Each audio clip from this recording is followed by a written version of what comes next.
Luke Maxwell lay sprawled across his battered brown couch, the kind you buy from a thrift shop and instantly regret. An open box of pepperoni pizza sat on the table, grease stains forming constellations across the cardboard. The TV flickered with a football match, filling the room with excitement that didn't match Luke's energy at all. He reached for another slice without looking away. The cheese stretched like it was protesting. At 25, Luke was painfully average. Average height, average looks, a personality so plain it practically blended into the background. He didn't mind. Life was simple. Work, eat, sleep, drink, repeat. It wasn't glamorous, but worked. He'd recently been promoted to manager at a local sportswear factory. The job paid a bit better and kept him off the noisy floor, but it came with an unexpected side effect. He got hooked on football. Not playing, he'd barely left the bench in high school, just watching. Night after night, he sat glued to the screen, soaking in the players' talent and fire. He didn't idolize them. He just lived through them, filling the quiet spaces of his life with someone else's victories. Still, moments like this hit harder. What if, he muttered around a mouthful of pizza, I actually tried back then? He stared at the TV. A player celebrated a goal with wide-open arms, the stadium roaring around him. Something tugged at Luke. Not envy exactly, but close. Regret. Not enough to ruin him, but enough to make him wonder what might have happened if he'd dared to chase something. Anything. He tossed the crust in the box and wiped his hands on his sweatpants. If I ever got another shot, I'd do it differently. His voice was quiet but firm. No hesitation. I go big. Hell, I'd even take on the supernatural if it meant being more than this. The room fell silent, the game echoing in the background. Luke had no idea the universe occasionally listens to things you don't mean to say out loud. Later that night, Luke nursed a tequila shot at his usual bar. A football match played on the TV above the shelves, the commentators shouting like the world was ending. The bar buzzed with laughter and noise, but Luke sat alone, content in his little island of routine. A tap on his shoulder broke it. He turned and nearly forgot how to speak. A woman stood behind him, stunning enough to look wrong in this dimly lit place. Her dark brown hair spilled over her shoulders, and her outfit struck the perfect balance between confident and dangerous. She smiled. Hi, I'm Haley Quinn. Luke blinked, caught off guard, then shook her offered hand. Luke Maxwell. He wasn't terrible with women, but this felt unreal. Women like her didn't usually walk up to him out of nowhere. I think you're cute, she said, leaning in. Cute? Him? Sure, he wasn't ugly, but he was the definition of middle of the road. Guys like him didn't get approached by women who looked like they walked out of a commercial. He kept his voice steady. Thanks. You're not too bad yourself. They laughed. The tension dissolved. Conversation flowed. Football, tequila, the odd crowd tonight. Before he knew it, they were stumbling into his apartment, and eventually, he lay in bed with Haley asleep against him. She told him she was fresh out of a breakup and needed company. He understood. It wasn't romance, it was a moment. And Luke wasn't about to question why fate handed him a moment like this. He stared at the ceiling, a strange mix of disbelief and pride swirling inside him. But then a prickling sensation crept over him. Like the air shifted, like something unseen was leaning in. His eyelids grew heavy. His gut whispered that something was wrong. No, different. Very different. And as he finally drifted off, he didn't realize it was the last time Luke Maxwell would ever fall asleep in his own body. The world felt wrong. Luke, no, Isagi Yoichi, stood on a soccer field, the sensation of waking from a dream still clinging to him. His body felt lighter, quicker, more responsive than the one he remembered. Even the way his limbs moved felt unfamiliar. He looked down at his hands. They were slender, young, untouched by years of routine factory work. It was as if someone had hit reset on his life. The name Isagi Yoichi pulsed in his mind, settling into place with a strange familiarity. It wasn't his name, but it was his identity now, as natural on his tongue as breathing. A whistle blew in the distance. The sharp sound snapped him back to reality. He wasn't dreaming. He was standing on perfectly kept turf, bright stadium lights raining down on him. Saitama Stadium. Crowds filled the grandstands in every direction, waving green and white flags, chanting, shouting his name and others. Their energy crackled through the air. This was the Saitama Prefecture Finals, the last step before nationals. The dream of every high school player across Japan. And now it was his reality. The China High School, in their black and white kits, warmed up around him, stretching and jogging. Determination mixed with nerves across every face. Across the field, Matsuke's Kokuo High prepared with cool confidence. At their center stood Ryosuke Kira, the sniper, calm, composed, and dangerous. Isagi took it all in. The stadium felt more like a coliseum than a school tournament. The bright lights, long shadows, banners waving, the autumn wind cutting through the excitement. Massive digital screens zoomed in on players, broadcasting the match nationwide. He felt the pressure settle on his shoulders. But that wasn't the only thing. A glowing blue screen hovered in front of him. Name, Yoichi Isagi. Status, 1. Physical fitness, C+. 2. Soccer technique, B. 3. Game intelligence, A. 4. Talents, / locked. 5. Devour shop, 0 points locked. A system. Okay, that's convenient, he muttered, glancing around. No one reacted. They couldn't see it. He smirked slightly. If this was real, it could be everything. He tapped physical fitness. Physical fitness, C+. Balance and coordination, B. Strength, C. Stamina, B. Agility, B. His body was decent, better than he expected, but still raw. Strength was his weakest point. Curious, he focused on a nearby teammate. A small window appeared. Physical fitness, C. He scanned the others. C, C+, C, C. Even Matsuke's high players were the same. Until he looked at Kira. Physical fitness, dash. Kira's stamina towered above everyone else's. So he's built like a machine, Isagi murmured. But the rest aren't much better than me. Relief loosened his shoulders. Next, he tapped soccer technique. Soccer technique, B dash. Shooting power, C+. Dribbling, B. Passing accuracy, A. His passing stood out. Shooting, not so much. He checked Kira. Soccer technique, B+. Shooting power, A. Isagi exhaled softly. No wonder everyone hypes him up. Then he grinned. Kira's passing was only B, lower than his own. If I keep the ball moving and avoid physical scraps, I can control the tempo, Isagi thought. Kira's lethal, but predictable. Finally, he tapped game intelligence.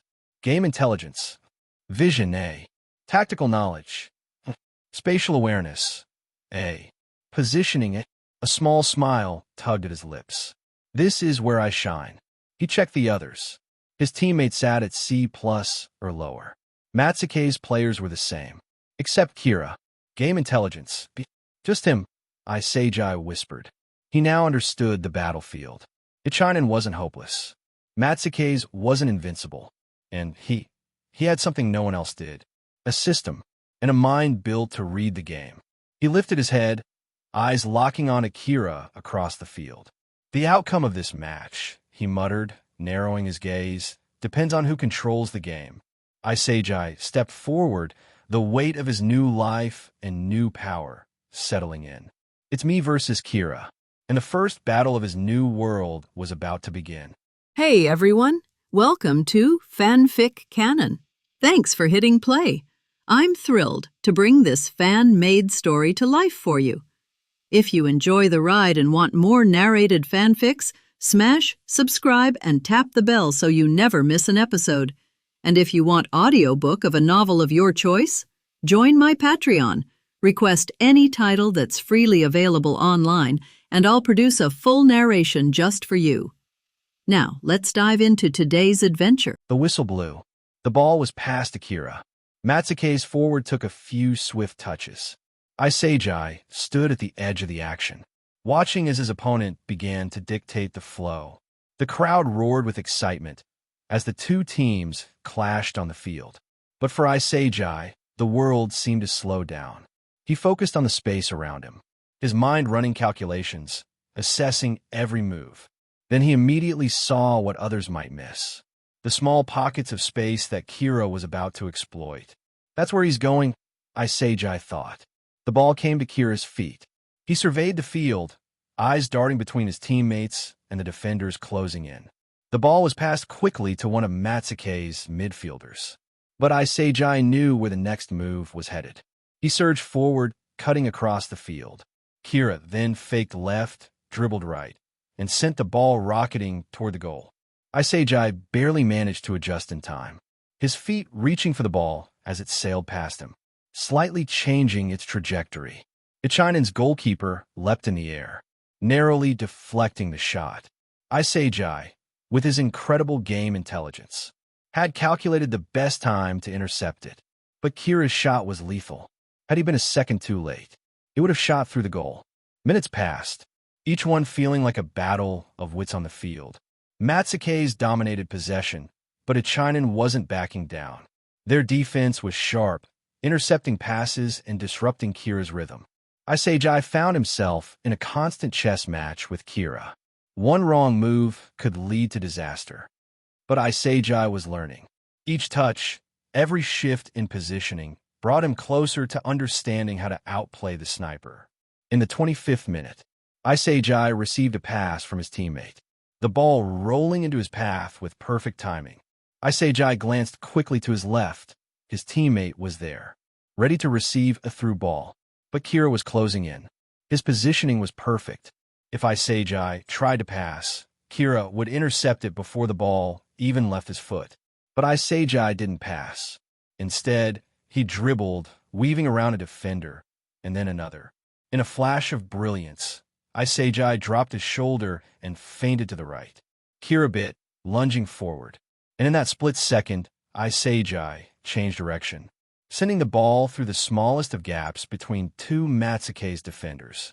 His teammate was there, sprinting forward, ready to make the final push toward the goal. For a moment, Isagi could see everything. The space, the movement, the perfect moment for the shot. The ball came to his teammate's feet, and without hesitation, he launched it toward the goal. The ball hit the back of the net. Goal. 1-0. Ichinen High erupted in a roar of victory. The crowd exploded into cheers, waving their flags and chanting their team's name. Kira showed no sign of frustration. His expression remained cool, impassive. But Isagi saw it, the slight narrowing of his eyes. This match is far from over. Minutes ticked by. Matsuke's pushed hard to recover. And in the 55th minute, Kira, ever the sniper, found an opening. A precise pass from his midfielder put him in a perfect shooting position just outside the box. The crowd held their breath as Kira wound up, eyes focused solely on the target. Kira's shot was swift and powerful. It looked destined for the net. But Ichinen's goalkeeper made a miraculous dive, barely deflecting the ball. It bounced off the post. But Matsuke's wasn't done yet. Kira recovered quickly, racing for the rebound. He pushed the ball into the open space and fired once more. This time, the ball flew past the goalkeeper's outstretched hands. Goal. 1-1. Matsuke's high had equalized. The crowd erupted in cheers once again, this time for the Matsuke's fans, chanting their team's name with renewed fervor. The game had just become even more intense. With the clock winding down, both teams knew they needed one more breakthrough to claim victory. Isagi kept his focus, scanning the field with sharp eyes. The next opportunity would come soon. In the 78th minute, he found it. A quick counterattack, a well-placed pass. And Isagi was charging forward with the ball at his feet. Kira tracked his movements from a distance. Isagi feinted left, cutting to the right, but Kira anticipated it. The two clashed to the edge of the box. Kira trying to disrupt Isagi's flow. But Isagi had a moment of clarity, a space, a window for a pass. He slotted the ball to his teammate. But Kira reacted faster than expected. He slid in, intercepting the pass at the last moment, sending the ball to the other side of the field. The clock ticked toward the final seconds. With a final burst of energy, Matsuke's launched one more attack. Kira, leading the charge, made one last push to break through. But Isagi had already positioned himself, reading the play like a book. The whistle blew, and the match ended. 1-1 tie. The crowd was on their feet, the stadium roaring with excitement. It was a hard-fought draw, one that showcased both teams' incredible skill and determination. As the players walked off the field, Isagi exchanged a glance with Kira. Post-match, Kira approached Isagi, a faint smile on his face. "That was a great match, Isagi," he said, offering a handshake. "I didn't expect that at all." Isagi took his hand, feeling the strength in Kira's grip. "Me too," he replied. Kira nodded. "But next time I'll win." Isagi laughed, a glint of thrill in his eyes. "I'll look forward to it." As Kira walked off the field, Isagi was notified of a reward from the system. Draw against Matsuke's high match. Reward: plus devour shop, unlocked. Plus talents, /unlocked. Plus 50 points for a draw. Match performance points. Plus 30 points per assist. Plus 200 points for being named MVP of the match. Total points earned equals 280 points. Isagi stared at the points for a moment, still processing the unexpected gain. 280 points. That was a lot more than he expected, especially for a draw. But before he could think too much about it, something else caught his attention. The devour shop. Suddenly, another window materialized in front of him, glowing faintly. "Welcome to the devour shop. Points available, 280. Purpose: use these points to enhance your abilities by purchasing talents or devouring the skills of others. Devour requirements for talents: F rank, 50 points. D rank, 150 points. C rank, 300 points. B rank, 600 points. A rank, 1,200 points. S rank, 2,500 points. Devour. Devour the talents of players around you. Choose a target, and the cost will be based on the rating of their talent. Use the points to absorb and upgrade your own skills." Isagi blinked, eyes widening in disbelief. "Devour," he whispered to himself, the words sticking out more than anything else.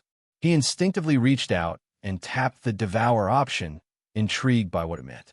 A list of players appeared before him, his teammates, players from Matsuke's, and even some players from other teams he had played against before. Each name was accompanied by a rating: F, D, C, B, A, S, W, based on their talents. He could see Kira's name in the list, his sniper's aim talent labeled as an A rank. The cost to devour it would be 1,200 points. That's a lot of points, Isagi thought. But what if he could gain a talent like that? His mind raced, processing the possibilities. He could improve his own abilities, become even more of a threat on the field. Suddenly, a list of available talents appeared, and he couldn't help but scroll through them. Talents available in the shop. F rank, 50 points. Quick feet, increases agility and footwork. Iron will, slightly boosts stamina and resilience in critical moments. D rank, 150 points. Long shot, increases shooting range and precision from long distances. Quick reflexes, improves reaction time in fast-paced situations. C rank, 300 points. Midfield vision, enhances vision on the field, increasing passing range and decision-making under pressure. Dribble mastery, boosts dribbling skills, allowing for more precise control and evasion. B rank, 600 points. Tactical genius, provides enhanced tactical awareness, allowing the player to anticipate team movements and opponent strategies. Power shot, boosts shot power and accuracy, especially from difficult angles. A rank, 1,200 points. Precision passer, increases passing accuracy to near-perfect levels, allowing for pinpoint accuracy in difficult situations. S rank, 2,500 points. Scrolling through them, his eyes settled on the A rank and S rank talents. These were the true game changers. If he wanted to keep up with opponents like Kira or surpass them, he'd need to devour talents at their level. As for the rest of the talents below that, spending on anything less than an A or S rank, it's not worth it, he muttered to himself. The points are too valuable. And besides, if I want to devour someone else's talent, it has to be in areas where I'm lacking. So instantly he had a plan in mind. Save up enough points and devour high-level talents that cover his weaknesses. After that, he turned to the recently unlocked talents section. He tapped on the talents section. Talents. 1/AV rating. 1 God's Eye. Isagi froze. God's Eye? I already have an A-level talent. He reads through the description. Allows the user to see the entire field in a way that others cannot. It enhances spatial awareness and decision-making, enabling the user to predict movements, read patterns, and manipulate the play even before it happens. That clears up a bunch of things. His A-level game intelligence wasn't just an abstract stat. It was the manifestation of God's Eye. A content smile tugged at his lips. Isagi closed the interface, the glowing screen fading from view. He stood up, stretching his legs as the cool breeze of the evening brushed against his face. There is still so much to learn, so much to uncover. The path to becoming the best had just begun. Over the next few days, Ichinen High plunged into a grueling training regimen.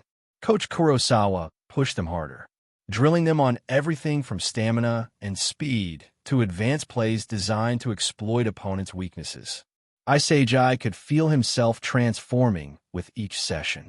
He worked relentlessly on utilizing his A-level talent God's Eye into his sessions. It had always been a part of him, but he is now more clear of what his talent entails. That truly began to reshape his games.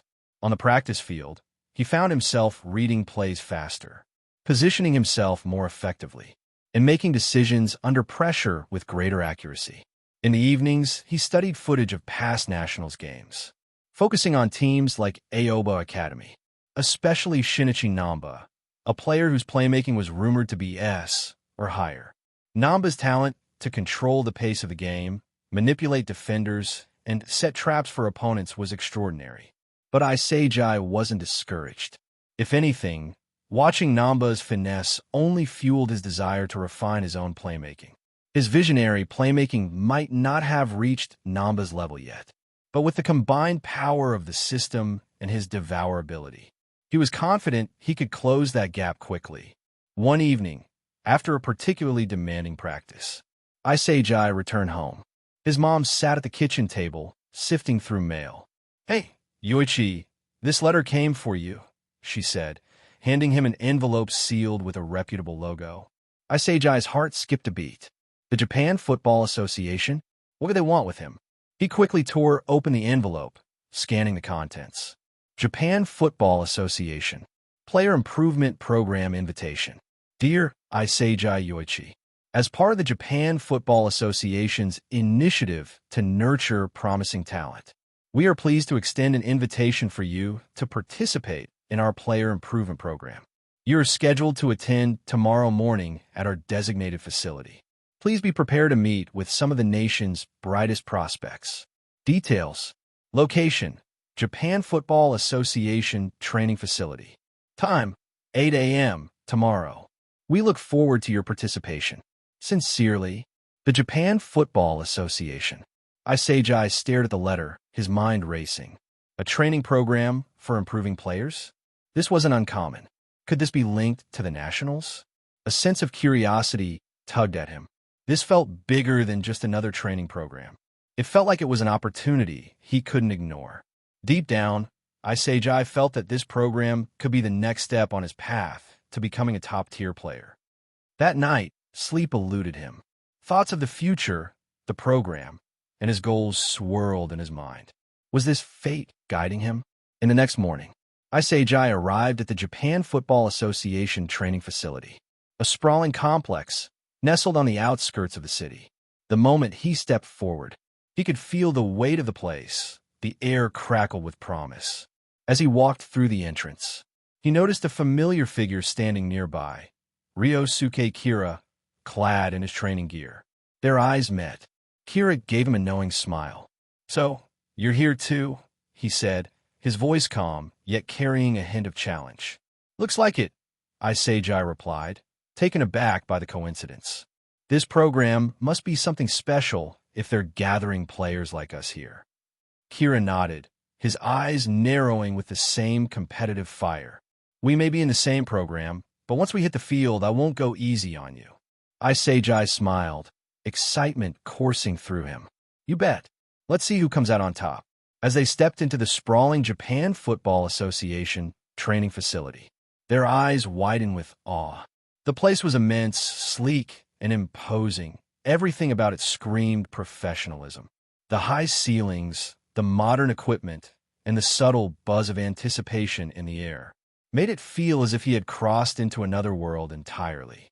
This was no ordinary training ground. This was where the future of Japanese football was being shaped. As Isagi took a step further into the facility, he couldn't help but notice the other players scattered around the large room. All of them wore their high school uniforms, and each one seemed to carry an undeniable aura of skill and confidence. Some faces were familiar, others completely new, but they all shared one thing in common. They were all forwards. These were the talented players who had proven themselves on the field, and now they were here for something bigger. Wow, that's a lot of guys, Isagi murmured under his breath, eyeing the group in front of him. The sheer number of players was overwhelming, and the competition already felt fierce. Kira, standing beside him, allowed a soft chuckle. I think I recognize a few faces, he said, his tone casual but sharp as his eyes scanned the room. Isagi raised an eyebrow. Really? You know some of them? Kira nodded. Yeah, that guy over there, the one with the sharp eyes and the dark hair. That's Okawa, the ace from Seno. He's their star forward. One of the top players in the region, for sure. Isagi turned his attention to Okawa, who stood near the center of the room. Okawa's posture was relaxed but commanding, and Isagi could tell that this was a player who had the experience and skill to back up his reputation. Kira then pointed toward a tall figure across the room. And that's Ishikari, the tallest player in high school. He's a beast in the air. No one can challenge him when it comes to aerial duels. Isagi's gaze followed Kira's finger, landing on Ishikari, who was, indeed, a towering presence among the group. His long limbs and broad shoulders gave him a commanding presence, and Isagi could already picture how difficult it would be to beat him in a header battle. Kira's eyes narrowed as he spotted another familiar face. Ah, there's Nishioka, the Messi of Aomori. Kid's got unreal dribbling skills. If he gets a step on you, it's over. Isagi's eyes shifted to Nishioka, who was standing off to the side. Nishioka's smaller frame was almost deceptive, but his agility and control over the ball were undeniable. Isagi had heard rumors about him. If there was one player who could slip past defenders without breaking a sweat, it was Nishioka. Kira nodded, his gaze sharp and assessing. Every one of them. These are the best forwards from high schools all over Japan. And now we're all in here in the same building. As Isagi absorbed the implications of Kira's words, a sharp, almost abrasive voice interrupted his thoughts. TCH test 1-2. The voice was cold, cutting through the tension in the room. Isagi turned to see a man with sharp features standing at the front of the room. He wore a black suit, exuding an air of authority and intensity. His gaze was piercing, and there was a certain harshness in the way he carried himself that immediately demanded attention. Congratulations, you unpolished gems, the man continued. All of you under 18 strikers have been chosen solely based on my criteria and biases to be here today. All 300 of you. The room fell into an eerie silence as the players processed his words. Isagi felt a chill run down his spine. He could sense it in the air. There was something much bigger at play here. The man surveyed the group with a calculated intensity before introducing himself. I am Jinpachi Ego, he said. My job is to make Japan a team capable of winning the World Cup. Isagi blinked, his mind racing. World Cup? The audacity of the statement caught him off guard. The whispers around him grew louder as players began gossiping, murmuring in disbelief at what Ego had just said. The idea that a single man could take responsibility for such a monumental task seemed absurd. Yet something about his presence told Isagi that he was serious. Kira, sensing Isagi's confusion, leaned in closer. Who's that guy? You know him? He asked in a low voice. Isagi shook his head. Nah, no way. But even as he said it, Isagi couldn't shake the thought that there was something amiss. Jinpachi Ego's claim to fame, winning the World Cup for Japan, sounded almost too far-fetched. Could this really be true? Before he could delve deeper in his thoughts, Igo's voice rang out again, sharper this time. "I'll put it in simple terms," Jinpachi said, his eyes locking onto the crowd. "Japan requires one thing to become the strongest powerhouse in football, and that is the creation of a revolutionary striker. From you 300 players gathered here today, I will forge the best striker in the world through a certain project." At that moment, Jinpachi raised his hand and pointed toward the wall behind him. Isagi's eyes followed his gesture, and suddenly, a large projection flickered to life, displaying the layout of a building, an imposing structure shaped like a pentagon. The facility's stark, military-like design stood out, its sheer size and complexity designed for a single purpose. "Look here," Jinpachi continued. "For this purpose, we have built this facility called Blue Lock." A murmur rippled through the room. The name echoed in Isagi's mind, his confusion deepening. "Starting today, all of you will live in this building and follow my personally designed training regime to the letter. You will not be able to go back home, and from this moment on, you can consider your football careers as you know them over." Isagi felt a lump form in his throat. No going home? The significance of the situation was becoming clear. This was not just a training program. It was a one-way trip, a cutthroat environment designed to weed out the weak. "But I will say this," Jinpachi added, his voice growing even more intense. "If you manage to survive Blue Lock and defeat the other 299 players around you, the last player standing will have become the best striker in the world." The room fell into stunned silence. Igo's words were both a promise and a challenge. The stakes were higher than anything Isagi had ever imagined. "That's all for the details," Jinpachi said, his cold eyes scanning the group. "Nice to meet you all." With that, he turned away, leaving the players to process the reality of what he had just laid before them. Isagi stood there, his mind reeling. Blue Lock, survival, the World Cup. A few minutes passed, and it was clear that not everyone was ready to accept his words so easily. Kira, who had been standing quietly next to Isagi, suddenly stepped forward. "Hey, sorry, but I can't agree with what you just said just now," he said, his voice strong and unwavering. Isagi turned to Kira in surprise, not expecting him to speak out like that. The tension in the room was palpable, and Kira's boldness seemed to add fuel to the fire. "For most of us, our team is our main priority, particularly those of us who'll participate at nationals." His words were clear, and there was an underlying defiance in his tone. He glanced at Isagi for a brief moment before continuing, locking eyes with Jinpachi again. "There's no way I can accept those kinds of terms. I will not throw away my own team." The room seemed to hold its breath. For a split second, the sound of murmured agreement rippled through the crowd, like a wave slowly rising to the surface.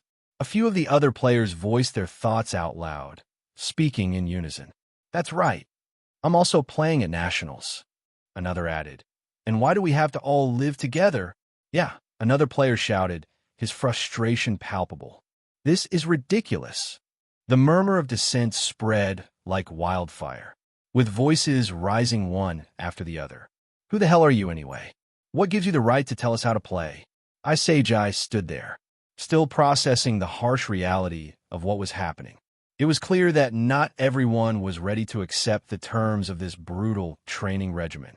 Jinpachi's vision was radical, but there was no denying the challenge he posed. Would they really choose to fight for their individual glory over their loyalty to their teams? Jinpachi didn't flinch. He merely watched the chaos unfold before him, his expression emotionless. Finally, after a long moment of silence, he spoke again. "I see.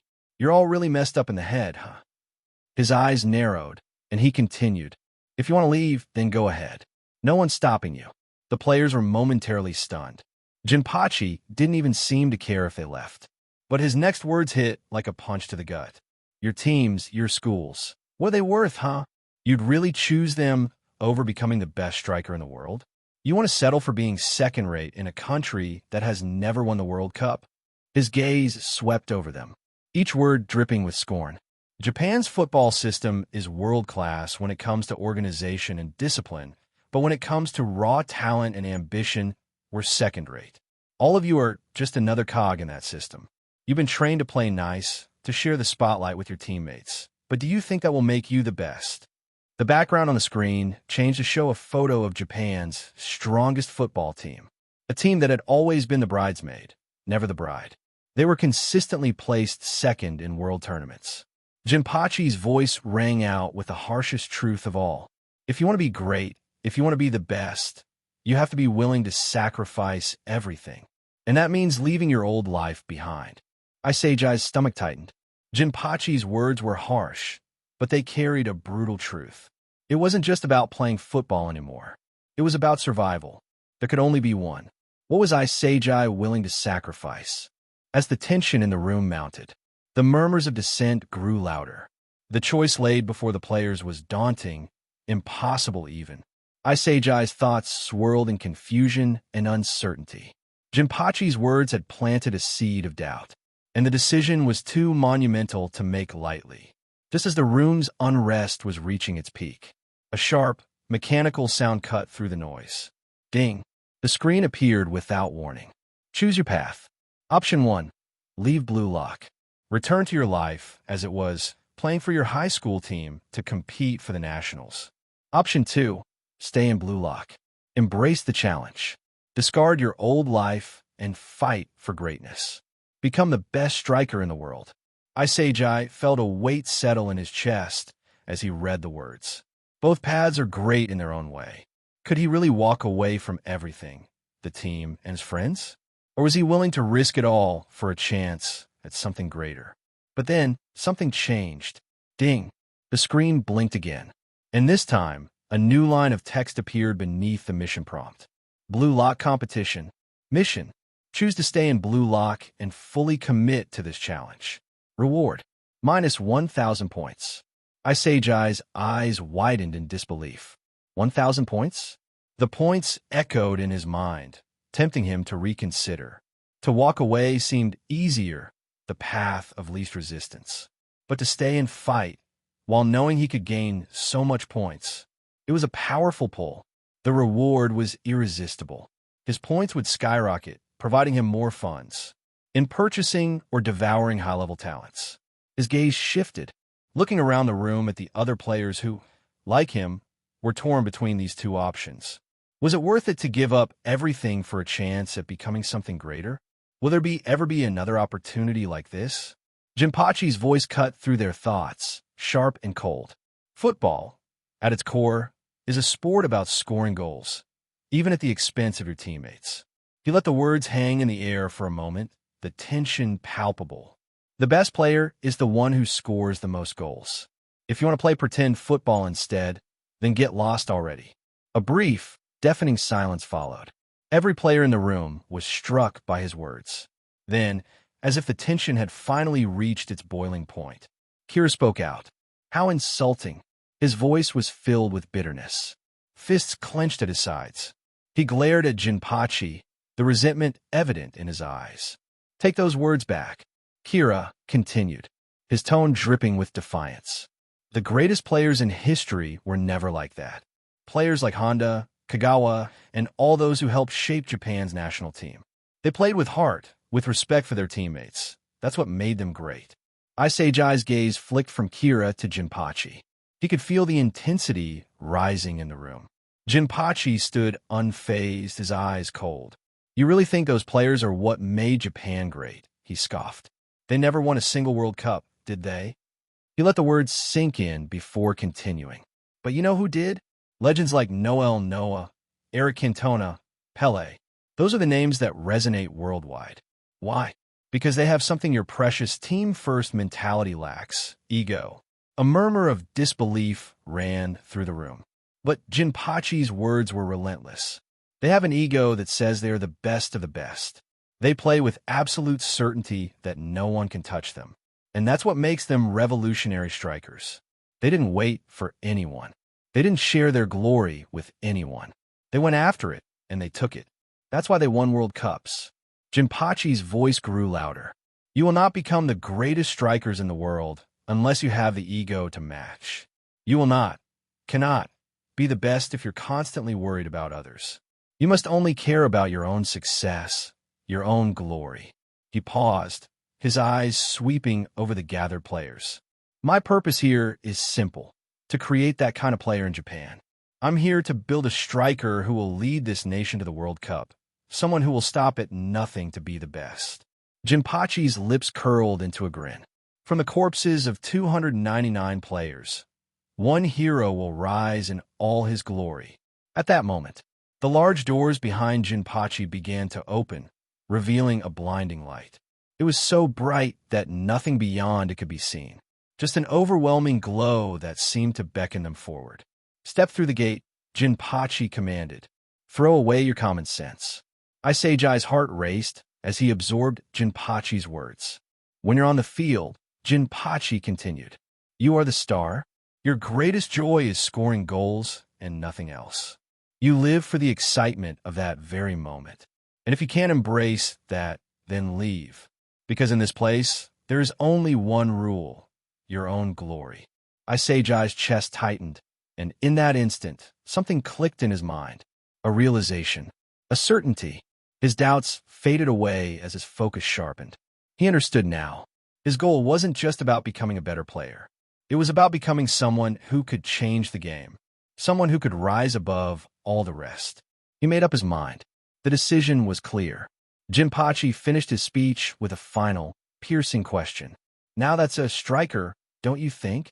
And just like that, a notification sounded in Isagi's mind. The two options appeared before him once again. The screen flickered, displaying the choices clearly, as if everything was leading to this moment. Isagi didn't need to think twice anymore. He had already made his choice. His feet moved before he even realized it, and with a burst of energy, he sprinted toward the gate. There was no turning back now, no hesitation. The others watched in stunned silence. A few players looking conflicted, others still unsure. But one by one, they began to follow him, each player pushing forward with their own resolve. Kira stood frozen for a moment longer, his gaze intense and full of conflicting emotions. He watched Isagi for a second longer. His jaw clenched before a deep breath escaped him. Gritting his teeth, Kira finally made up his mind. He ran after Isagi, determination replacing the confusion in his eyes. More players followed, and soon the whole room was filled with a rush of bodies charging toward the door. The gate loomed ahead, shining bright, waiting for them to take that first step into their new future. Isagi's heart pounded in his chest, but with every stride he took, he felt more alive than he had ever felt before. This was his chance to become something bigger, something greater than he could have ever imagined. The future was now. This will become football's most critical moment.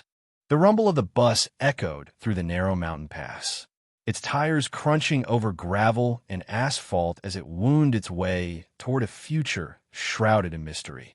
Yoichi Isagi sat by the window, his chin resting on his palm, watching the sharp peaks and dense forests roll past. The air was thick with anticipation, though no one spoke. The silence wasn't awkward. It was the kind born of shared tension, each player lost in their own thoughts.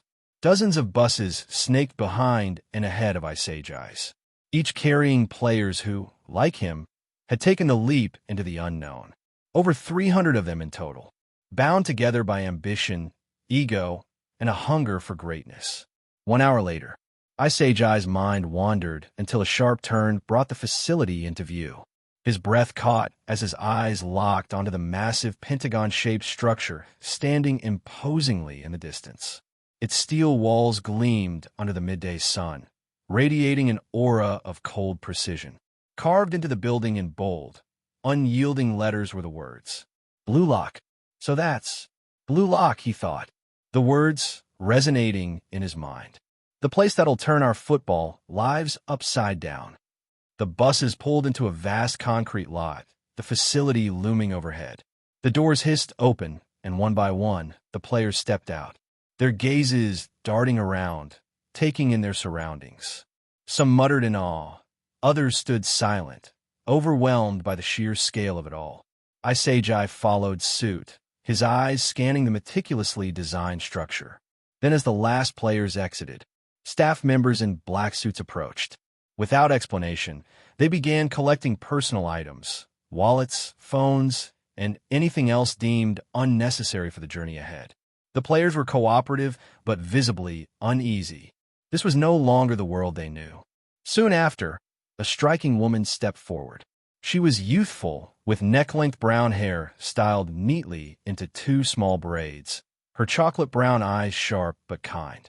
"I'm Reincarnated," she introduced herself, her voice steady yet warm. "Welcome to Blue Lock. I'll be assisting with your journey here, starting now." She handed out uniforms, a sleek black and blue design, each emblazoned with a number and a letter patch on the chest. Flashback. The scene shifted to a brightly lit conference room. Anne Retiree stood before a panel of Japan Football Union executives, her hands trembling slightly as she clutched a stack of papers. Her voice, however, was unwavering. "Japan has always aimed for the top," she began. "But the reality is we've never even touched it. The world of football is ruthless. If we want to win a World Cup, we need to do more than hope. We need to rebuild." The executives exchanged skeptical glances. One of them leaned forward, adjusting his glasses. "Miss Tyree, while your ambition is commendable, our current strategies focus on sponsorships and profitability. We can't risk investing in an unproven experiment like this Blue Lock." Henry's fists tightened at her sides. Football isn't just a business. It's a dream, a national dream. A World Cup victory would inspire generations. And I believe Blue Lock is the way to make that happen. The room fell silent as she advanced her proposal, detailing the system, the facility, and the philosophy behind it. Her voice grew more impassioned with every word, her conviction shining through. Finally, she turned toward the projector screen, where a figure appeared, lean, sharp-eyed, with a commanding presence that seemed to leap off the screen.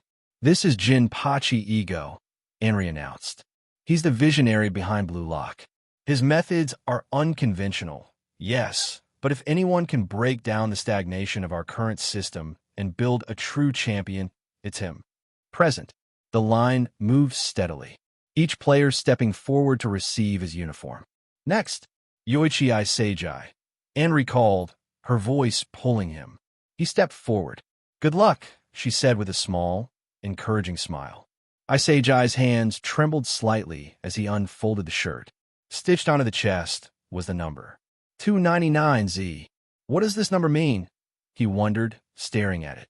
As the other players murmured around him, the enormous entrance doors of Blue Lock creaked open, revealing an expansive lobby that left the players momentarily stunned. The room was enormous, its ceiling arching high above, with sleek concrete walls giving it an industrial, unwelcoming feel. The harsh fluorescent lights illuminated rows of hallways stretching in all directions, their configurations labyrinthine and disorienting. Isagi's eyes darted around. Each hallway seemed to twist and turn unpredictably, some leading to dead ends, others branching off further into the depths of the facility. The players exchanged uncertain glances, the magnitude of the place adding another layer of tension to their already frayed nerves. Miss Henry stepped forward, her voice commanding attention. "All right," she began, her tone steady and authoritative. "Now each of you will go to the room, matching your uniform's letter. We'll notify you when it's time to change into your uniform." There was a brief moment of silence as the players absorbed her words. Then the room stirred with movement. Clutching their uniforms, they began to disperse, filing into different hallways in search of their designated rooms. Isagi glanced down at his shirt. The bold patch read, 299Z. It was 299Z. So Z then, he thought to himself, gripping the uniform tighter as he headed into the maze. The concrete hallways stretched endlessly before him, their sterile walls offering little direction. As he walked, Isagi passed numerous black doors. Some bore letters corresponding to the players' uniforms, A, B, C, while others were unmarked. Each door felt like a piece of the mystery surrounding Blue Lock. The further he went, the quieter the facility became. the muffled sound of footsteps fading behind him. Finally, after what felt like an eternity, Isagi spotted a door labeled Room Z. "Oh, here it is," he muttered under his breath. His heart quickened as he approached it. Taking a deep breath, he reached for the handle. The cold metal felt firm under his fingers as he pushed the door open. "It begins here," he thought. "Let's see this blue lock." As Isagi stepped through the door, the scene before him revealed a room bustling with activity. 11 other players wandered about, inspecting their surroundings. Along the far right wall, 12 corresponding lockers stood neatly in a row, each labeled with a name. The chatter died down as everyone noticed Isagi's presence. He paused briefly, scanning the room. A shared room? He thought. A familiar voice broke through his thoughts. Isagi. Isagi's head snapped toward the source, and he was visibly relieved to see someone he recognized. "Oh, Kira." Kira smiled and approached him. "I'm relieved. There's a familiar face here." Isagi nodded, sharing his sentiment. "Huh, I'm glad to." Before he could say more, something white came flying toward his face. Instinctively, Isagi caught it. In his hands was a white long-sleeve shirt. "Oh, my bad," came a deep voice. Isagi turned to see the culprit. A tall, muscular guy with spiky orange hair styled in an undercut. He was in the middle of changing, his broad shoulders and well-defined upper body on full display. "No problem," Isagi replied, tossing the shirt back. "Look at those muscles," he thought. "Watch your step," the guy warned. Isagi processed the words and noticed something unusual on the floor to his right. There, sprawled out and seemingly asleep, was another player, with chin-length black hair with golden underlights. The guy murmured softly, his face calm, as if lost in a dream. "Wah, he's sleeping." Isagi was dumbfounded. The guy stirred slightly and mumbled, "Hey, Zico, pass it to me. Zico, what's with him? Is he dreaming or what?" Shaking his head, Isagi decided to focus on finding his locker. He walked to the row along the far wall, searching for his name. Finally, he found it. Yoichi Isagi, 299Z. As he began changing into his uniform, a commotion broke out nearby. "Whoa, don't tell me you're really Ryosuke Kira," a loud voice exclaimed. "The treasure Japan, right here. Look at that. It's the real deal." Isagi turned. It was wiry guy vigorously shaking Kira's hand. Kira, visibly overwhelmed, managed a polite smile. Thanks." The energetic guy suddenly noticed Isagi watching and beamed. "Is this Isagi a friend of yours too?" "Nice to meet cha. My name's Giramu Igarashi." Isagi nodded politely. "Oh, hello." Igarashi then launched into his story. "You see, I was born in a temple, so even though I was basically destined to inherit it, I hated having my life written out like that." He paused dramatically. "So I made a promise with my old man to forget it all if I became a pro player. That's why that guy's speech pumped me up so much." He gestured emphatically, his enthusiasm almost infectious. "I felt like, wow, I really can change my own fate. My ambition's going to be what makes me win." Igarashi extended his hand for a handshake, which Isagi accepted out of courtesy. "Same here," he replied. "He's just like me." "But who asked?" Isagi's gaze drifted to the patch on Igarashi's shirt. 300Z. He furrowed his brow, still wondering what the number signified. Before he could dwell on it further, a sudden flicker caught his attention. Mounted high on the wall, a large monitor came to life. Jinpachi Ego's face filled the screen. "Are you done changing, you unpolished gems?" he questioned, his voice cutting through the noise like a blade. Jinpachi Ego, the imposing figure on the monitor, leaned forward slightly. With a deliberate gesture, he raised his right hand and made a strange motion, almost like he was groping the air. Hey, Jinpachi began. "The people in your room will be both your roommates and your rivals." A ripple of shock ran through the room. Most of the players exchanged uneasy glances, their previous camaraderie replaced with a simmering tension. Isagi, however, barely flinched. While the revelation surprised him a little, a part of him had already expected it. Jinpachi continued, "We have estimated your potential based on my judgment and my peers' calculations, represented by your ranking. Isagi instinctively glanced down at the patch on his uniform. 299Z. He was second to last out of the entire group. Yet it didn't bother him. If anything, it lit a fire within him. 299, huh? Isagi thought. Rankings are just numbers. Jinpachi's voice broke through. Your ranking will change daily based on several factors. For example, you will move up or down depending on your training or the results of your games. Isagi's ears perked up, and unconditionally, Jinpachi continued. His tone colder now. The top 5 players will participate in a certain tournament 6 months from now. They will become the selected strikers for Japan's U-20 national team competing in the World Cup. The room collectively gasped. The stakes had just skyrocketed. Around him, Isagi could see the resolve in their eyes. The chance to play the World Cup was no small opportunity. It was the pinnacle of their dreams. The top 5, he thought. He'll get there no matter what. Jinpachi wasn't finished. Also, his voice turned ominous.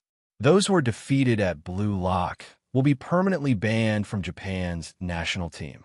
The air seemed to drain from the room. The players, moments ago, brimming with excitement, now wore expressions of shock and dread. Jinpachi's gaze on the screen hardened. We are looking for one crucial component here. Ego. That is what we will measure as you live here in this facility. The consequence of his words bore down on everyone. Jinpachi's voice suddenly shifted to a more casual, almost teasing tone. Well now, his grin widened. It is time to play tag. The screen flickered off. Isagi's pulse quickened. His mind raced as he tried to piece together what Jinpachi meant. Tag? What does that mean here? A loud metallic clang echoed through the room, snapping everyone's attention to the ceiling. From the center of the roof, a cubic door slid open, revealing a soccer ball that plummeted down with a resounding thud. Bouncing once before rolling to a stop, it landed directly in front of Isagi. Jinpachi Ego's voice boomed through the room, seemingly coming from everywhere and nowhere. The time limit is 136 seconds, Jinpachi announced. The player with possession is it. Whoever is it, when time runs out, can get the fuck out of here. The players froze. Jinpachi continued. And, of course, no using your hands. Those are the rules. There, Igarashi blinked in confusion, his mouth slightly agape. What? Ignoring the murmurs in the room. Tag is but one of the many exercises pro players warm up with. This egoism test I have devised will provide great insight into the selfishness behind these strikers. Prepare and attack. This isn't your average game of tag. The timer on the monitor above the room began ticking down. 135 seconds. For a split second, silence gripped the room. Then Isagi moved. With swift precision, he kicked the ball toward Igarashi, who instinctively caught it with his feet. The dull thud echoed ominously, and the sound of the timer seemed to grow louder. Igarashi's face twisted in shock as he realized what had just happened. W.A. The monitor above them emitted a sharp boop as it updated to display Igarashi's information. His name, face, and ranking 300Z flashed on the screen, marking him as it. Panic erupted in the room like a breaking dam. The hell? Jingo Raichi growled, one of the players in the room, with sharp amber eyes and pale blonde hair. His forehead already damp with sweat. A test as soon as we move in. This ain't even football. Near the door they had entered from, Yudai Imamori jiggled the handle furiously, his slim build tense with desperation. Oh shit, the door's not opening. His voice cracked slightly, betraying his growing anxiety. Igarashi, still frozen with the ball at his feet, muttered to himself. 300th. So the worst player is the first to be it. His voice wavered, but he took a deep breath, steadying himself. I have to do this. So, whoever gets expelled, don't hold it against me. The other players instinctively began backing away from Igarashi, their faces pale as they spread out across the room. Everyone wanted to avoid being the next target. Imamura turned toward Igarashi, waving his hands in an attempt to reason with him. Wait a sec. That thing about Japan's U-20? Do you really believe what that guy said? That had to be a bluff. Igarashi clenched his jaw. I don't know for sure. But what if he was telling the truth? His voice grew louder. If I lose, I'll have to become a monk at the temple. He planted his foot on the ground. Everyone stood on edge, their eyes darting between each other and the ball, their movements calculated as they tried to create as much distance as possible. In the far corner of the room, Isagi stood there scanning every player. Above them, the monitor's timer ticked relentlessly downward. 123 seconds.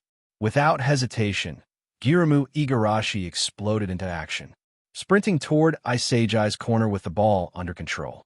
His aggressive movements instantly drew the attention of everyone nearby. Imamura, Raichi, Kira, and Isagi. Wait, don't all come here, Imamura yelled. He shifted nervously to Isagi's left. We're stacked in a corner. Spread out, Raichi bellowed, his sharp teeth gritting in frustration. Behind the group, Kira stood frozen, visibly tense. Igarashi smirked through his labored breaths, locking his sights on Isagi. I'm coming for you, Isagi. Mr. 299, he shouted. Isagi took a deep breath. His sharp eyes zeroed in on Igarashi's feet as he analyzed his movements. Noticing a slight imbalance in Igarashi's approach, Isagi decisively stepped to the side. The ball swerved toward him, but missed, ricocheting off the wall with a loud thud. Oh, great Buddha! Igarashi cried out. Isagi, without hesitation, left the corner and regrouped with Kira, creating space for himself. Shit, this is way too hard, Igarashi growled. Chasing after the ball, his frustration bubbled over. He muttered to himself, Fine, I'll go for everyone. Come on. Next to Isagi, Kira let out a deep sigh. This has to be a joke. There's no way pros actually train like this. Isagi glanced at Kira, but remained silent. I'm only here so I can reject that guy's rotten ideology. Trying to stake our football careers on a 2-minute-long game of tag is completely screwed up. Kira's voice grew firm. I won't let that guy destroy my future. Hearing this, Isagi's mind raced.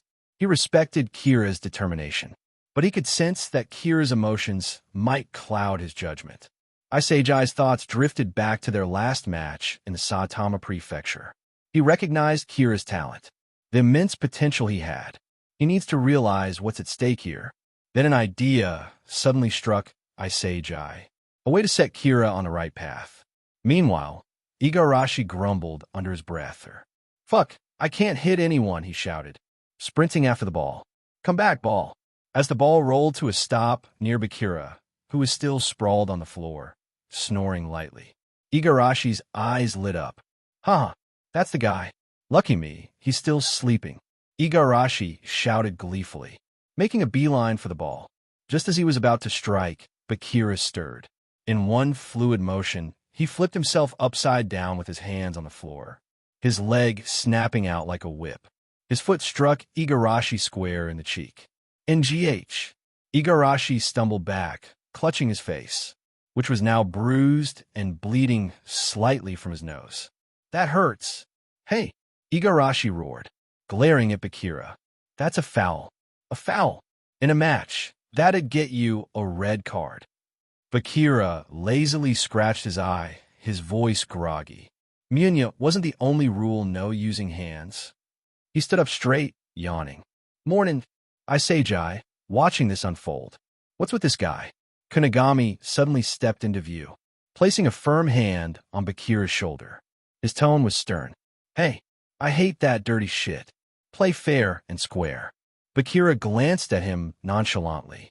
Well, ain't you serious? Before the tension could escalate further, the ball slammed into Kunigami's face with a loud smack. Done. The monitor updated, showing Kunigami's information. He was now it. Igarashi celebrated with a triumphant yell. Found an opening. Oh, great Buddha. Kunigami wiped his face, glaring daggers at Igarashi. Fucking bastard, he growled, his voice low and dangerous. Wasting no time, Kunigami unleashed a powerful kick, sending the ball hurtling toward Igarashi with pinpoint precision. Igarashi's eyes widened in panic as he quickly darted behind Isagi, attempting to use him as a shield. Nice try, Isagi muttered under his breath. In a blur of motion, Isagi twisted Igarashi's arm, flipping their positions. Before Igarashi could react, the ball struck him square in the stomach with a loud thud. Igarashi collapsed to the floor, clutching his stomach. Damn it. 78 seconds left. As Isagi stood over Igarashi, the game was in full swing. Every second mattered. Every move could decide who stayed and who left. But Isagi wasn't focused on the ball. His attention was fixed on Kira. He stood at the center, whose expression is intense but conflicted. Isagi moved. He dashed past Igarashi, who remained crumpled on the floor, snatching the ball with swift precision. Without hesitation, he flicked his foot, sending the ball flying toward Kira. It spun perfectly into his path. Kira's eyes widened in disbelief as the ball struck him squarely. He stumbled, regaining his footing only to freeze, shock written across his face. Wait, what the? The room held its breath for a single heartbeat before Kira's voice broke the silence. Isagi-kun, he called, confused. His eyes searched Isagi's face. What are you doing? Isagi met Kira's gaze. This is for your own good, he said. Kira's jaw tightened, frustration flashing across his face. He snapped. What the hell is that supposed to mean? Isagi said nothing more. He turned his back on Kira, stepping away without hesitation. One by one, the others in the room followed suit. The distance between Kira and the rest of them widened, an invisible line being drawn. But Kira, observing the situation with a mischievous grin. Interesting. Igarashi, in particular, felt baffled but pleasantly relieved. He had expected to be the one holding the ball again. Yet here he was safe for now. Damn it, Kira cursed. Isagi's words had struck deep, planting seeds of doubt in Kira's mind. Kira clutched the ball, his posture tense and controlled. He was a prodigy, a star player. He can't afford to lose here. 70 seconds left. Kira made his first move, surging toward Raichi with explosive speed. His footwork was crisp, the ball rolling toward Raichi's legs with precision. Raichi barely dodged, a last-second sidestep saving him. 65 seconds. Kira then reshifted his focus to Imamura, sprinting toward him with renewed aggression. His attack came sharp and fast, but Imamura evaded, twisting out of the ball's path with moments to spare. Kira's breath came quicker now, a bit out of breath. 55 seconds. Kira lunged at Igarashi next. He made a shot. It was clean, the angle sharp, but Igarashi dodged. The misses were piling up, each one chipping away at Kira's confidence. 45 seconds. He was watching, reading his opponents, searching for patterns, sharpening under the pressure, calculating every dodge and miss, honing his instincts. 35 seconds. Kira's movements grew more calculated. His attacks were deliberate, forcing the others to work harder to avoid him. 25 seconds. Kira's gaze locked onto Imamura again. His footwork was precise, his aim controlled. The ball zipped across the floor, but Imamura spun away at the last second. Kira's teeth clenched, but his focus didn't waver. 15 seconds. Kira turned to Raichi, his eyes narrowing. Raichi was not as quick this time. Kira saw his chance, anticipating Raichi's movements. Kira sent the ball hurtling forward with pinpoint accuracy. Ding! Raichi was it. But Kira didn't celebrate. There was no time. The clock was still ticking, and it wasn't over yet. 10 seconds. Raichi wasted no time, counterattacking with ferocity. But Kira, sensing the moment, suddenly joined the fray, his grin widening as he started attacking Kira. What the hell are you doing? Kira barked, dodging frantically. You gotta aim for the strongest guy. But Kira sang, his voice playful, but his intent deadly. The dual assault left Kira scrambling. Every dodge drained more energy, leaving him vulnerable. Raichi, seeing the opening, launched the ball with ruthless precision. Kira saw it too late. The ball struck his foot. 5 seconds. Kira instinctively trapped the ball, his body moving on autopilot. There was no time to think, only time to act. His eyes darted for the nearest target, Igarashi. For seconds, Kira's movements turned sharp. In a flash, the ball flew toward Igarashi. 3 seconds. Igarashi dodged, just by an inch. 2 seconds. Kira didn't stop. With every fiber of his being, muscles tensed, into this very last shot. 1 second. Boom. The ball struck Igarashi's hip. Ding. Igarashi was out. Silence fell over the room as the timer hit 0. Kira slumped to the ground, chest heaving, his face a look of relief. He had survived, but more importantly, the hesitation was gone, replaced by a hard-won understanding of what it meant to compete in Blue Lock, putting his life on the line to survive. Isagi watched this. He knew his plan had worked. Kira was no longer the naive idealist who hesitated. He had finally adapted and embraced the brutal reality. But there's more. A distinct digital ding resonated. Survive in the admission exam. Reward. Plus 100 points for surviving. Match performance points. Plus 50 points per tag. Total points earned for this mission. Equals 150 points.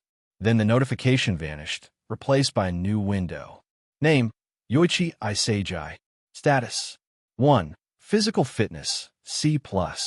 2. Soccer technique, B. 3. Game intelligence, A. 4. Talents, 1/5. Devour shop, 1430 points. Isagi's eyes widened. 1430 points. I'm now more than halfway through to be able to afford an S-level talent. It may happen sooner than he'll expect it. Clap, clap, clap.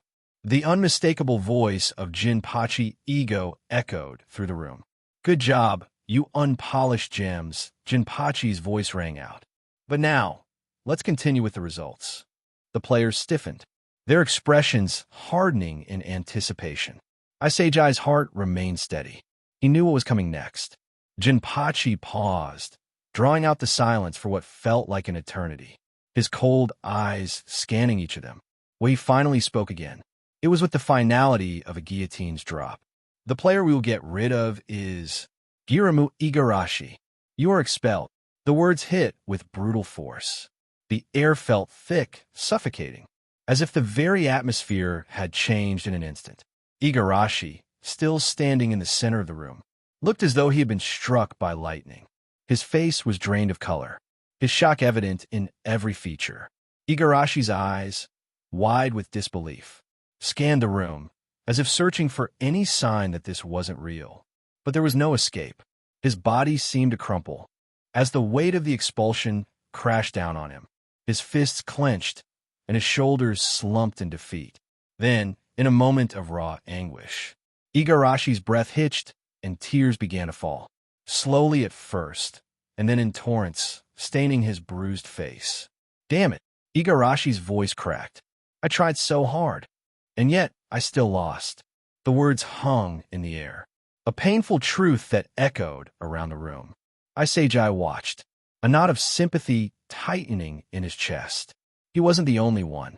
All around him, the other players exchanged uneasy glances. Some looked away, unwilling to face Igarashi's pain, while others couldn't tear their eyes from the spectacle of his breakdown. Igarashi's face was drenched in sweat and tears, the marks of the brutal game still visible in the form of fresh bruises. His once confident demeanor had crumbled, replaced by a look of hollow despair. This was the price of failure in Blue Lock. And then there was Kira. Kira stood quietly in the corner of the room, his eyes locked on Igarashi. He had been a part of the moment that sealed Igarashi's fate. His mind was racing as the full impact of what had just happened began to settle in. He could have been the one standing there, eyes filled with disbelief and despair, torn between anger and regret. A second earlier or a second later, and things could have turned out very differently. The thought sent a chill through Kira. If he hadn't acted when he did, it could have been him expelled instead of Igarashi. That fact, that heavy truth, hit Kira like a wave crashing down on him. It was a choice between him and Igarashi. There was no other way around it. He had chosen himself. Igarashi's fists clenched, but there was no fight in him left. With a final look at the players around him, his gaze landed on Kira. who stood off to the side. Igarashi's breathing slowed, but the pain in his eyes remained as he turned on his heel and walked towards the door. Hiss! The door slid open with a soft hiss, and without another word, Igarashi stepped outside, the door shutting behind him. Kira suddenly felt a piercing gaze. He looked up to see Isagi standing there across the room, his calm eyes locking onto his own. Kira felt a surge of anger and frustration welling up inside him. Without a second thought, he stormed toward Isagi, his movements sharp and urgent. He grabbed Isagi's shirt with a tight grip, shaking him slightly, his voice low but full of fury. "You, why the hell did you pass it to me?" Kira spat, his words seething with anger. "If I didn't take that shot, I would have been expelled." Isagi stood there, unfazed. He looked directly into Kira's eyes without flinching. "So, I believe that you'd make it." Isagi's words were simple but filled with confidence. "And you did." Kira blinked, shocked and confused by Isagi's response. "Huh?" Kira stuttered, his grip loosening slightly. Isagi met his gaze with a calm smile. "I mean, results are everything in this place, right?" Isagi continued. "I believed in you, so you won." Kira froze, his anger faltering for a moment. There was no bitterness, no malice, just an honest belief in him as a worthy rival. Before Kira could respond, a voice suddenly rang out from behind them. "Haha, so that's what you were planning." But Kira appeared out of nowhere. A wide grin plastered across his face as he clapped Isagi on the shoulder. Isagi jumped slightly, caught off guard by the sudden appearance of this eccentric player. "I like you, Isagi," Bakira said, his eyes gleaming with excitement. Isagi, now thoroughly confused, slowly backed away from Bakira, trying to process what had just happened. "Oh, I see," Isagi said, his voice trailing off as he eyed Bakira warily. The situation was getting stranger by the minute. Just then, the voice of Jinpachi ego cut through the air again, drawing the player's attention back to the screen. Isagi is correct. Results are, in fact, everything in this place. Jinpachi's voice rang out, sharp and clear. "In this world, you either win or lose." A tense silence filled the room as everyone listened closely. "But how was it everyone?" Jinpachi continued, his tone growing more intense. "Since you were born, wasn't this the first time you felt true danger? Were you scared? Shocked?" A chill ran down everybody's spine. That was just a taste of Blue Lock's essence. Jinpachi finished with a biting edge. "You understand that much, right? The football you've played all your lives is for weaklings." Jinpachi's words continued to cut through the room. "Didn't you get those shivers? Nice. I survived. That is the feeling of victory. So shove it in those brains of yours." A nervous tension settled over everyone. Since each time you rejoice in that feeling, your ego will steadily grow, and you'll need it to climb to the top and be the best striker in the world. Jinpachi let the room digest his words for a moment before speaking again. "Congratulations," he said with a finality. "You have passed Blue Lock's entrance test." The room then erupted into a sudden chorus of cheers. Some players pumped their fists in the air, while others simply exhaled in relief. But for Isagi, the cheers fell hollow, like the calm after a storm. Jinpachi's voice continued, his tone shifting once more. "Your room was designed for no more than 11 people. So from now on, you'll cohabitate together. You fated 11. You may collaborate with each other and also betray each other. You and the rivals you'll have to trample are Blue Lock's Team Z." 3 days had passed. The players of Team Z were no longer just competitors. They were now comrades in the most twisted game of survival they could imagine. The gym was their battleground now. The sound of pounding footsteps and labored breathing filled the gym as the treadmills whirred steadily beneath the runners. There Isagi, Raichi, and Kira pushed themselves, their bodies drenched in sweat, maintaining the relentless pace of 20 kilometers per hour. The display screen on Isagi's treadmill flashed his running time. 42 minutes and 13 seconds. Isagi's breathing grew ragged. His chest heaved as he fought to keep up. his legs feeling like they might give out at any moment. Ha! Ha! Ha! Isagi gasped, his vision blurring slightly. Raichi, running, glanced over at him. The time on Raichi's treadmill read 1 hour, 13 minutes, and 49 seconds. But he showed no signs of slowing down. His breathing was steady. He smirked. Oi, Isagi, Raichi bellowed, his voice dripping with mockery. Your endurance is fucking garbage. Isagi's head snapped up slightly at the words, but he lacked the energy to respond. All he could manage were strained grunts. G-U-H. Huh. Raichi wasn't done. Uh-huh. And you, hot shit, think you could be the best striker in the world? His laughter echoed through the gym. How about this? Raichi continued. When you lose to me, you can stick it up your ass and go home to cry about it, you bum. Isagi's fists clenched instinctively around the treadmill's handles, but he didn't have the breath to fire back. His legs screamed in protest, but he refused to stop. To Raichi's side, Kira Ryosuke maintained his pace without faltering. His own treadmill displayed the same time as Raichi's. 1 hour, 13 minutes, and 49 seconds. Yet Kira seemed calm, his focused expression, a stark contrast to Raichi's animated taunting. Kira didn't even glance at Raichi or Isagi. His attention was laser-focused on himself. Isagi gritted his teeth. His body was close to its limit. Come on, just a little more. His legs trembling, but still moving forward. The timer ticked forward, and though his lungs burned and his body screamed, he kept going, refusing to let the treadmill beat him. Raichi chuckled under his breath, clearly enjoying Isagi's struggle. But unbeknownst to him, Isagi's body was about to change. Ding! A digital screen popped up in front of Isagi. Name, Yoichi Isagi. Status, 1. Physical fitness, B. 2. Soccer technique, B. 3. Game intelligence, A. 4. Talents, 1/5. Devour shop, 1480 points. A rush of adrenaline surged through his veins, sparking an unfamiliar vitality deep within him. It felt like a barrier had cracked open inside, unleashing a hidden reserve of strength. So this is what it feels like to break through, Isagi thought. 1 hour. He was not struggling as much anymore. Kira glanced over briefly. His eyes noticed the subtle shift in Isagi's posture. Raichi, seeing that his taunts no longer had an effect, growled under his breath. TCH, don't get cocky, Isagi. This is just the start. But Isagi kept his focus on the treadmill. 1 hour and 10 minutes. 1 hour and 15 minutes. The seconds dragged on like hours, his vision blurring slightly as his body reached its breaking point, chest heaving with the effort to keep his lungs working.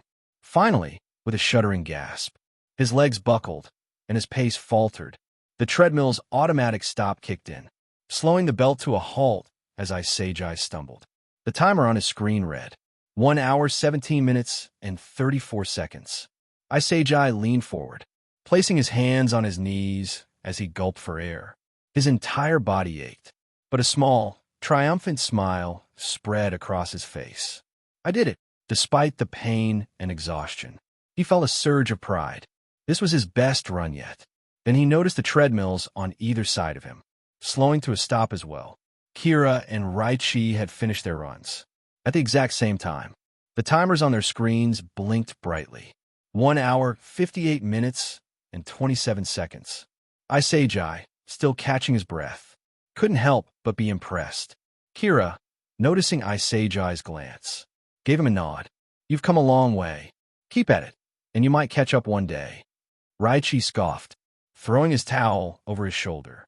TCH, don't let it get to your head, Isagi. You're still way behind us. But hey, he added with a sly grin, you didn't completely embarrass yourself today. That's something. Isagi straightened up, his legs still trembling slightly, but his resolve unshaken. I'll get there, he said quietly, more to himself than to them. One step at a time. I'll close the gap. Isagi, after a short break, went to the next station. The jumping test. Wataru Kyuan was already there stretching. Kyuan's presence always stood out to him. He had a tall, lean frame and dark brown hair that fell to his chin. His red eyes, though rare, carried an intensity that made Isagi pause whenever they locked gazes. And even with that fierce look, Kyuan wore an almost perpetual smile. Isagi approached, his muscles still burning from the treadmill. "Ready?" Kyuan asked, flashing his usual smile. Isagi nodded. They both took their positions, and without another word, leaped into the air. The test was simple. Jump as high as you can. The result was the number on a digital display. Isagi landed lightly, eyes flicking to the screen. 63 centimeters. His jump was decent, solid. Kyuan, who had already landed, stared at the screen with a knowing look. 68 centimeters. Isagi's eyes widened in surprise. "Whoa, that's high," he thought. Kyuan had some serious power behind those legs of his. Kyuan caught his gaze and raised an eyebrow. "Huh, Isagi, you feeling ill today?" Isagi blinked, snapping back to the present. "No, I'm all right," shaking his head with a small laugh. Before either of them could continue, a loud sound rang throughout the training facility. Ding dong, ding dong. The unmistakable chime signaled that mealtime had arrived. Blue Lock's daily schedule was precise, down to the minute. Time for training was crucial, but so was fueling their bodies for the next round. "Guess that's our cue," Kyuan said with a wry smile. As he turned ahead toward the cafeteria, Isagi followed. The cafeteria was an architectural marvel, far larger than any dining hall Isagi had ever seen.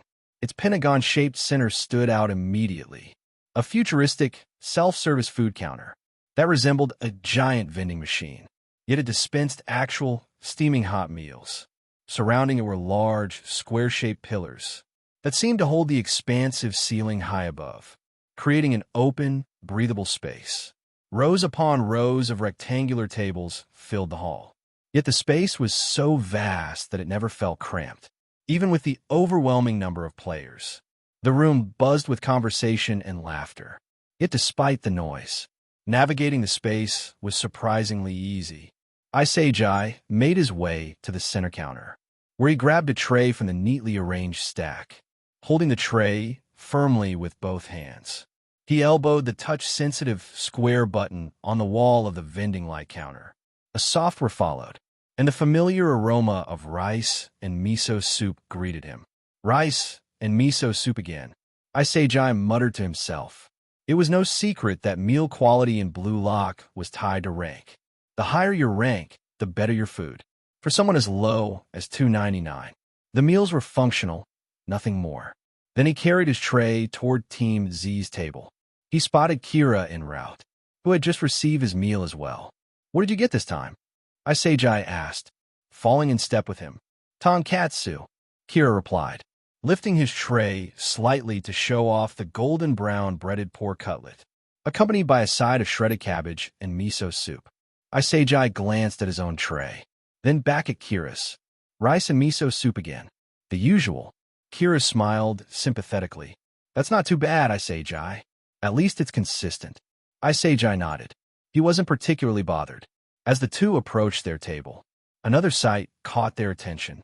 Across the table sat Jin Gagamaru. The tall, lanky player was hard to miss with his imposing height. Long black hair tied into a bun, streaked with silver, and the distinctive 3 scars on his ear. Gagamaru's rank, 296, was only slightly better than Isagi's. Yet on his tray was a modest plate of gyoza alongside his miso soup. The shocking part wasn't the meal itself. It was how Gagamaru was eating it. Instead of using the provided chopsticks, Gagamaru casually picked up the gyoza with his bare hands, shoving the dumplings into his mouth with zero hesitation. Isagi stopped mid-step, his tray wobbling slightly. "What's up with that dude not using chopsticks?" Kira stared too, his brow furrowing in equal confusion. After a moment, he shrugged, offering a wild theory. "Maybe it's one of those religious things," Kira suggested. "Religious?" Isagi blinked. "Yeah, or maybe he was raised by bears or something," Kira continued. Then, out of nowhere, Asahi Narahaya appeared, darting between the tables with surprising speed. Before anyone could react, he snatched the gyoza right out of Gagamaru's hands. "Thank for the gyoza," Narahaya called out, in a playful tone as he bolted away. The gyoza now in his possession. Gagamaru, clearly taken aback, froze for a moment, before his expression shifted into one of pure annoyance. "Hey, midget, give it back," Gagamaru shouted, pushing through the crowd to chase after Narahaya. But Narahaya, already wiping his lips with his finger, as he glanced back over his shoulder, grinned cheekily. "My bad, I already ate it," he called back, his tone mocking. The sight of a very tall and very pissed-off Gagamaru chasing after the much smaller Narahaya was almost comical. But before Isagi could even process it, Kira shouted at him from across the table. "Isagi, hide them," Kira yelled, his eyes wide with panic. As he clutched his tray tighter, Isagi glanced at his own meal. With a shrug, he turned to Kira and muttered, "Nah, I doubt he want my food anyway. Don't know about you, though." Kira scowled, his shoulders dropping in resignation, as he realized he wasn't getting any help. The chase continued with Gagamaru swearing and Narahaya laughing like a maniac. Isagi just leaned back in his chair, watching the spectacle unfold. He wasn't about to get involved, but he couldn't help but chuckle at the absurdity of it all. Rest time. The shared room was dark, and the soft snores of Team Z members filled the air. Isagi lay on his mat, staring up at the dark ceiling. No matter how much he tried, sleep wouldn't come. With a quiet sigh, he pushed himself up, careful not to disturb anyone. "If I'm awake, I might as well do something useful," Isagi thought. He tiptoed across the room, slipping on his training shoes. The cool air greeted him as he slid open the door, then closing it behind him. With the softest click, it was eerily quiet, the kind of stillness that came alive late at night. His destination wasn't far. Team Z's indoor training facility was just across the hallway. But as he made his way there, the data he had gathered about his whole team flashed through his mind. Team Z's 11. Physical fitness. 11th, Yudai Imamuru, C+. BAC, C+, STR, C, STA, C+, AGI, C+.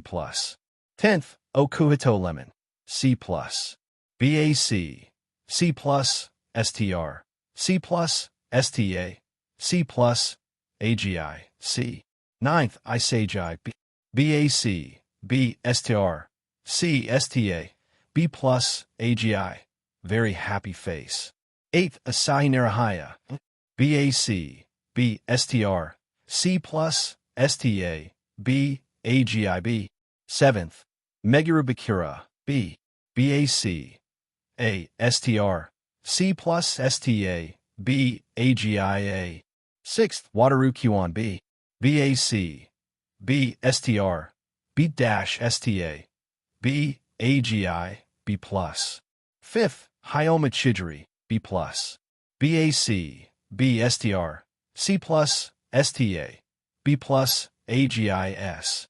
4th, Jin Gagamaru, B+, BAC, A-STR, B, STA, B+, AGI, A. 3rd, Jingo Raichi, BAC, B+, STR, A, STA, A, AGI, B+. 2nd, Ryosuke Kira, BAC, A-STR, B+, STA, A, AGI, B+. 1st, Rensuk Kunigami, A, BAC, B+, STR, A+, STA, A, AGI, B. Kunigami stands out as the powerhouse, with his raw strength and stamina rated at A, offering both endurance and dominance on the field. Gagamaru and Raichi follow closely behind, boasting impressive agility and balance, making them reliable on both ends of the field. Chidori's explosive speed is a weapon in itself, thanks to his S-rated agility, making him one of the fastest players in the team. Meanwhile, Bakira's fluid movement and balance allow him to maneuver around opponents with ease, despite his physical ratings being less dominant. The other players, such as Narahaya and Kyuan, show solid stamina and agility.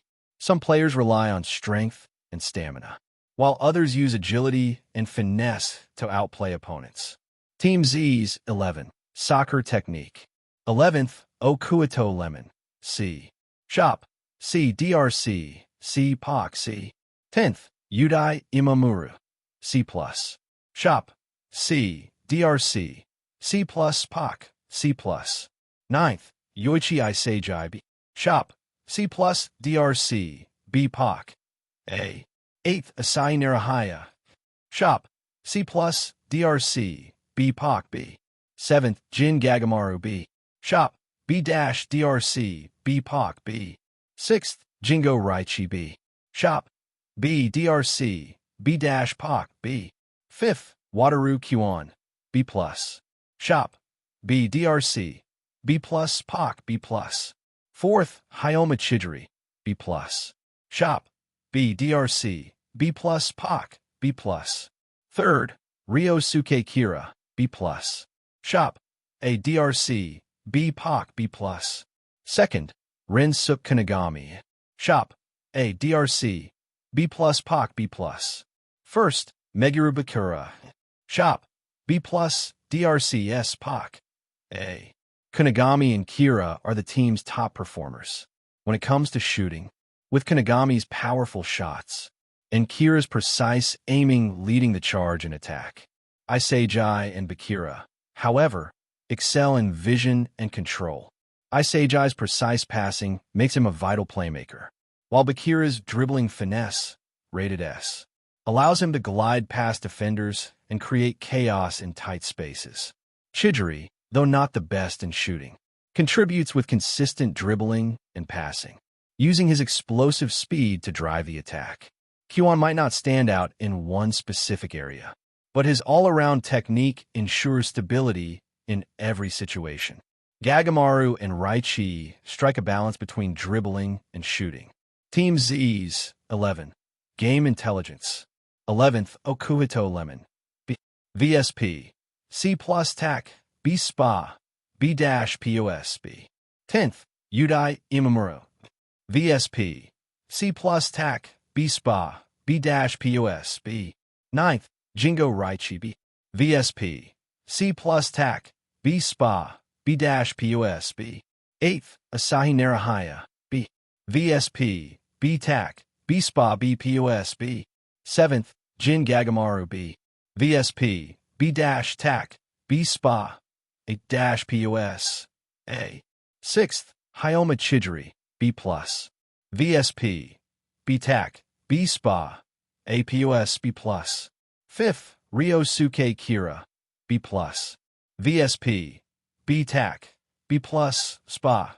B+. POS. B+. 4th, Rensuk Kanagami B+. VSP. B+ TAC. B SPA. B+ POS. B. 3rd, Meguru Bakura B+. VSP. B+ TAC. B SPA. B+ POS. B. 2nd, Wataru Kuon VSP. A TAC. A SPA. B+ POS. 1st, Yoichi Isagi A. VSP. A TAC. A-SPA. POS. Isagi stands at the top, leading the team with his exceptional vision and spatial awareness. Kuon follows closely, with his top-tier tactical knowledge and understanding of the game.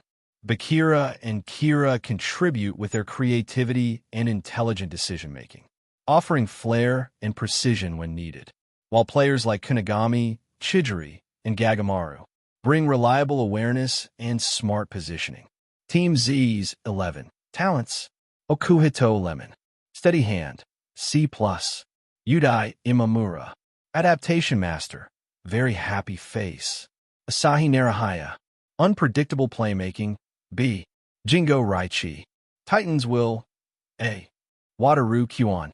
Tactical Overlord. Ryosuke Kira. Sniper's Aim. A. Rensuk Kanagami. Lion's Roar. A. Jin Gagamaru. Goalkeeping Instinct. Yoichi Isagi. God's Eye. A. Hayoma Chidori. Phantom Stride. S. Meguru Bakura. Dribble Mirage. S. Isagi and Bakura provide the team with unparalleled creativity and vision, helping the squad control the game and create chances from seemingly impossible situations. Chidori injects speed into the offense, while Kanagami adds power and precision to shots, making him a threat in any situation. Players like Kyuan and Imamura are tactical assets, able to manage the game and adapt to different scenarios. Gagamaru is the anchor of the team's defense, with quick reflexes and an uncanny ability to predict opponents' shots. Raichi adds physical dominance, particularly in key moments. Narahaya keeps opponents on their toes, disrupting defenses with sudden, creative moves, while Kira ensures that no opportunity is wasted when a shot is on target. He had spent days studying the physical capabilities, soccer techniques, and talents of each player in the team. He had every detail etched in his mind. Who was the strongest, the fastest, the most precise, and the most unpredictable? And yet, despite the raw talent Team Z possessed, something was off. Isagi knew the answer to the question that had been nagging him for days. There was a gap in the team, a rift that couldn't be ignored. It wasn't about their individual abilities, but about how they interacted with each other, how they viewed each other. Even though they're on the same team, no one really trusts anyone else, except maybe Bakira. Bakira has been a wild card, unpredictable. There was Kira, too, was someone Isagi had come to respect and already had a connection with prior. But the rest of the team? Every time the group came together, it was a tense exchange, a battle of egos and personal pride. But we can't survive like this. Isagi's fists clenched. Sooner or later, we'll have to face other teams, and they won't hesitate to tear us apart if we can't function as a unit. We have to figure this out. I need to bring us together, but how? His thoughts spiraled, racing faster and faster, when suddenly, wham! A soccer ball collided with the back of his head. G.H. Isagi stumbled forward, his heart racing in surprise. He whipped around, startled, to find a familiar figure grinning at him from the doorway. Isagi.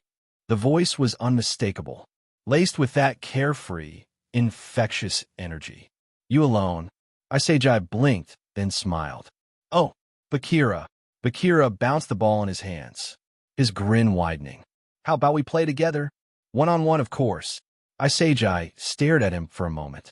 The last thing he expected was Bakira showing up. But maybe this was exactly what he needed. A distraction? A way to clear his head? He gave a small chuckle, shaking his head. One-on-one, huh? Sure, why not? Bakira's grin only grew wider, and he tossed the ball up. As they were taking their positions, Bakira suddenly paused. Hey, Isagi, he called out. Can I ask you something first? Isagi turned toward him. What?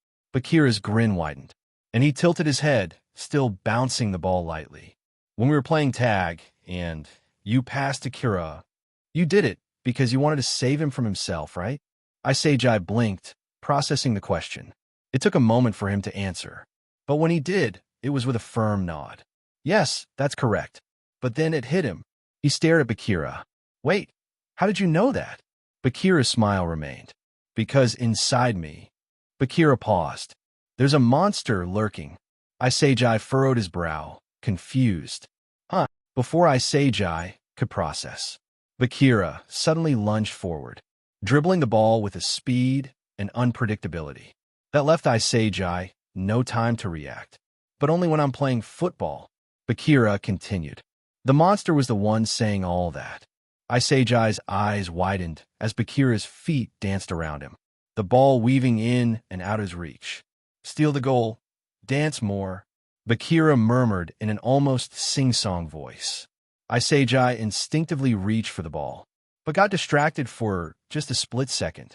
TCH. He clicked his tongue in frustration, as Bakira slipped past him with ease, as if reading his every move. But Bakira didn't stop there. As he passed Isagi, his face came dangerously close, and with a swift move, he pushed the ball through Isagi's legs. But that time you see, the monster inside me said. Bakira's voice was barely above a whisper. His eyes locked with Isagi's in a brief, intense moment. Play along with him, because in him, there's a monster too.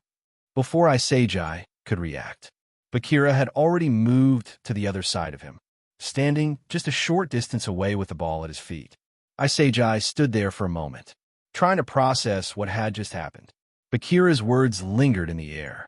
As he stared at the ball, his thoughts racing. A monster inside of me? Of course, that was just instinct. I listen to that monster, and it guides my football. That's all. His back facing Isagi, with the ball underneath his foot. Then he twisted his neck.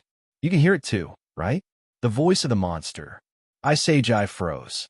His mouth opened slightly, but no words came out. Monster? Instinctively, his thoughts shifted to how he ended up in Blue Lock, the memory of being Luke, and the abrupt arrival of the system in this life. Could that be the monster Bakira was talking about? But Bakira doesn't know about the system. No one else did. What is this monster, really? Isagi thought. Was it just instinct? Or was it something even more? Isagi wondered if it's a clue. The key to surviving Blue Lock. And a way to bring Team Z together. Bakira kept going. Messi, Cristiano Ronaldo, even Noel Noah. He began dribbling the ball, bouncing it off his foot with fluid precision. All those legends have their own monster deep inside their hearts. It's proof that they're all strikers. The rhythmic taps of the ball filled the air. That's what I believe. As Bakira's grin widened. That's why Isagi, lifting the ball slightly, until it hovered in front of his face. I'm glad I came a Blue Lock. It was a brief pause, because I got to meet you. Isagi stared at Bakira. For a moment, all the frustration and confusion that Isagi had felt melted away. Come on, one more time. Bakira challenged. Isagi blinked. Then realization sparked in his eyes. He's really good at dribbling, but on top of that, the stuff he says and does surprisingly helped me figure some stuff out. He exhaled deeply, a faint smile forming. Isagi charged toward Bakira, aiming to snatch the ball, but Bakira saw it coming. With an effortless flick, he dodged Isagi's attempt, the ball dancing at his feet. Naya, he teased, his laughter full of energy. Now that's it, as he weaved the ball out of Isagi's reach. His movements sharp and unpredictable. Those are the eyes you had back then. But before Isagi could respond, a sudden chime echoed through the training facility. Ding dong, ding dong. Both Bakira and Isagi froze, their attention snapping upward. Ahem. We have finished compiling the results from the last 3 days. So hurry back to your rooms and have a look at your new rankings. The two stood in silence for a moment. Then Bakira let out a playful laugh. Well, guess playtime's over. Nudging the ball lightly toward Isagi. Isagi caught it with his foot. Let's go, Bakira said, turning toward Team Z's room. Isagi silently followed. The shared room was dimly lit. Isagi and Bakira walked in together. As they stepped inside, a familiar voice rang out. Oh, Isagi. Isagi looked up to see Ryosuke Kira. Standing nearby, his patch held up. Look, Kira exclaimed, pointing at his ranking patch. I climbed a few ranks from 289th. I'm now 268th. Isagi's eyebrows shot up in surprise. Oh, nice. Kira's eyes shifted to Isagi's patch, and he noticed the change immediately. Yours changed too. Look, Isagi glanced down at his chest, where his new ranking now, 274th. You're right, I'm 274th, he exclaimed, smiling. Kira chuckled. I'm still ahead of you, Isagi. You better catch up. Isagi returned the grin. No worries, I will. Before their exchange could continue, the large monitor on the wall suddenly flickered to life. Boo! Jinpachi Ego's face filled the screen. Hello, and nicely done.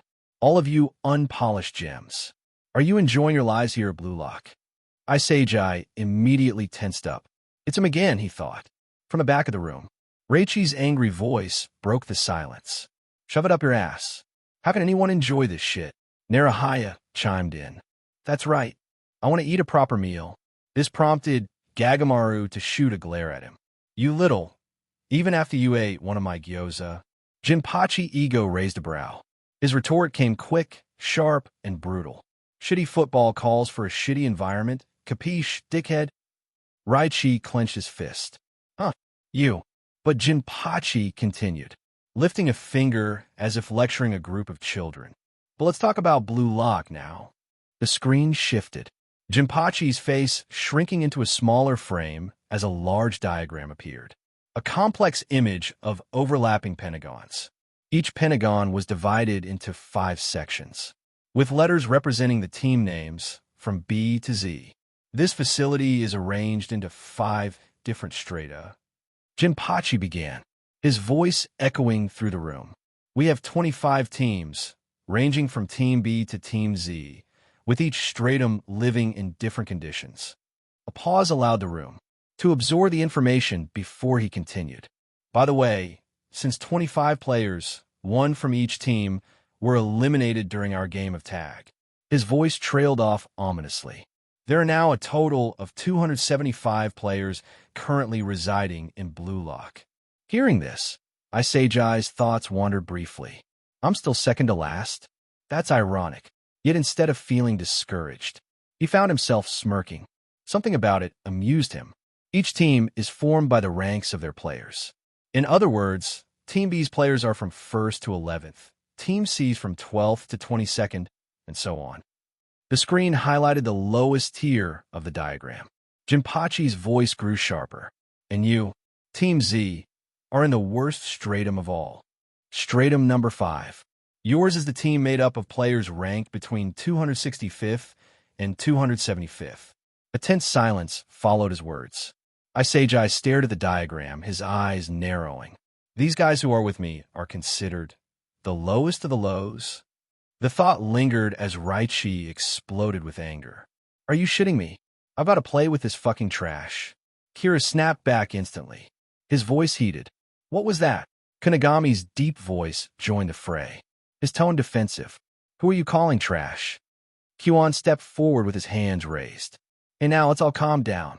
But before anyone else could speak, Jinpachi's voice cut through the room. Players of higher ranks from the lower blocks have the better meals and superior training equipment. The screen flickered, showing vivid images of luxurious Japanese cuisine. Steaming bowls of ramen, meticulously crafted sushi, and perfectly grilled Wagyu beef. Beside it, footage played of a player utilizing cutting-edge training gear. Resistance machines, hyper-advanced AI trainers, and pristine fields. These are meant to represent the lifestyle of those strikers at the very top. Jinpachi continued, his tone dripping with provocation. Here, Jinpachi declared, is where the finest football players get to live like kings. His arms spread wide, as though welcoming them to a grand stage. Win, he proclaimed, so you too can seize such a lifestyle. Everyone stared at the screen, their heart pounding. This is what it means to be in Blue Lock. The screen flickered once more, and Jinpachi's face returned, his piercing gaze locking onto them. Let the first selection begin. New rankings. 265th, Rinsuke Kunigami. 266th, Meguro Kira. 267th, Hayoma Chidori. 268th, Ryosuke Kira. 269th, Jin Gagamaru. 270th, Wataru Kyuan. 271th, Jingo Yoichi. 272th, Asahi Narahaya. 273th, Yudai Imamura. 274th, Yoichi Isagi. 275th, Okuito Lemon. The tall glass windows of the building reflected the sprawling cityscape.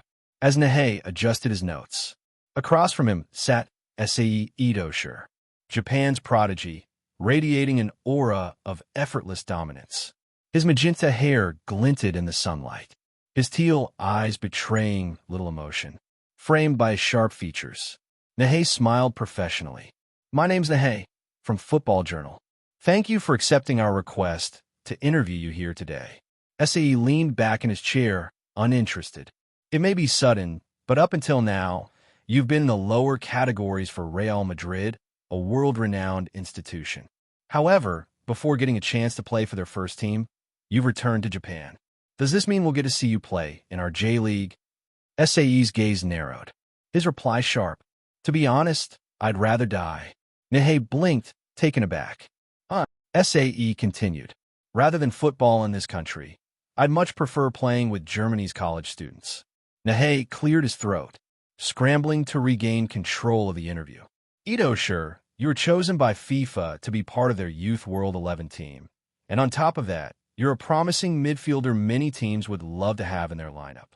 While you're all but certain to lead Japan's national team, I must ask, what are your thoughts and expectations regarding that? I have no interest in it whatsoever, SAE replied bluntly, standing up as if to end the interview. Not only could I never expect to win a championship with such a squad, but it's also not my dream. My dream is to win the Champions League. And in this country, there isn't a single forward worthy of receiving one of my passes. Nihei, flustered, tried to recover. Oh, thank you for your time. You too, CE replied curtly, opening the door. My manager will handle the rest. As the door clicked shut, Nihei sat stunned in silence. In all of Japan, not one talent interests this genius, who may well be one of the best players in the world. Outside, SAE's manager, Jirlane Davide, jogged to catch up with him. Itoshi-san, you went and did it again. SAE glanced at him lazily. The media will hate you at this rate. Davide chided. I couldn't care less about this country. SAE said coldly. I'm only here to renew my passport anyway. Davide sighed, but stopped in his tracks. As SAE's gaze locked onto something down the hallway, they had stumbled upon the Blue Lock Project press conference. Inside, an retiree sat confidently at a table, right beside Hirotoshi Buritsuda, president of the Japan Football Association. Across from them sat rows of skeptical reporters. Anri's voice resonated through the room. Blue Lock is a revolutionary project aimed at producing the world's greatest striker. In this initiative, high school players will throw away everything to compete. The reporters muttered amongst themselves, some voices louder than others. Revolutionary? Can such a system guarantee results? Is this really worth the risks? Anri, unflinching, leaned into the microphone. If Japan wishes to close the gap with the world's best, this is the way forward. Meanwhile, back in Team Z's room. Now, on to the details of Blue Locks. First selection, starting next week. Boo! The screen changed to a grid formatted like a multiplication table. The first selection will be between you, the 55 players of the fifth stratum. This consists of a round robin of the 5 teams within it. When all is said and done, only the top 2 teams will advance to the second selection. Gasps filled the room. It's all or nothing, Jinpachi concluded ominously. Chidori broke the silence first. Huh, you're saying us 11 players from Team Z are playing? But are we all forwards? Imamura scratched his head. Looks like we'll have to cover other positions too. He turned to Lemon. How about being our goalkeeper? Lemon groaned. Stop it. If you ask me, there's no way I can refuse. The room erupted into chaos as Raichi declared. Then I'll play as center forward. Kunigami frowned. Huh, you mean me? Gagamaru interjected. Except I will. Kira pointed at Imamura. You're on defense. Say what? Imamura shouted. Isagi, standing in the corner, shook his head. I knew this was going to happen. Jinpachi's voice boomed, silencing the room. Isn't that fine? Football is, at its core, a sport where you score goals. It's only natural for all of you to play as forwards. He paused before continuing. Football was originally a sport played with every member as a forward. So, our football will begin from that starting point. From there, fix your knowledge of football from scratch. Isagi's eyes widened. Fix our knowledge of football from scratch. The key to Team Z's survival began to take shape in his mind. Back at the conference, Anri addressed the room passionately. If Japan wants to cross that very last step, the state of Japan's national team cannot continue as is. At the same time, in 2 separate locations, both Anri and Jinpachi spoke in unison. The most important thing for Japan to become the best in the world is not the teamwork between 11 players. Both paused, their voices dropping for emphasis. It is to have a hero among them. A hero. Isagi's gaze swept across his teammates. He remembered Bakira's words about the monster. The monster wasn't some external force. It was their egos, their desires, their drive to stand out. Each player had their own monster. What made them unique? What pushed them forward? For the team to survive, for him to survive, he needed to be the one in control. He He needed to dominate everyone else's monster. He had to outplay them in skill, talent, and intelligence. Only then would their egos revolve around him. It was about becoming so undeniably good that the team couldn't help but follow his lead. A sense of clarity washed over Isagi. This was the key to their survival. Isagi knew what he had to do. He didn't need to be the best team player. He needed to be the best player, period. And retiree had just concluded the interview. That was it for the press conference. But the reporters weren't satisfied. Questions fired from every direction. Are you kidding me? What'll happen to those other young geniuses? No one at the JFA opposes this plan. Meanwhile, outside the room, Sae Ito stood there, his sharp teal eyes half-lidded, as he processed everything he'd overheard. Itoshi-chan, Davide, his manager, approached nervously, tugging at his sleeves. We should leave now. There's not much time before the flight to Spain. Sae didn't move. Cancel it, he said flatly. Davide froze, blinking in disbelief. What did you say? He turned his head slightly, as he looked at his manager with a calm but decisive expression. I said cancel it. Sae repeated. His tone was steady, but there was an edge of finality that left no room for argument. Davide fumbled for words. But Real Madrid's youth team, the training sessions, what about your contract?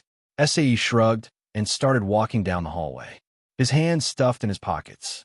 I don't care, he said bluntly. Before I leave, I'll judge the forward born in this New Japan with my own eyes. The air in Team Z's room was charged with anticipation as the players gathered in a circle. Rock, paper, scissors became the battlefield to settle disputes. With each round, the room buzzed with groans and cheers as players were eliminated from contention. Finally, the last four stood.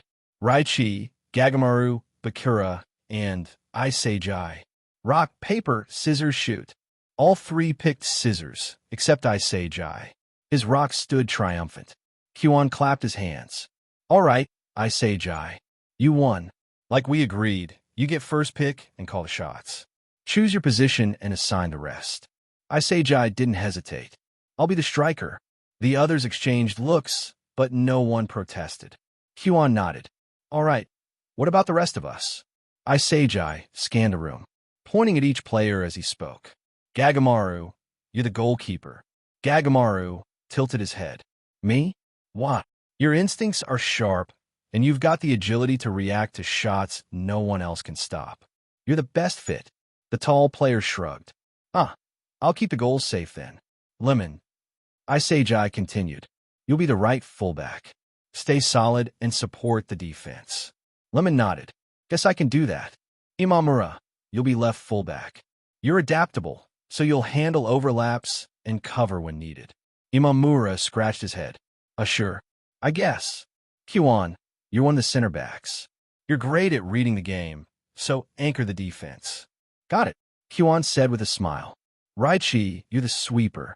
Isagi declared. Use your strength and stamina to clean up any threats before they reach the box. Raichi cracked his knuckles.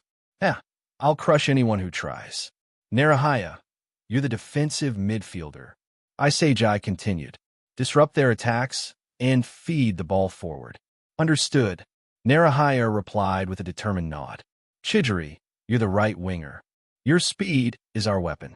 Use it to tear through their defense. Chidori flipped his hair. Fine. Bakura, you're the left winger. Your dribbling will break their structure and create chances for everyone. Sounds fun. Bakura chimed with a grin. Kira, you're the attacking midfielder. Your precision is key for linking plays and finishing from outside the box if needed. Kira crossed his arms but nodded. Naturally. And Kunigami, Isagi finished. You're the center midfielder. Control the tempo and look for opportunities to take shots when the chance arises. Kunigami gave him a thumbs up. I'll do my part. As Isagi stepped back, the team exchanged glances. There was a moment of silence before Raichi broke it. Oi, Isagi, how'd you figure out all of that?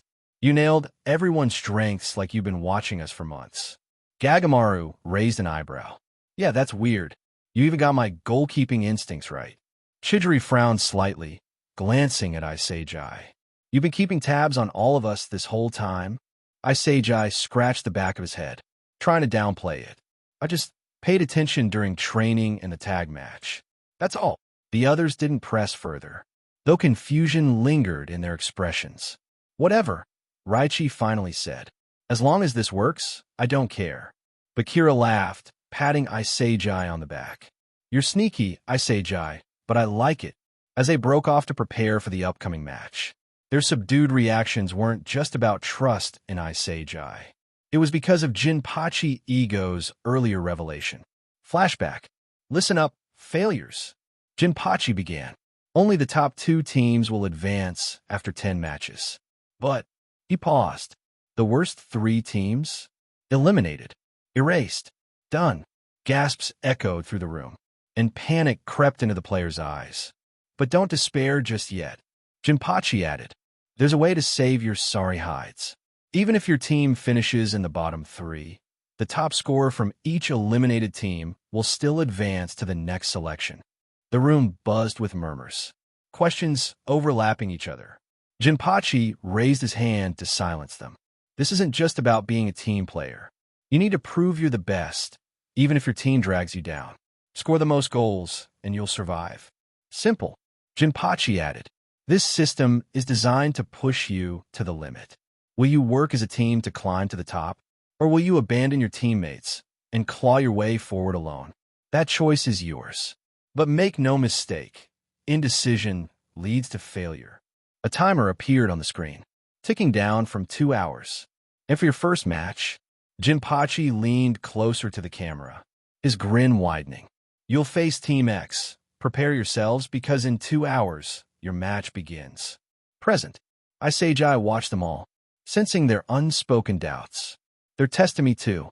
If I can't lead them to victory, they'll break apart. I have to prove that this team can win with me at the center. 2 hours had passed. Now Team Z stood at the 5th Stratum center field, preparing for their first official match in the first selection. The atmosphere was tense. The players lined up in their designated positions, and a large monitor was placed on the side of the field to keep track of the goals scored throughout the match.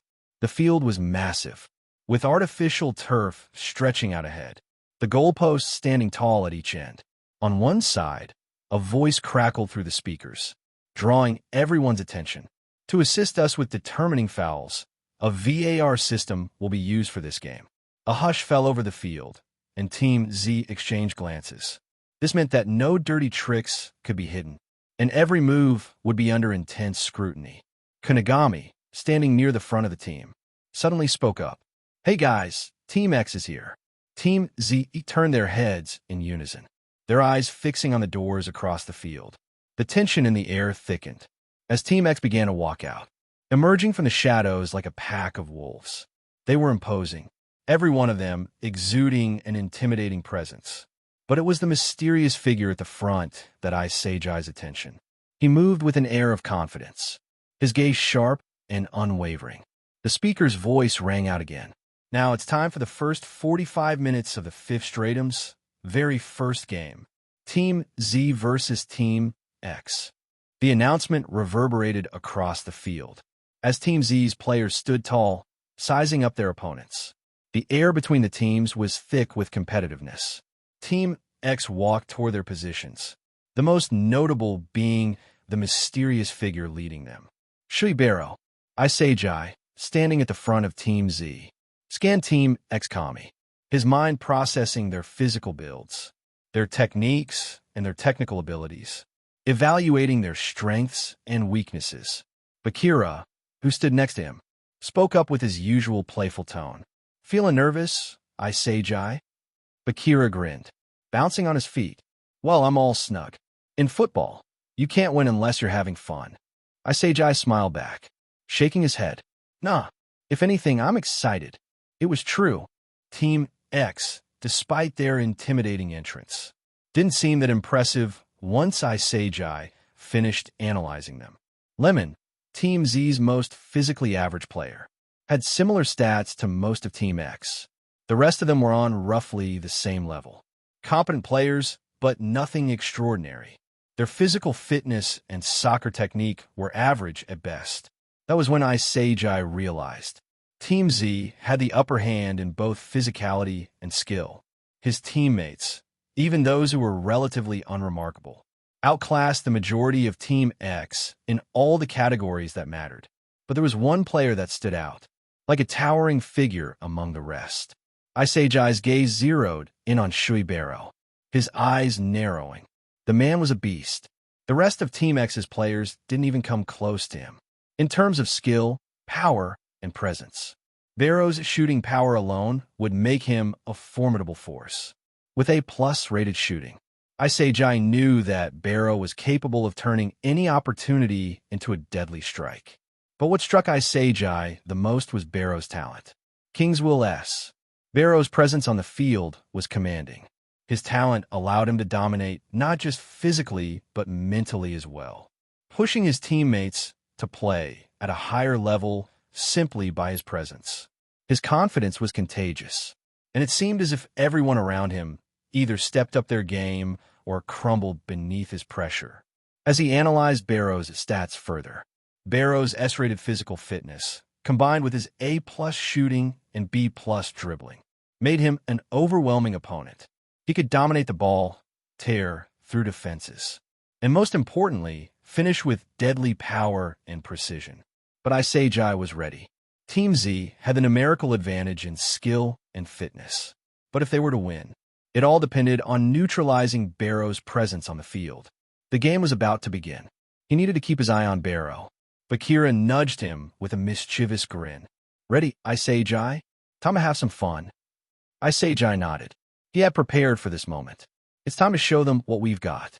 The whistle blew, signaling the start of the match. Isagi Yoichi burst forward. His eyes were sharp, scanning the field for any threats or openings. Almost immediately, 3 players from Team X surged toward him, their formation tightening to corner him. 3-on-1 already? Isagi thought.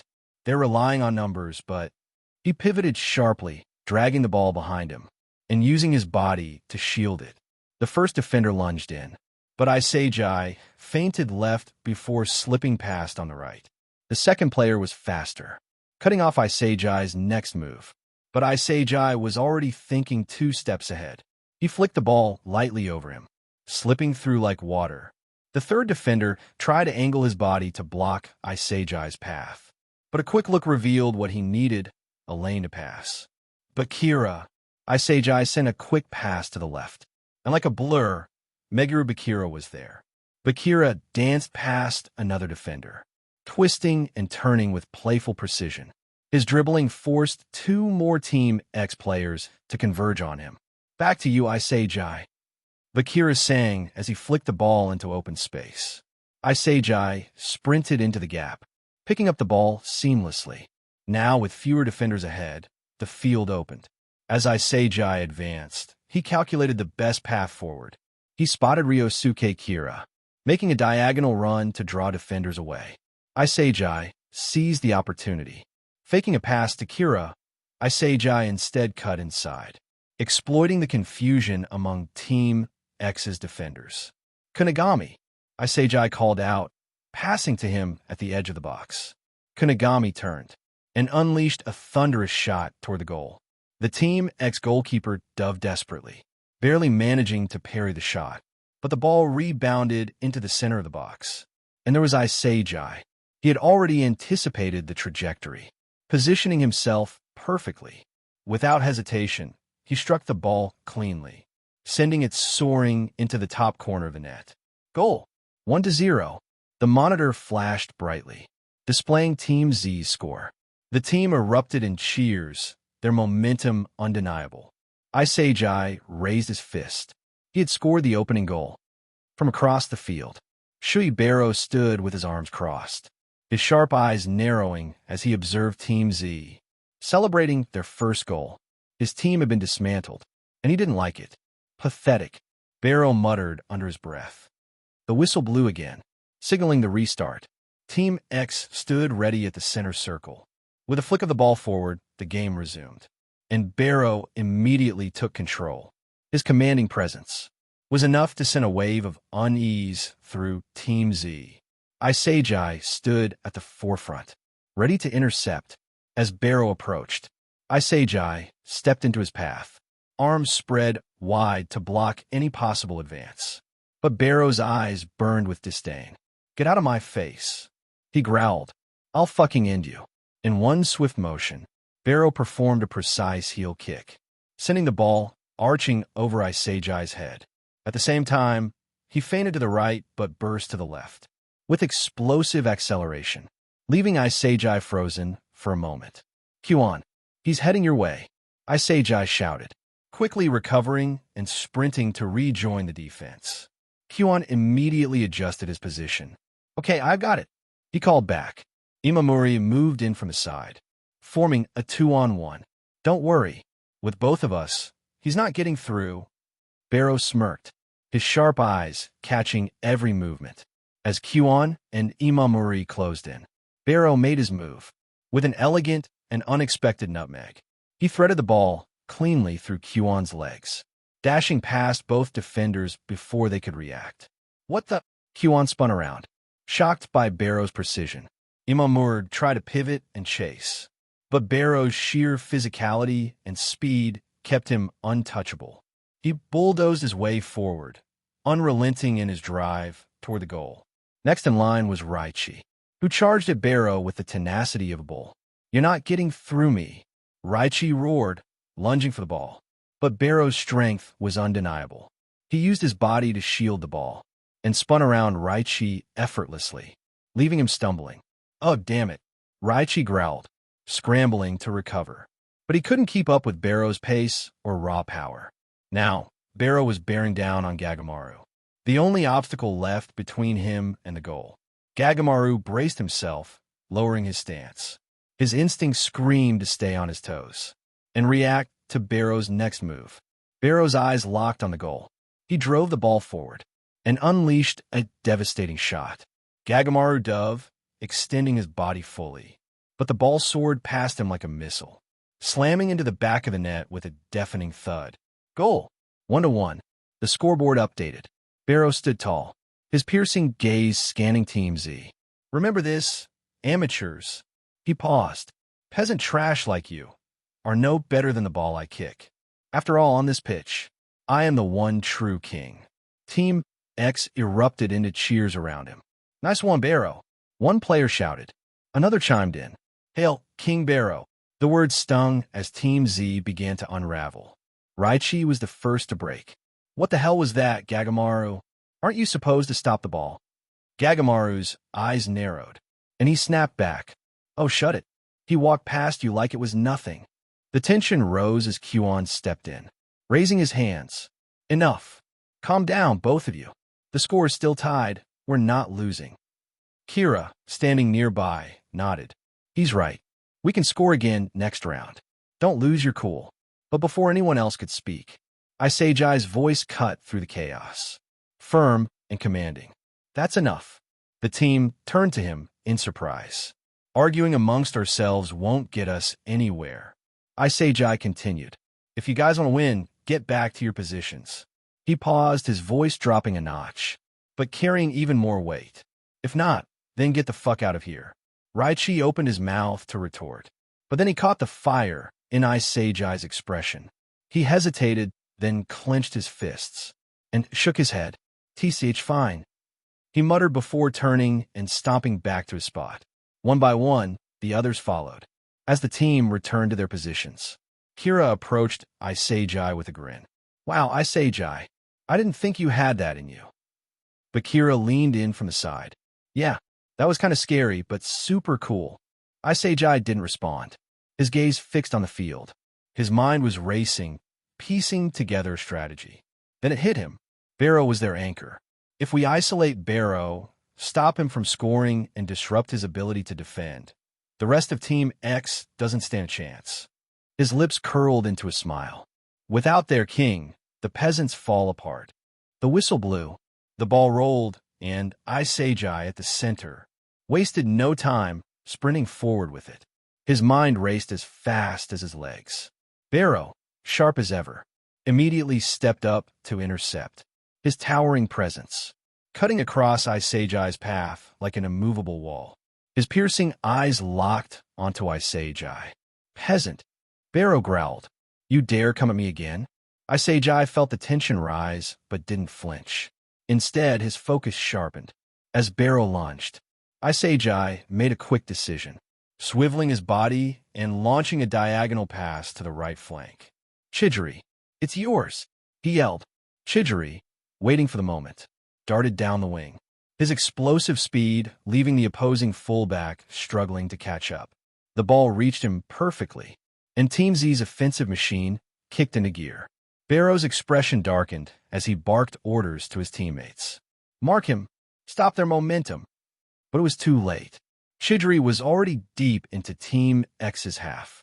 He cut inside, attracting defenders, before laying off the ball to Bakira on the left.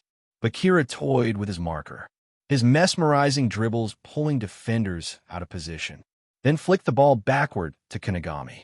Barrow, realizing the danger, stormed into the penalty area, aiming to block Kanagami's shot. But Isagi had anticipated this. Bakira, Isagi called, sprinting into the open space Barrow had vacated. Bakira's pass was immediate, landing at Isagi's feet. Barrow turned to chase but found himself boxed in. Raichi and Kyuan had positioned themselves strategically, cutting off his path. He roared in frustration, shoving past Raichi. But the delay was enough. Isagi, just outside the penalty box, glanced up. He struck the ball with precision, aiming for the top left corner. The goalkeeper lunged, too slow.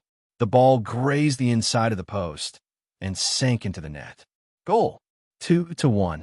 Cheers erupted from Team Z as Isagi pumped his fist in celebration. Let's go, he shouted, his voice echoing across the pitch. Barrow stood in the middle of the field, his expression a mix of rage and disbelief. His teammates looked toward him for direction, but he remained silent, glaring at Isagi. The whistle blew. Team X launched their offensive. Like a charging bull, Barrow sprinted forward with the ball. His powerful strides tore through the midfield. He's on the move again, Raichi shouted. This time, Team Z was ready. 5 players moved in to contain Barrow, converging like a net. Kyuan, Raichi, Imo, Narahaya, and Kunigami. They blocked his potential routes, cutting off his options. Barrow, his confidence unshaken. So predictable. You think 5 of you can stop me? He barreled through, his strength sending Narahaya stumbling. But the pressure mounted. Even Barrow's monstrous physique had its limits, and he realized advancing further alone was too risky. A slight hesitation flickered in his eyes before he grunted. Fine, take this trash. Barrow sent a crisp, diagonal pass to a teammate, exploiting the gap Team Z had left in their defense to focus on him. A gap deliberately placed by Isagi.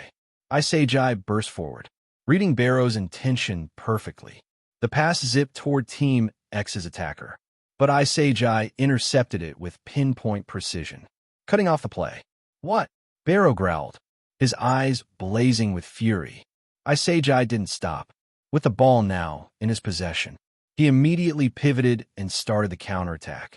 His voice rang across the field. Chidori, Bakira, move.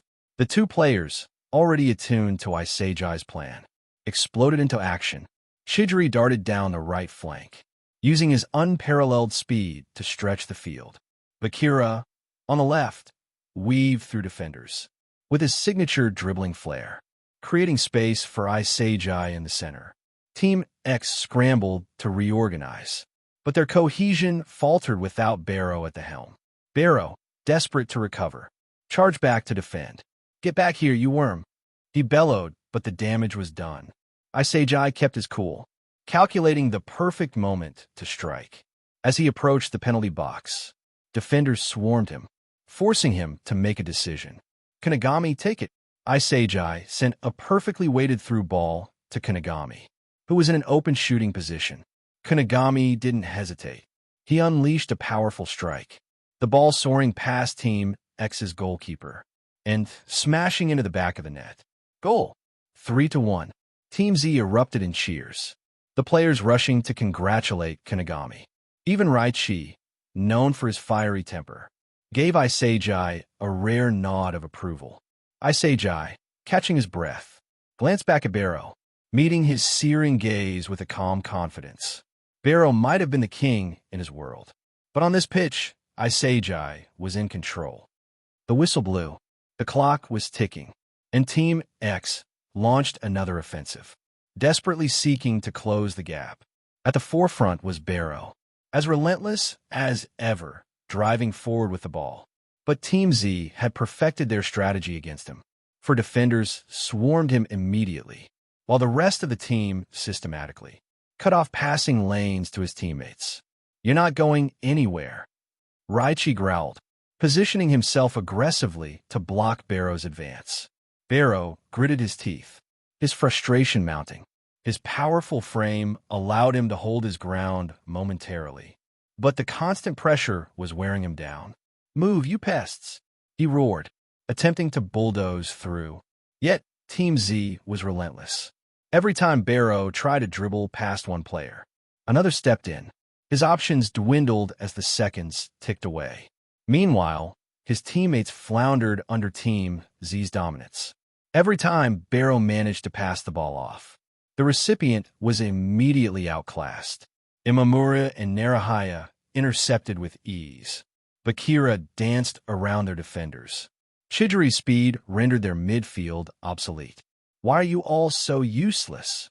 Barrow finally snapped, his voice booming across the field. One of his teammates, visibly flustered, shot back. "Maybe if you'd pass earlier, we have a chance." "You dare blame me?" Barrow barked. "I'm the only one doing anything out here." Another teammate, emboldened by the chaos, chimed in. "You're so obsessed with playing the king that you're dragging us all down." Their argument escalated, growing louder with every exchange.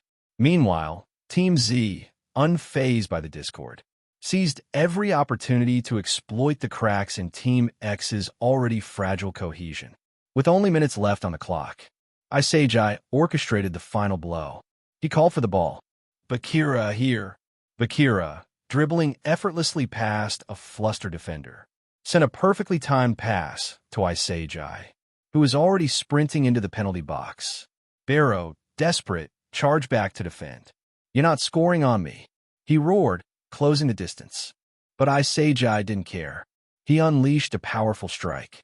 The ball soared past the diving goalkeeper and smashed into the back of the net. Goal. 4-1. Pip pip pie yip. The whistle pierced the air, signaling the end of the match. Fifth straight game 1 winner, Team Z. The announcement echoed across the field. On Team X's side, the scene was bleak. Most of the players lay sprawled on the turf, their faces etched with despair. Among them, Barrow stood alone, his imposing figure hunched, fists clenched tightly at his sides. "How could this happen?" he muttered under his breath. Team Z, on the other hand, erupted into cheers. Their celebration was electric, their voices mingling in jubilant shouts and laughter. "Yes, we did it," Kunigami roared, pumping his fist in the air. Imamura grinned, leaning against Narahaya. Isagi, however, lingered for a moment, his gaze fixed on Barrow. The sight was sobering, a stark reminder of the high stakes of Blue Lock. But Isagi turned away, walking back to his teammates. As he approached the group, a sudden chime echoed in his mind. Win against Team X match, round 1. Reward, plus 100 points for winning. Match performance points, plus 150 points, plus 50x3 per goal scored, plus 30 points per assist, plus 200 points for being named MVP of the match. Total points earned equals 480 points. Not bad, Isagi murmured to himself. 480 points. The breakdown was clear. Goals, assists, and the win had all added up. His decision to play striker had paid off, and his efforts were stacking up rewards. "Yo, Isagi."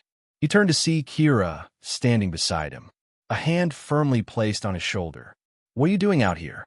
The team's inside. Let's start planning for the next match." Isagi smiled and nodded. "Yeah, you're right." Together, they walked off the field. The changing room buzzed with activity. Some players were changing, while others gulped water to recover from the intense match. The air was alive with chatter, punctuated by the occasional laugh. "Hey look, they're here," Imamura called out. his voice cutting through the noise. Heads turned toward the doorway, where Isagi and Kira walked in.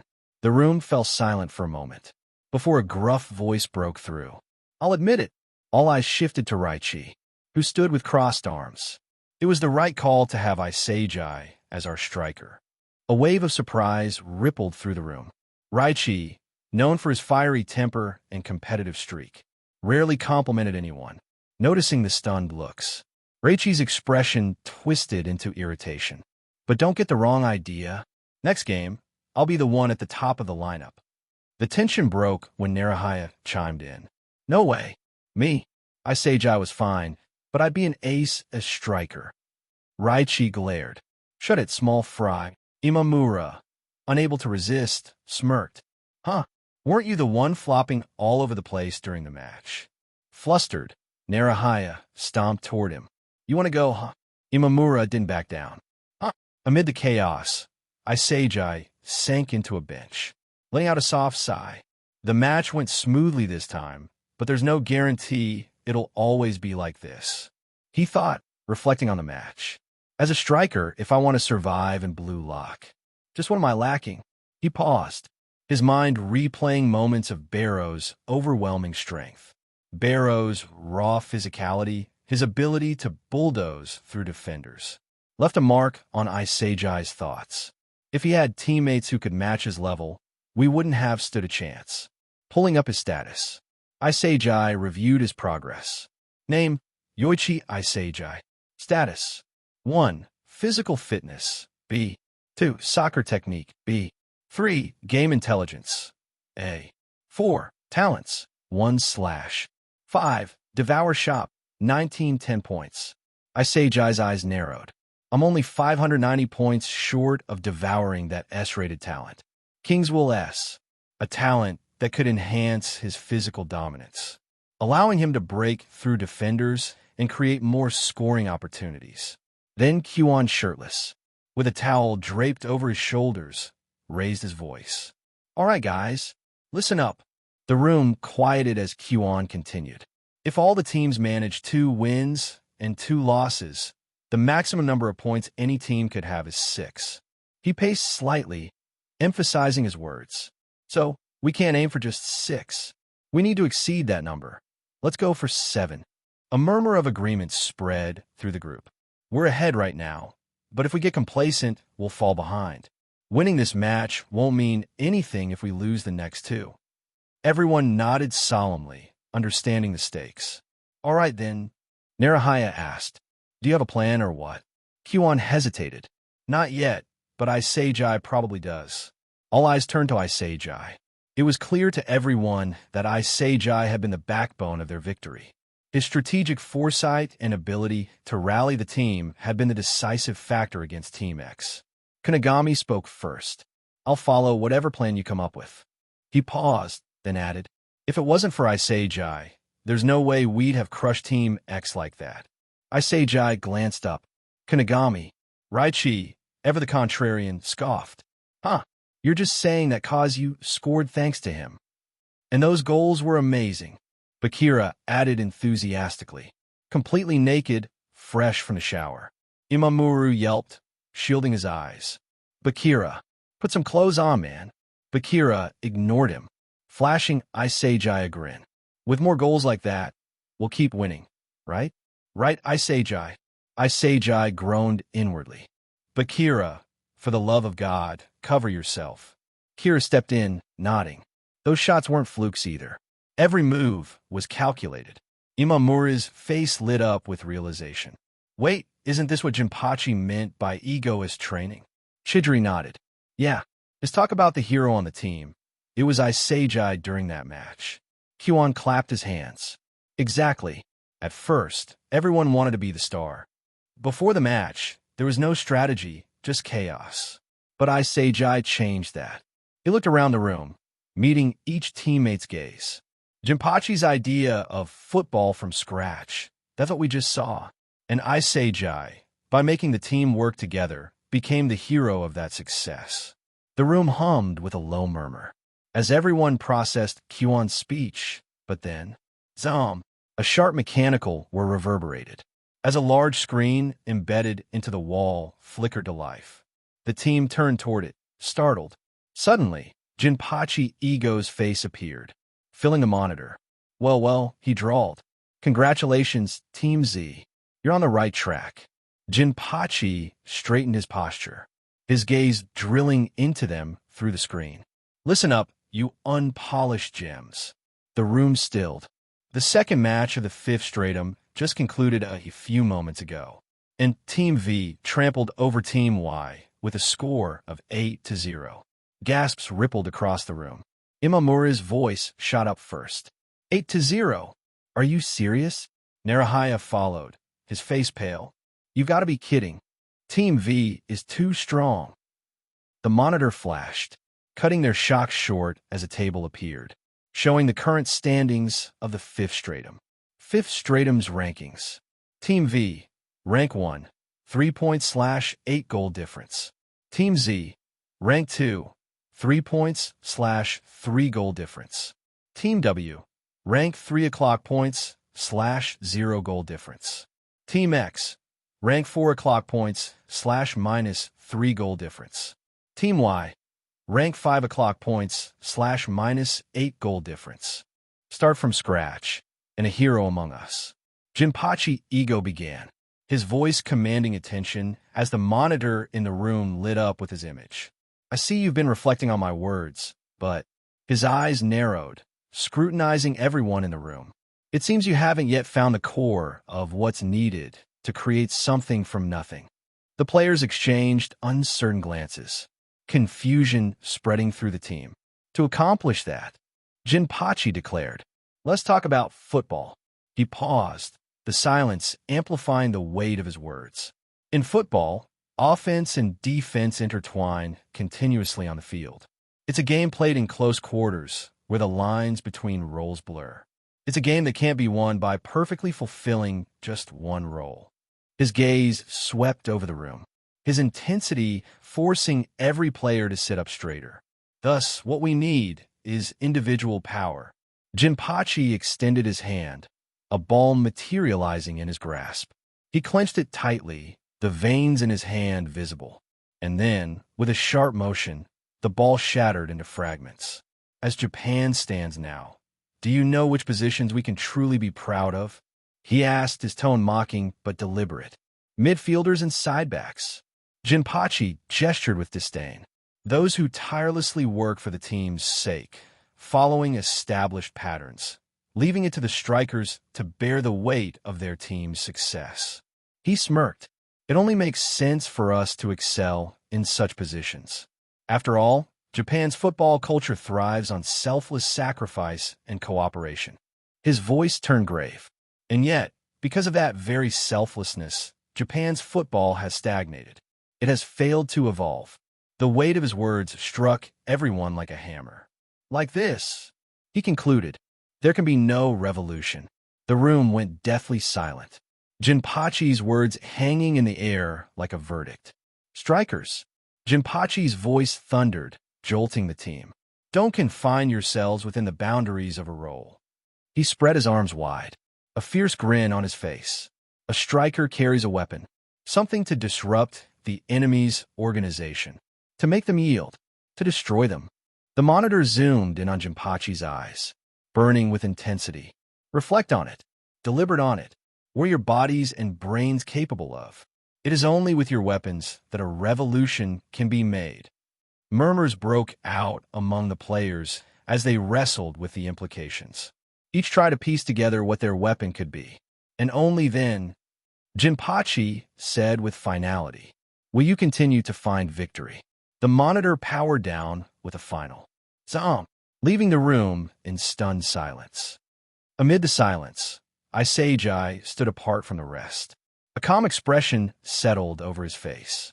He understood Jinpachi's words better than anyone else. Weapon, huh? Isagi thought, his eyes narrowing. Unlike the others, he had already begun to grasp what his weapon was. Spatial awareness, his ability to see the field like no one else, and his adaptability. But that wasn't all. The system at his disposal gave him an edge.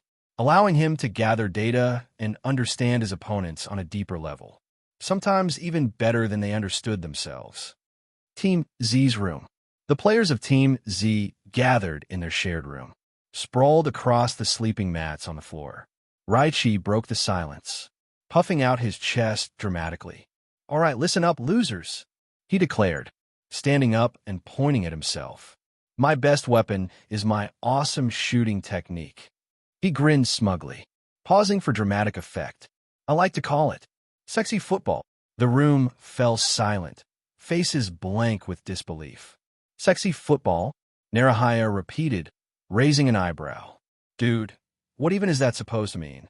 Imamura asked, holding back laughter. Bakira, sitting cross-legged on a bed, couldn't hold it in any longer and burst out laughing. "Sexy football? Huh, that's the funniest thing I've heard all day." Reichi's face turned red with frustration.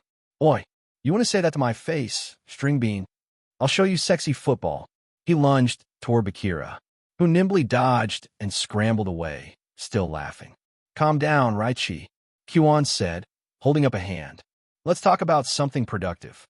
Bakira, still chuckling, suddenly remembered something. "Hey, remember when Isagi assigned everyone's positions before the match against Team X?" The room quieted down as everyone nodded, their expressions thoughtful. "Now that I think about it," Imamura said, "that's when things really started to click. You grouped us based on what we're good at, right?" Kyuan turned to Isagi, curiosity in his eyes. "Hey, Isagi, could you go over everyone's weapon in more detail? It might help us all understand ourselves better." Isagi hesitated for a moment, scratching the back of his head, but then nodded. "All right, I'll do my best." The scene shifted, skipping over Isagi's detailed explanation of each player's unique weapon. When he finished, the team sat in reflective silence, digesting his insights. It was Chidori who finally broke the silence, his voice quieter than usual. "You know, I haven't talked about this before, but I tore my ACL a while back." Chidori began, his tone heavy. "My right leg. It wasn't just an injury, it was a nightmare. I had to sit out for months, and even after recovering, I couldn't trust my body anymore." The room's atmosphere shifted, everyone listening intently. "That kind of injury messes with your head. My greatest weapon, my explosive speed, became my biggest fear. Every time I tried to push myself, I could feel it. That split-second hesitation. The what if?" He looked down at his hands, clenching them into fists. "I let that fear define me. I stopped running the way I used to because I couldn't handle the thought of tearing it again." Chidori took a deep breath, his voice softening. "But during the match against Team X, when Isagi put me in a role that fit my strength, I forgot about my fear." He looked up, his voice filled with emotion. "I didn't even realize it at the time, but I played my best. I didn't hold back." His gaze locked onto Isagi. "I don't know how you did it, but you just freed me from that fear. Like it was nothing." Isagi rubbed the back of his neck, clearly embarrassed. "I just figured that was the best way to use your talents." He muttered, "It wasn't anything special." "Not special," Chidori repeated, his voice incredulous. "You don't understand. That fear was holding me back for so long, and you shattered it like it was nothing." The team murmured in agreement, clearing his throat. Isagi pushed down his embarrassment and stood up. "All right," he said, his tone firm and focused. "If we're going to keep winning, we need to sharpen our weapons. I've been thinking we need a special training plan tailored to each of our strengths." Everyone straightened up, their interest peaked. "I'll come up with a regimen for each of you," Isagi continued, pacing as he spoke. "Something that'll push you to refine your weapon, to make it even deadlier on the field. We don't just need to win, we need to dominate." The indoor field was alive with chaos, as Team Z engaged in an all-out free-for-all match. Lemon grunted as he dribbled forward, his movements stiff but filled with determination. For a brief moment, he thought he had a clear path to the goal. Too easy. Imamura swooped in from the side, stealing the ball with a smug grin. But before he could bask in his triumph, Narahaya darted in, snatching the ball away. "Huh, you got that right," Narahaya quipped, leaving Imamura behind as he bolted toward the goal. Then came a blur, swift and silent. Too slow. Chidori's voice cut through the field. In a flash, the ball was his, and he sprinted forward, his speed leaving everyone else in the dust. Reaching the goal, Chidori launched a powerful shot, the ball soaring toward the back of the net. For a second, it looked unstoppable, until Gagamaru intervened. Thud! The ball ricocheted off his face. Ugh! Gagamaru groaned, cradling his nose but refusing to falter. He stood up and started dribbling toward the opposite goal, his expression as unyielding as ever. Enter Yoichi, charging like a runaway train. "Give it to me," he roared. Despite Gagamaru's best effort, Yoichi bulldozed through, overpowering him to claim the ball. Yet before Yoichi could do anything else, Bakira appeared like a shadow, weaving in with uncanny finesse. "Oopsie," Bakira chirped, stealing the ball effortlessly. Suddenly, Lemon, Dimomura, and Narahaya closed in from all directions, desperate to box him in, but Bakira danced through their defenses, his dribbling insanely fluid. Near the goal, Bakira unleashed a perfect shot, aimed for the top corner. "Not happening," Kyuan's voice rang out, as his foot intercepted the ball at the last possible moment, sending it flying in a new direction. The ball struck Kira's chest, and instead of running with it, he opted for a powerful strike from midfield. The ball soared like a missile, perfectly aimed for the goal. Kunigami, however, was ready. With a thunderous kick, he sent the ball hurtling back toward the opposite goal. The field went silent as it became clear this was going in. But then came Isagi, having bided his time. Isagi intercepted the ball with surgical precision, trapping it underfoot. "It's over," ending the play just as the timer in the field ran out. Pip, pip, pipe. The match was over. The team gathered at the center of the field, panting and drenched in sweat. Kunigami raised his hands, his booming voice breaking the silence. "I was this close to scoring, until Isagi got in the way." Laughter erupted. "You think that's bad?" Chidori said, pointing at Gagamaru. "I had a clean shot, but this guy blocked it with his face." "Who does that?" "It worked, didn't it?" Gagamaru shot back, still rubbing his nose. The field buzzed with playful banter, as everyone recounted their close calls and near victories. Isagi stood in the middle of the chaos, chuckling. All right, match is over. Let's head to the cafeteria. I'm starving." The team cheered in agreement, gradually dispersing from the field. As the others left, Isagi lingered behind. He sat on the grass, his breath evening out as he replayed the match in his mind. The free-for-all wasn't just a match. It was a litmus test for the team's progress.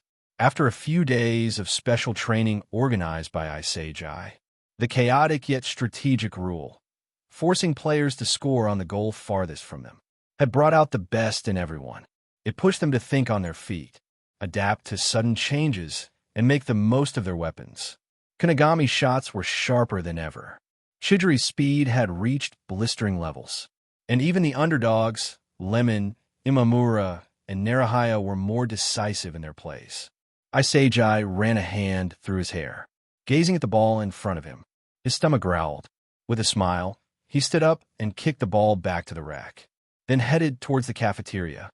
Isagi sat alone at the cafeteria table, savoring a meal that was noticeably better than what he'd been served before.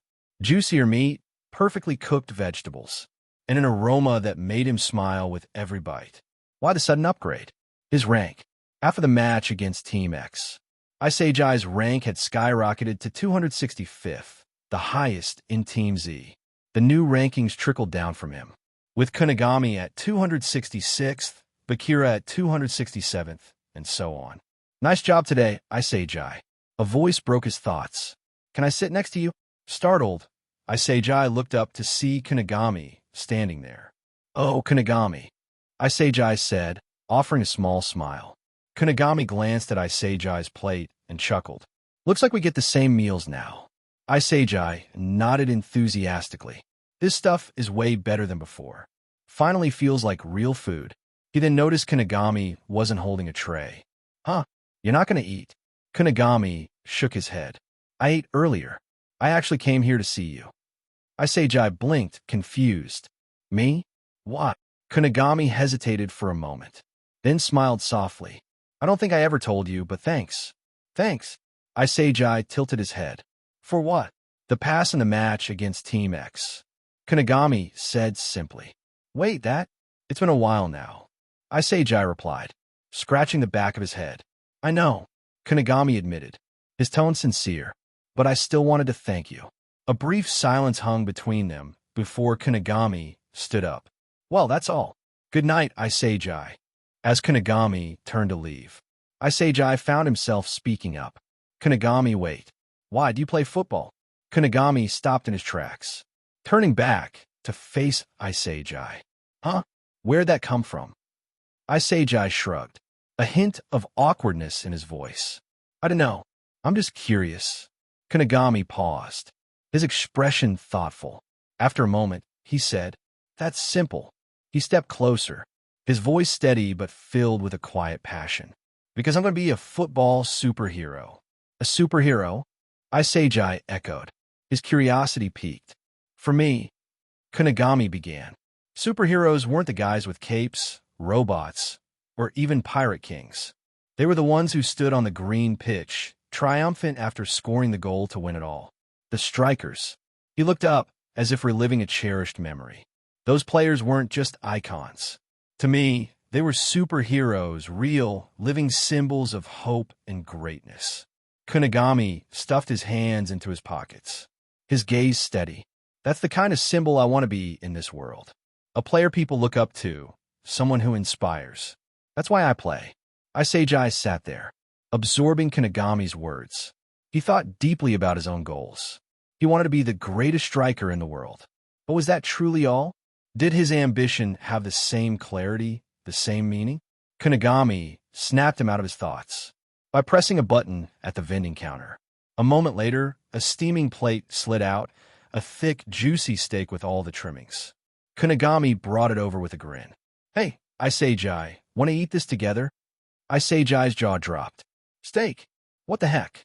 How? Kunigami pointed at the wall, where a glowing display detailed the reward system.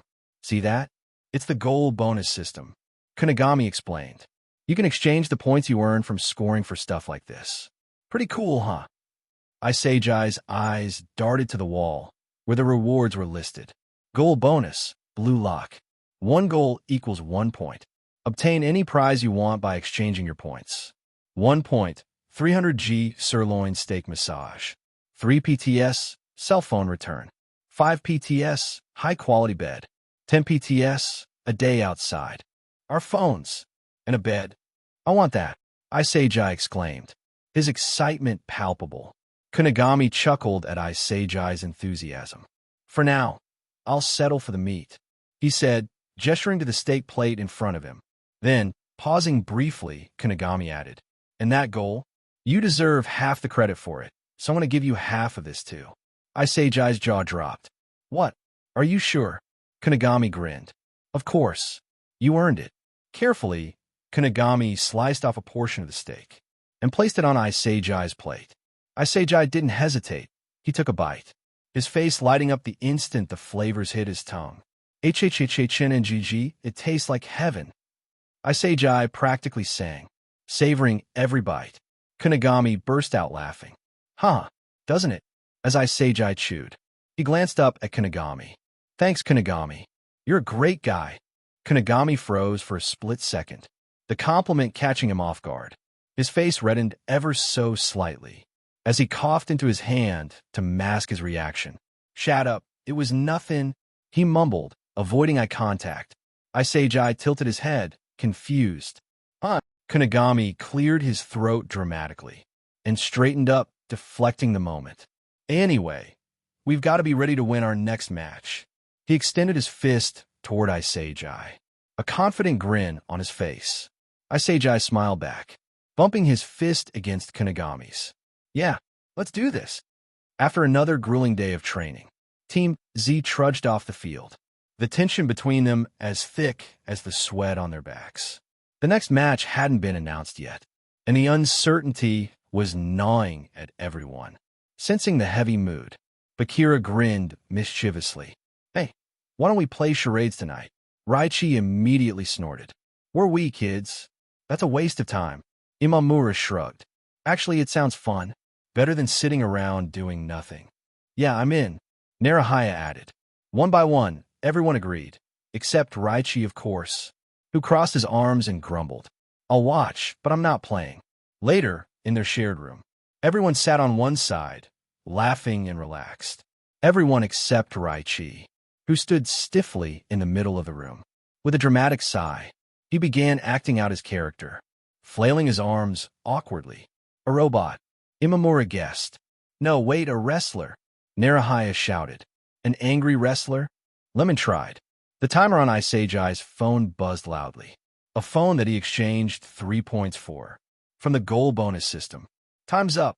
Raichi threw his hands up. I was Godzilla. Obviously. Godzilla. That was the worst Godzilla ever. Chidori burst out, laughing so hard. He had to wipe his eyes. Maybe he was budget Godzilla. Kunigami added, shaking his head. Shut up. Raichi snapped, sitting down with a scowl. This is why I didn't want to play. Next up was Kira. Calm and confident, he smirked. About the perfect one. The timer began. Kira adjusted invisible glasses and gave a smug, calculating expression. Isagai's eyes lit up. Wait, I know this. It's... Before he could finish, the room's monitor flickered on. The stern face of Jinpachi Ego filled the screen. Jinpachi Ego.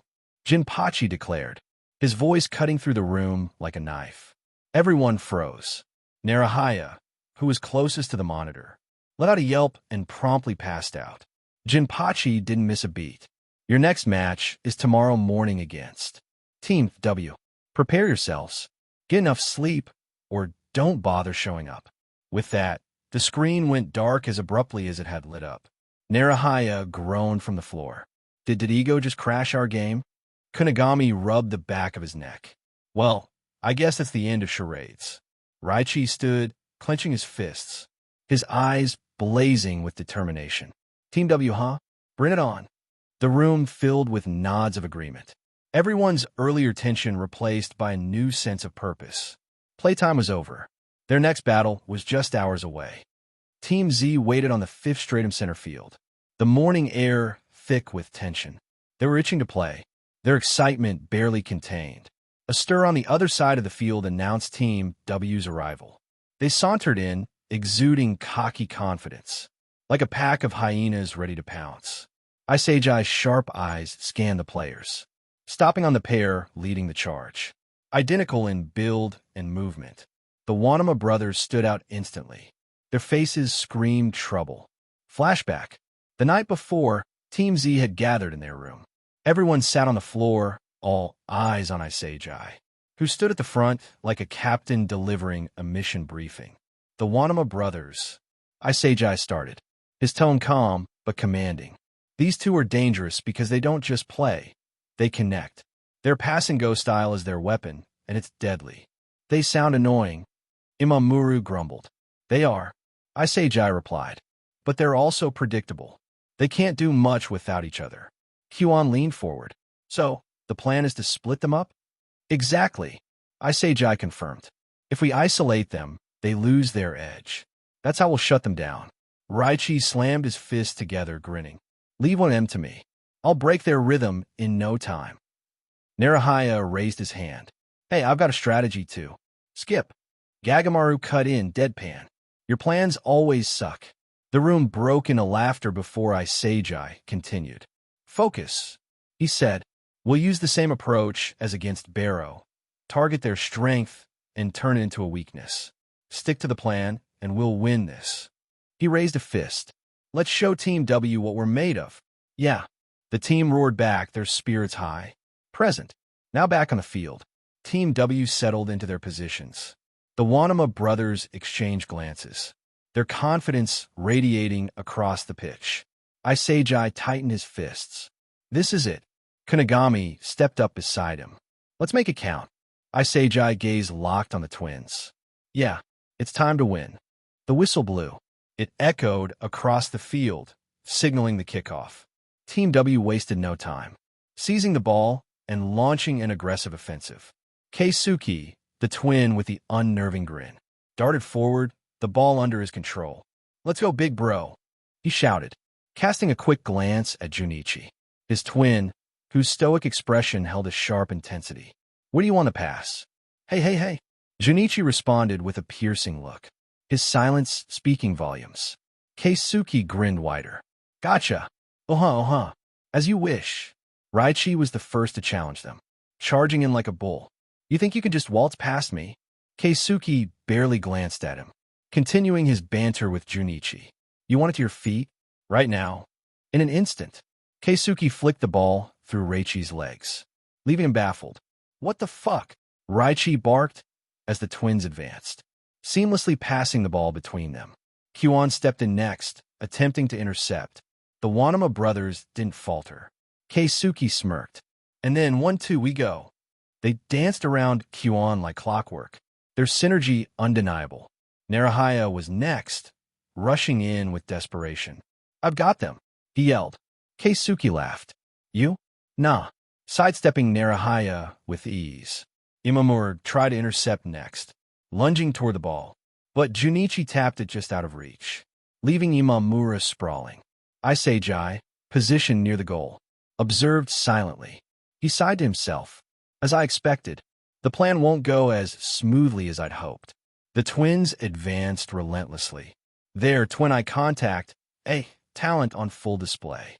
Their fluid movements and unspoken communication made them seem like a single, unstoppable unit.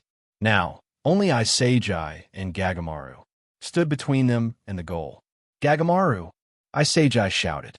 "Get ready, they're coming." "On it!" Gagamaru yelled back, crouching into position. Keisuke chuckled, mockery dripping from his voice. "Hey, big bro, these losers think they can stop us." He turned to Junichi. "What do you think?" Junichi's smug smirk was enough. Keisuke grinned viciously, turning his attention back to Isagi and Gagamaru. "Let's show them that their football career." He stepped past Isagi with ease, his voice dropping to a menacing tone. "Is over." The ball was passed to Junichi, who launched a fierce shot straight at the goal. Gagamaru reacted instantly, throwing his body toward the ball. Smack! The ball ricocheted off his face and veered toward the edge of the goal area. "What?" Keisuke exclaimed, stunned. The ball landed in open space, exactly where Isagi had anticipated. He was already there, catching the ball with perfect timing. "Chidori, it's time!" he shouted, kicking the ball toward midfield. At lightning speed, Chidori appeared, trapping the ball with precision.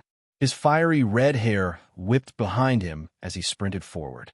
At this moment, Keisuke's eyes widened. "Hey, big bro," he nudged Junichi. "Isn't that Chidori, the genius with the glass knee?" Junichi nodded in disbelief. "There's no way he's back," Keisuke stammered, watching helplessly. Chidori's voice cut through the field like a blade. "I'll show them." His gaze locked forward. Flashback. The scene shifted to Rakasut Business High School's soccer field. A group of fresh-faced rookies stood in a stiff line, nervous and unsure of what to expect. At the front, the infamous Wanama brothers stood tall, exuding confidence like a pair of self-proclaimed kings. Keisuke grinned widely, his voice loud and commanding. "Listen up, rookies. We're the double aces of Rajitsu Tech, regulars at the Nationals." He paused dramatically before pointing at the crowd. "We are the Wanama brothers." Junichi stood beside him, arms crossed and nodding silently, his serious demeanor amplifying his brother's bravado. Keisuke continued, "You will respect your glorious senpais." His tone left no room for argument. From the lineup, one rookie stepped forward, standing out from the others. It was Hayoma Chidori, his shorter hair giving him a sharper, more youthful appearance. His cool demeanor didn't falter under the intense glares from the brothers. "Excuse me," Chidori said, his voice calm but firm. "I came here to win the Nationals and make a name for myself. Can we skip this whole hierarchy thing you've got going?" The entire field went silent. Keisuke's grin dropped as he stared at Chidori, stunned. "Huh, who the fuck are you?" Keisuke barked, his voice rising in disbelief. "Hayoma Chidori," he replied coolly, his gaze unwavering. If I win, I want you to buzz off. The challenge hung in the air like a gauntlet thrown down. Keisuke's expression darkened, his competitive fire igniting. Oh, you're on, you cocky little punk. He turned to Junichi, who gave him a sharp nod. Let's teach this rookie some manners, big bro. The 1v2 began. Despite their synergy and experience, the Wanama brothers couldn't keep up with Chidori's explosive speed. He darted around them, weaving through their attempts to corner him, and left them chasing shadows. When the match ended, Chidori stood victorious, not a hair out of place, his breathing steady. Facing the defeated brothers, Chidori declared, I don't care about titles or respect. In the end, it all comes down to whether you have talent or not. The words cut deep, but Keisuke snarled back. Oh, you really think so, huh, genius? His grin was forced, his pride clearly bruised. Time skipped forward. Chidori, at his peak, believed in his limitless potential.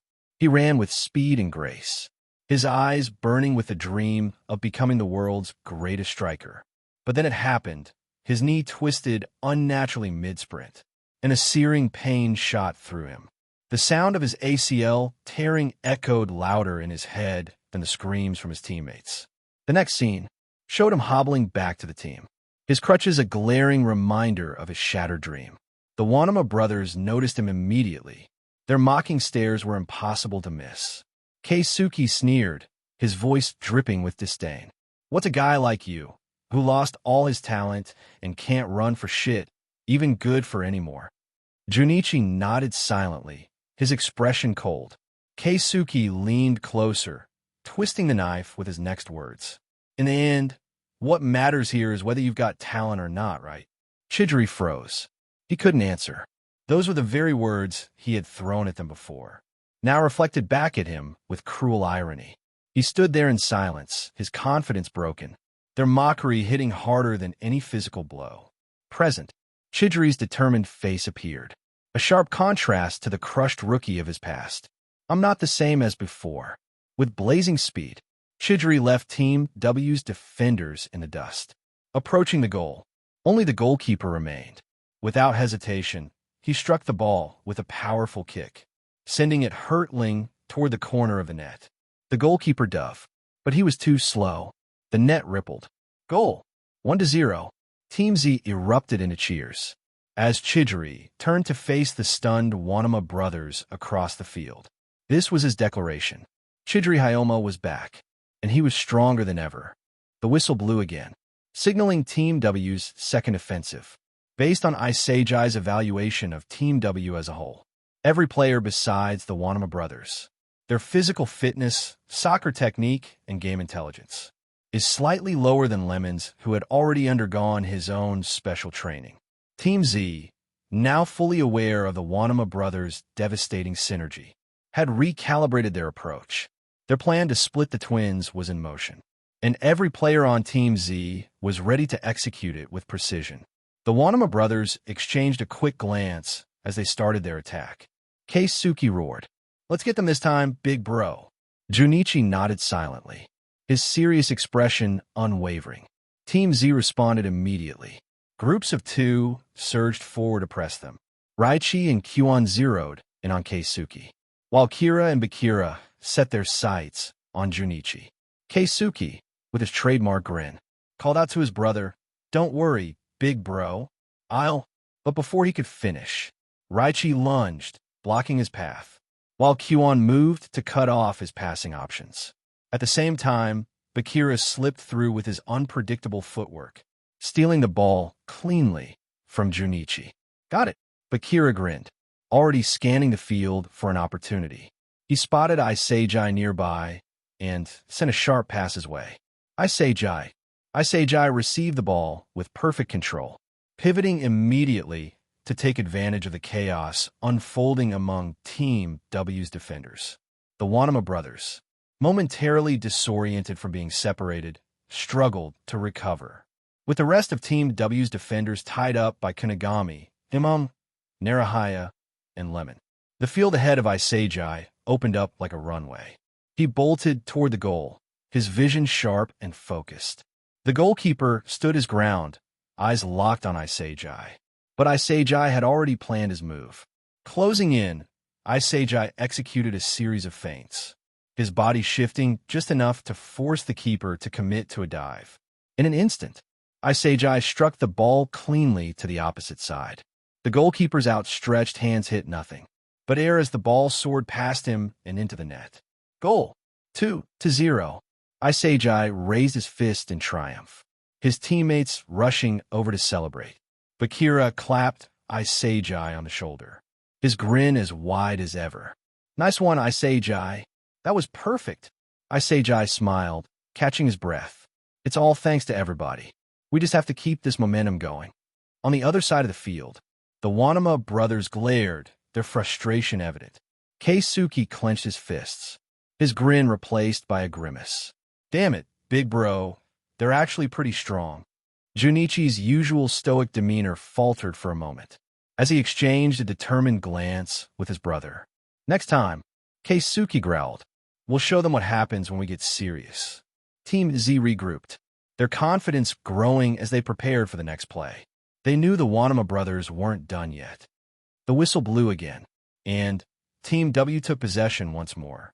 This time, they had a plan, carefully crafted by the Wanama brothers during the break. Their players spread out, the formation tighter, more deliberate. Keisuke smirked as he surveyed the field. Let's give them a taste of their own medicine. Junichi nodded, his serious gaze locking onto his twin. The Wanama brothers knew they'd be targeted and used this to their advantage. As expected, Team Z's strategy was in full swing. Kyuan and Raichi isolated Keisuke, while Bakira and Kira shadowed Junichi. Narahaya intercepted a sloppy pass and bolted down the field, eyes gleaming with excitement. This is my chance, Narahaya thought, eager to prove his worth. But before he could get too far, a Team W defender charged in recklessly, knocking Narahaya off balance and regaining possession. The whistle blew, yellow card for excessive aggression. But the damage was done. Narahaya sat on the ground, fists clenched. What the hell? The referee's whistle restarted the play, and Team W wasted no time. The defender who earned the yellow card passed swiftly to a teammate, who began sprinting upfield. Kunigami intercepted him near the halfway line with a solid tackle. But Team W's plan showed its fangs. Kunigami was immediately surrounded by 3 players. Thinking quickly, Kunigami spotted an opening and launched a sharp pass into space. Isagi, he shouted. Isagi had already anticipated the move and sprinted forward to claim the ball. With practiced precision, he controlled the pass and pushed forward. But just as quickly, Team W swarmed him with another trio of players. The suffocating pressure forced him to reassess. I see how it is, Isagi muttered, reading the setup. Team W copied their strategy, spotting an opportunity. Isagi pivoted and sent a clean pass to Raichi. Raichi, it's all you. Raichi grinned ear to ear as he received the ball. Hell yeah, my time to shine. He barreled down the open field with unmatched ferocity.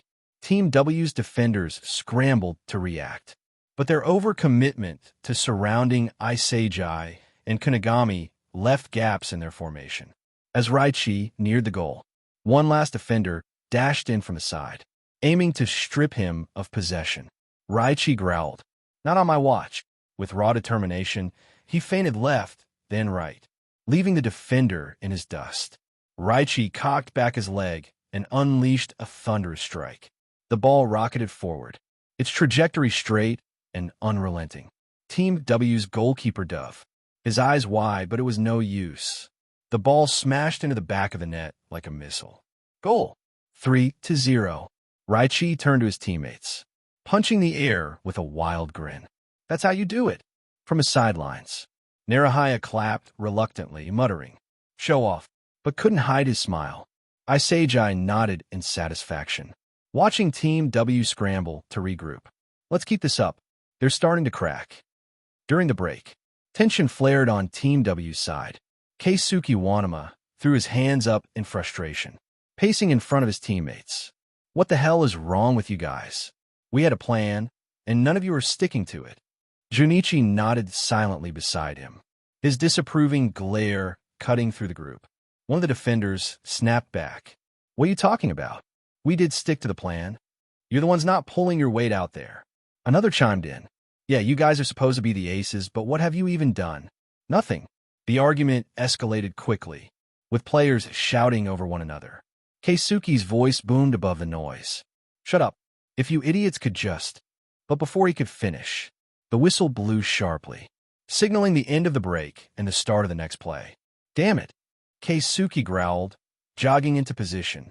Junichi followed, but their teammates were visibly flustered and disorganized, still fuming from the argument. Team Z, on the other hand, was sharp and ready. They'd seen the chaos brewing on the opposing team and knew exactly how to exploit it. The match resumed, and Team W's offense stumbled right from the start. The Wanama brothers hesitated for just a second, their teammates out of sync. That was all the opening Team Z needed. Kira darted in, snatching the ball from Junichi before he could pass to Keisuke. Thanks for the gift, Kira taunted, immediately sending the ball across the field to Isagi. Isagi controlled the pass effortlessly, scanning the field as he ran. Team W's defenders were in total disarray, some rushing toward him while others scrambled to cover their zones. Their lack of coordination left glaring gaps in their defense. Too easy, Isagi muttered, spotting Kunigami in an open space. With a calculated pass, he sent the ball over. Kunigami received it cleanly, taking a single touch before noticing Raichi charging down the flank. Raichi incoming, Kunigami yelled, sending the ball his way. Raichi didn't miss a beat, bulldozing through the midfield and drawing Team W's remaining defenders toward him. With a sly grin, he sent a precise through ball to Kira, who had sprinted all the way to the edge of the penalty box. Kira trapped the ball with ease, his posture calm and composed. He locked eyes with the goalkeeper, who was already panicking. Let's end this quickly, Kira whispered to himself, striking the ball with pinpoint accuracy. The ball soared into the top corner of the net, leaving the goalkeeper flailing helplessly. Goal! 4-0. Team Z was on fire. The goal had taken less than 5 minutes. Team W was left stunned, their disorganization and lack of unity painfully clear. Back at the center circle, Keisuke clenched his fists, glaring at his teammates. Get it together, he barked. But Junichi, standing beside him, looked at the scoreboard and then at Team Z, his expression unreadable. For the first time, doubt flickered in the Wanama brothers' eyes. The whistle blew. It echoed through the field, signaling yet another kickoff. Team W lined up sluggishly, their heads hung low, the energy completely drained from their posture. Morale was non-existent. Each player was simply going through the motions. Only the Wanama brothers continued to move with purpose, though even their trademark intensity had begun to wane. Keisuke gritted his teeth as he took possession of the ball at midfield. Come on, Junichi, we still got this. His voice carried a desperation that bordered on pleading. Junichi responded with a subtle nod, but his movements lacked their usual fire. The rest of Team W barely moved into position, their sluggishness glaringly obvious. Team Z immediately pounced, with precision honed from their relentless training. They boxed in Keisuke and forced an early turnover. Bakira intercepted the ball with a cheeky grin. Thanks for the warm-up, he teased, slipping past Junichi with ease. From there, Team Z's offense was fluid and unstoppable. Passes zipped between them like clockwork. Raichi to Kyuan, Kyuan to Bakira, Bakira to Isagi. The Wanama brothers chased, but it was futile. Team W's defense was scattered, and their will to fight had evaporated.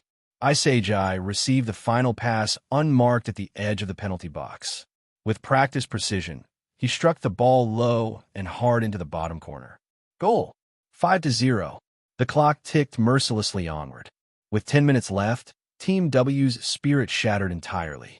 The Wanama brothers had nothing left. Keisuke, once a whirlwind of taunts and energy, stood still as the ball rolled to his feet at kickoff. His shoulders slumped, and he muttered, I don't want to play anymore. Junichi placed a hand on his brother's shoulder, his expression empty. Neither moved as the whistle blew again. Team Z wasted no time. They pressed forward aggressively, exploiting the total collapse of their opponents.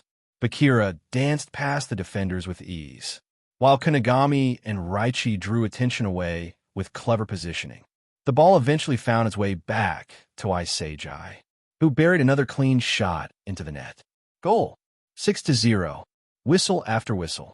Team W crumbled further. Each kickoff was sloppier than the last.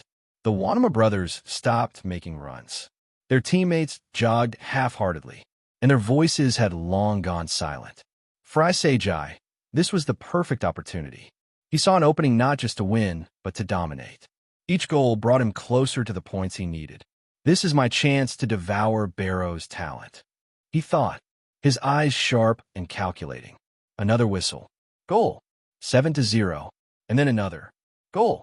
8-0. Isagi was on fire, methodically dismantling the remnants of Team W with surgical precision.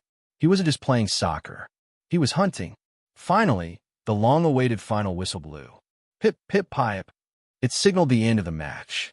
The loudspeakers crackled to life, announcing the winner. Fifth Stratum Game 3. Winner, Team Z. Team Z erupted in celebration, their hard work and preparation rewarded. Raichi flexed his arms, roaring in triumph, while Bakira danced in delight. Chidori smiled faintly, glancing at the Wanama brothers, who stood frozen near the center circle, their heads bowed in defeat. Isagi stood slightly apart from his team, taking it all in. His heart pounded not just from the physical exertion, but from the points of what he had just won. Win against Team W, match, round 3. Reward, plus 100 points for winning. Match performance points, plus 250 points, plus 50x 5 per goal scored, plus 60 points, plus 30x 2 per assist, plus 200 points for being named MVP of the match. Total points earned for this mission equals 610 points. He clenched his fists, the satisfaction from this match surging through him. For Team W, it was utter humiliation. For Team Z, it was the start of something bigger. Team Z's changing room. The sound of the shower echoed in the quiet space, as Isagi stood under the hot spray. SSHHHHHH. Eyes closed. He let the warmth melt away the fatigue of their crushing victory over Team W. The taste of victory was sweet, but his focus wasn't on the past. It was on what he has in mind. After a few moments, he opened his eyes. A familiar screen hovered in his vision.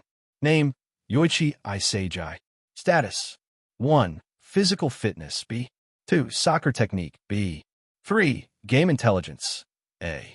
4. Talents, 1/5. Devour shop, 2,570 points. His grin widened.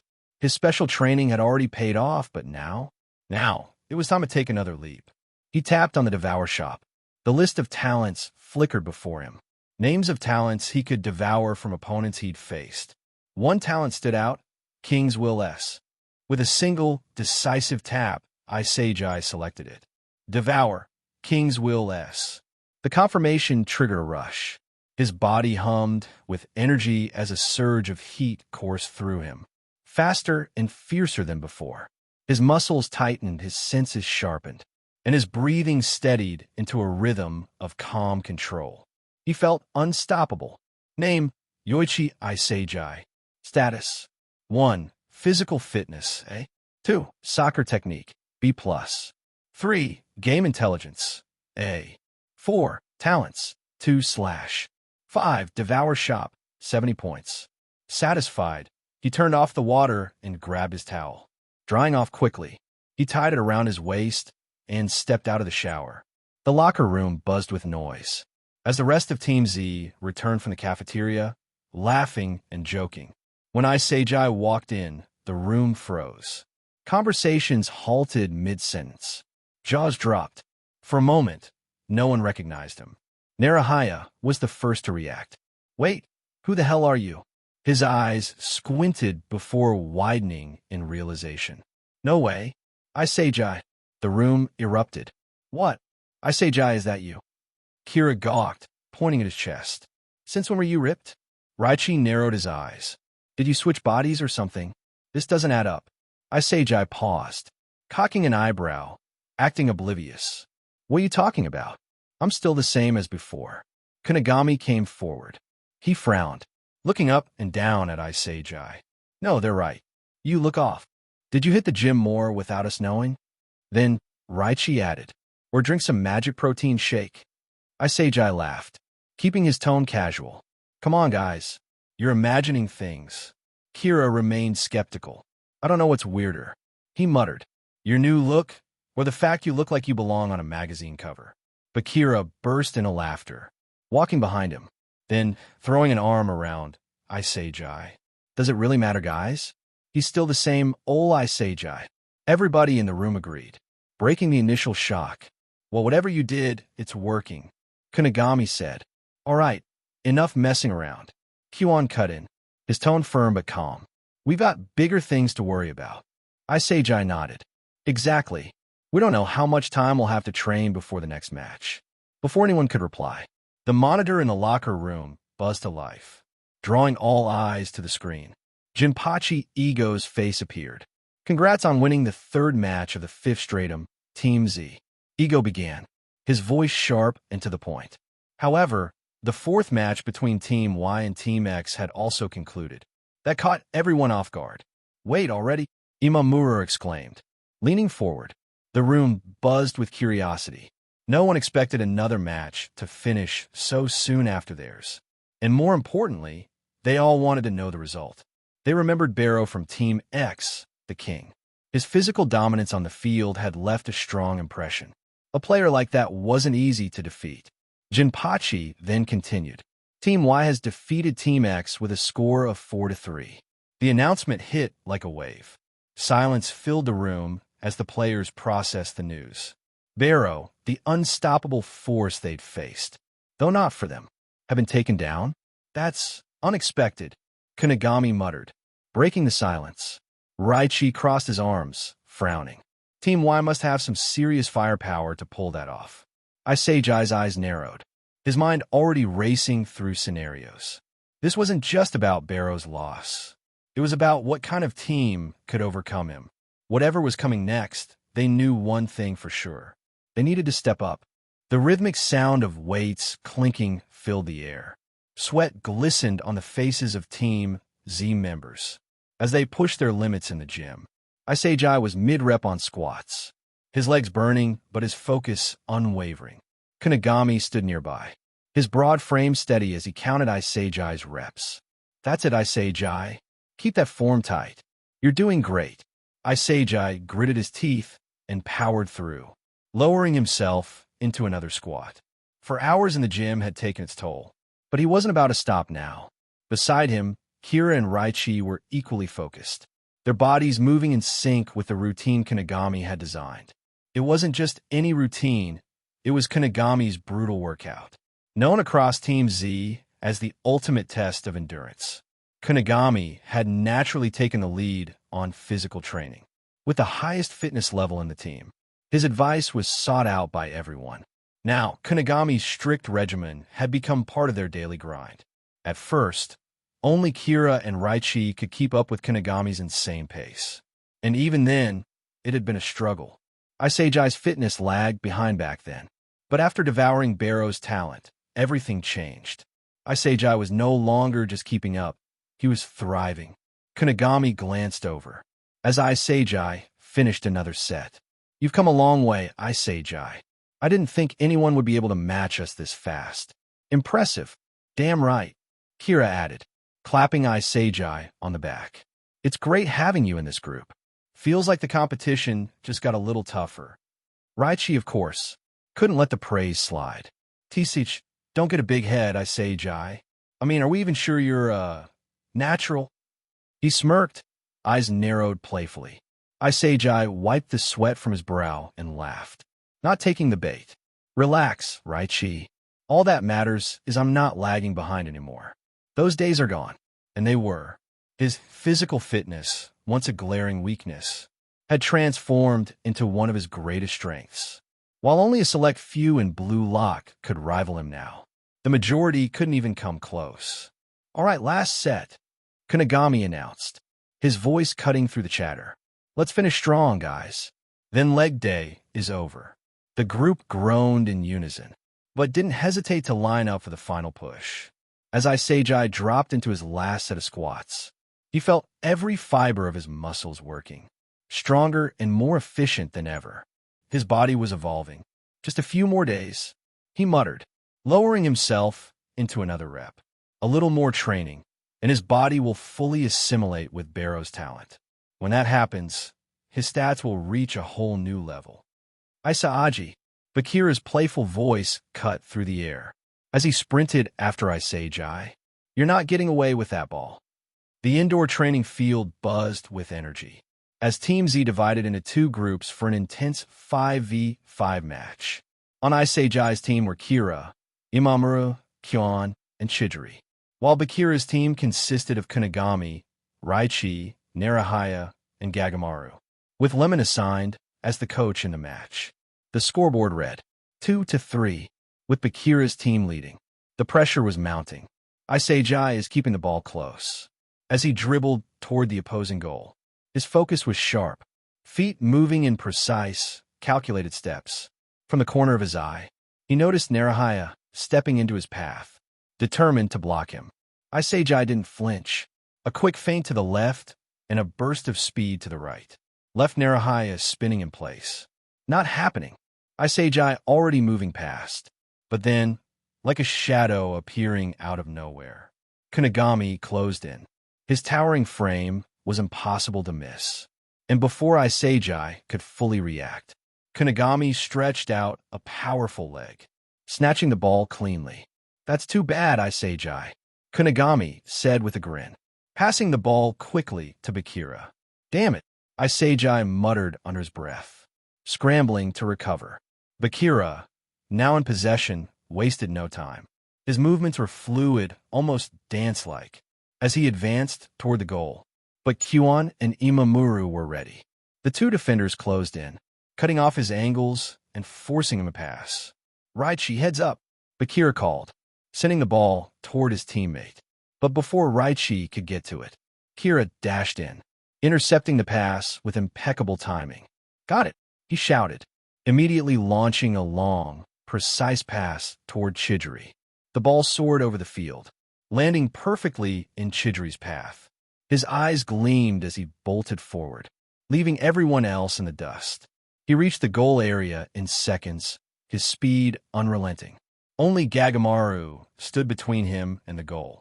With a determined look, Chidori took his shot, the ball flying toward the net like a bullet. Gagamaru, with his instincts as sharp as ever, leaped toward the ball. His outstretched hand made contact, deflecting the shot to the far corner of the field. The ball rolled toward the empty space, seemingly out of reach for everyone. But then, like a bolt of lightning, Isagi appeared out of nowhere. His positioning was perfect, his timing impeccable. You're done, he shouted, striking the ball with powerful precision. The shot was unstoppable. Gagamaru, still recovering from his previous save, couldn't react in time. The ball hit the back of the net with a satisfying thud. Goal. 3-3. Let's go, Imamura shouted, pumping his fist in the air. Isagi stood with a triumphant smile, catching his breath as his teammates rushed to celebrate. Nice save, Isagi, Chidori said. Give him a high five. Kira then jogged over. We've made a comeback. Let's keep this momentum going. Isagi agreed, wiping sweat from his forehead. The whistle blew again, with only 5 minutes left on the clock. Determined to reclaim the lead, Kunigami surged forward with the ball, his powerful strides exuding confidence. Team Isagi scrambled to form their defense, and Imamura was the first to confront him. You shall not pass, Imamura declared, positioning himself firmly. Kunigami smirked. Think again, with a quick shift of his body. Kunigami dribbled past Imamura effortlessly, left him tumbling. Isagi was next, eyes locked on Kunigami. Kunigami attempted the same move, but Isagi matched him step for step. His agility and newfound physical strength allowed him to mirror Kunigami's movements perfectly. TCH. Kunigami clicked his tongue, realizing he couldn't break through. Forced to act quickly, He passed the ball to Raichi, who was positioned further up the field. Raichi, it's yours. Raichi received the ball cleanly and pushed forward, but Kira appeared almost instantly, blocking his path. Out of my way, Raichi barked, trying to muscle past Kira. Kira remained calm, his stance unyielding.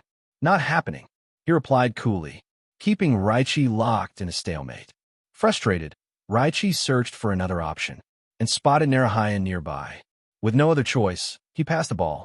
Narahaya caught it cleanly and charged toward the goal. The path seemed clear until Chidori zipped in from nowhere, stealing the ball in a flash of speed.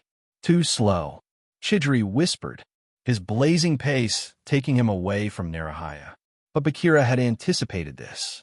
With a mischievous grin, he intercepted Chidori with a perfectly timed tackle, snatching the ball. Thanks for the delivery, Chidori, Bakira teased as he sprinted toward the corner of the field.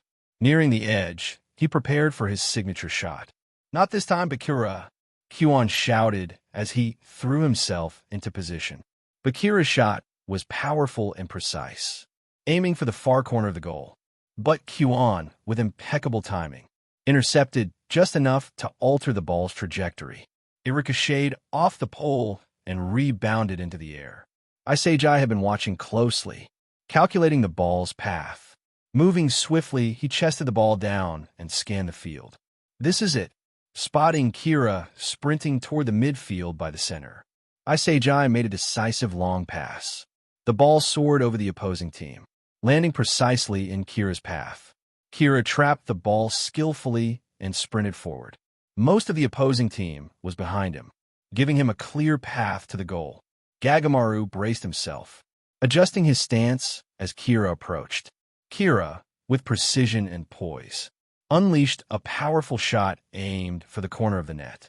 Gagamaru dove, but he was just a second too late. The ball slammed into the back of the net. Goal. 4-3.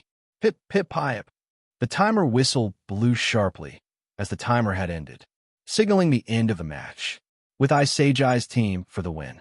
Team Z sat around the long cafeteria table, their plates piled high with food. The mood was relaxed, and a hum of light banter filled the air as they dug into their meals. The physical exhaustion of the day seemed to dissolve in the warmth of camaraderie and the hearty dinner. Halfway through the meal, Narahaya set down his fork and looked across the table at Isagi, a curious gleam in his eyes. Hey, Isagi, he called out, breaking the rhythm of casual conversation. Isagi glanced up mid-bite, tilting his head. What's up? Narahaya leaned forward. How do you do it? He asked bluntly. Isagi raised an eyebrow, confused. Do what? Score all the time. Stay ahead in every match. Narahaya clarified, waving his fork for emphasis. The room fell quiet as everyone paused mid-chew, turning their attention to the conversation. The questions seemed to resonate with all of them. It was true, Isagi had been the standout player. Since he took the reins of the team, he'd led them with precision and skill, scoring the most goals and be the MVP in the last two matches. While everyone had acknowledged his contributions silently, Narahaya was the first to voice the collective curiosity. Isagi smiled faintly and continued eating. The silence lingered until he finally swallowed his bite and set down his utensils. It's my weapon, he said, his voice calm but confident. Your weapon? Narahaya echoed, intrigued. Yeah, Isagi explained. It's my ability to scan the field. I can read the positions of everyone on the pitch and predict their next moves. It helps me stay one step ahead. He paused. My range of vision and understanding of the game let me find the best options and act before anyone else realizes what's happening. The group nodded in unison, their curiosity shifting into a mix of envy and admiration. That's insane, Narahaya muttered, his tone a mix of awe and resignation. That takes crazy intelligence and awareness. Chidori added, tapping his fork against his plate. Not something you can just teach someone. Kyuan's the only one here who could probably come close. Kira mused, glancing towards him. Kyuan gave a modest shrug, but didn't argue. It's not just understanding the game, though. It's the guts to act on it. That's what makes Isagi dangerous. The table collectively sighed, a mix of respect and frustration. They returned to their meals, the sound of clinking silverware resuming as casual conversations branched off. Suddenly, Kira glanced toward a group of players sitting at a table to their right. "Hey, isn't that Team Y?" he asked, gesturing subtly with his chin. Everyone turned, recognizing the familiar jerseys. The players were quietly eating, seemingly unaware of the scrutiny. "Looks like it," Bakira said, his eyes narrowing with curiosity. "They might be our next opponents."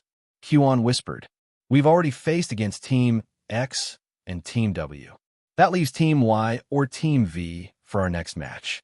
The group nodded thoughtfully, murmuring among themselves. The atmosphere became slightly tense, a mix of anticipation and competitive energy filling the air. Then, without warning, Raichi stood up abruptly. "What are you doing?" Imamura hissed. Raichi smirked, getting a closer look. He said, already heading toward Team Y's table.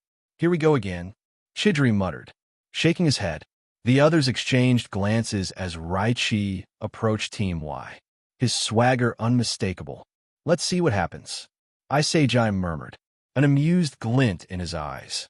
They all leaned slightly to watch, curious and bracing for the inevitable chaos that seemed to follow Raichi wherever he went. Raichi strutted toward Team Y's table, his smirk plastered on his face, like he had already won whatever verbal battle he was about to start. Team Y's players were mid-bite, their chatter halting as they noticed his approach. Their leader, a sharp-eyed striker with split black and blonde hair at the center, raised an eyebrow, setting down his drink. His name was Okawa. "What do you want?" Okawa asked coolly. Raichi crossed his arms, his grin widening. "Just want to see what the competition looks like up close. You know, size up the next team we're going to crush." One of Team Y's players, a tall, lanky defender, scowled. "You think you've got this in the bag already?" "Pretty much." Raichi shot back without hesitation. "We've taken out tougher teams than you." Back at Team Z's table, Bakira leaned toward Isagi, whispering loud enough for the group to hear. "Do you think Raichi even realizes he's not the team's best player?" Isagi chuckled. "He's not one for subtlety, that's for sure." Meanwhile, the tension between Raichi and Team Y was growing. Big talk for someone who wasn't even the top scorer in your last game. The defender shot back, earning a ripple of amusement from his teammates. Raichi bristled, taking a step closer to their table. "Keep laughing. Let's see who's smiling when we're the ones moving on to the next stratum." Okawa stood up slowly, his calm demeanor unshaken. He was tall and broad-shouldered, a natural leader who commanded attention with his quiet intensity. "Save it for the field," he said, his voice even. "You'll need more than words to beat us." The two teams locked eyes for a tense moment, before things could escalate. Kunigami's voice cut through the air. "Raichi, sit down." Raichi turned back to see Kunigami standing, his expression firm. Behind him, Isagi gave a small shake of his head. "Come on, Raichi," Imamura called. "Try to lighten the mood. You're scaring them." With a reluctant huff, Raichi backed off. "Fine. Just don't say I didn't warn you," he muttered, turning back to Team Z's table. As he sat down, Bakira grinned. "You almost started a war over there. They needed to know what's coming," Raichi said, shoving a forkful of food into his mouth. Isagi, shaking his head, shifted his focus back to his plate. "Let's focus on training. Trash talk won't win us the match." "Agreed," Chidri added. "We need to be ready for anything." Team Y doesn't look weak, especially their leader, Kira said thoughtfully. "He's got that look, like someone who's not afraid to get his hands dirty." Huan nodded. "For what I've heard, Team Y is methodical. They rely on strategy as much as individual skill. If we underestimate them, it'll cost us." The table fell quiet, the weight of the upcoming match settling over them. After a moment, Bakira broke the silence, his usual playful grin back in place. "Well, at least we've got Isagi's weapon to keep us alive." Isagi smirked. "Don't rely on me too much." "Too late," Bakira sang, earning a round of chuckles. The rest of the meal passed without incident, but the tension lingered. As Team Z finished their dinner and headed back to the shared room, The unspoken agreement was clear. They would bring everything they had to the next match. Because in Blue Lock, every game was do or die. The past few days had been grueling, but Yoichi Isagi could feel in his body. He'd finally broken through. His physical fitness and soccer technique had leveled up again, sharper, faster, stronger. More importantly, he knew he had completely assimilated Barrow's talent. Name: Yoichi Isagi. Status: 1. Physical fitness, A. 2. Soccer technique. 3. Game intelligence, A. 4. Talents, 2/5. Devour shop, 70 points. But it wasn't only him. Every member of Team Z had been grinding just as hard, and it showed. Their collective growth was undeniable. Even Lemon, who had always been a step behind, now stood out with B physical fitness and B plus soccer technique. That might not sound like much, but in Blue Lock, those stats meant he was now above average among most players. This was great news for their upcoming matches. Against Team V, their odds were just slightly above 50%, but they were climbing. Against Team Y, they looked even better. Isagi's thoughts wandered to that encounter with Team Y at the cafeteria. That time, he had used the opportunity to size them up. He scanned their status, and what he found was surprising. Their average players were on par with Narahaya. Solid, just above Lemon's level. That wasn't weak by any stretch. In fact, it made them dangerously consistent. And then there was Okawa. Okawa's stats were nearly on Kira's level, just a touch below. But his talent, super aim, was what really stood out. Like Kira's sniper aim, A, it relied on pinpoint accuracy and power. But Okawa's version came with an extra weapon, a deceptive feint that forced defenders to mistime their challenges. It was sharp, calculated, and the kind of skill that could potentially counter even Gagamaru's goalkeeping instincts. But that wasn't the player who intrigued Isagi the most. The lean figure with short, spiky black hair covering his eyes, Iki Nico.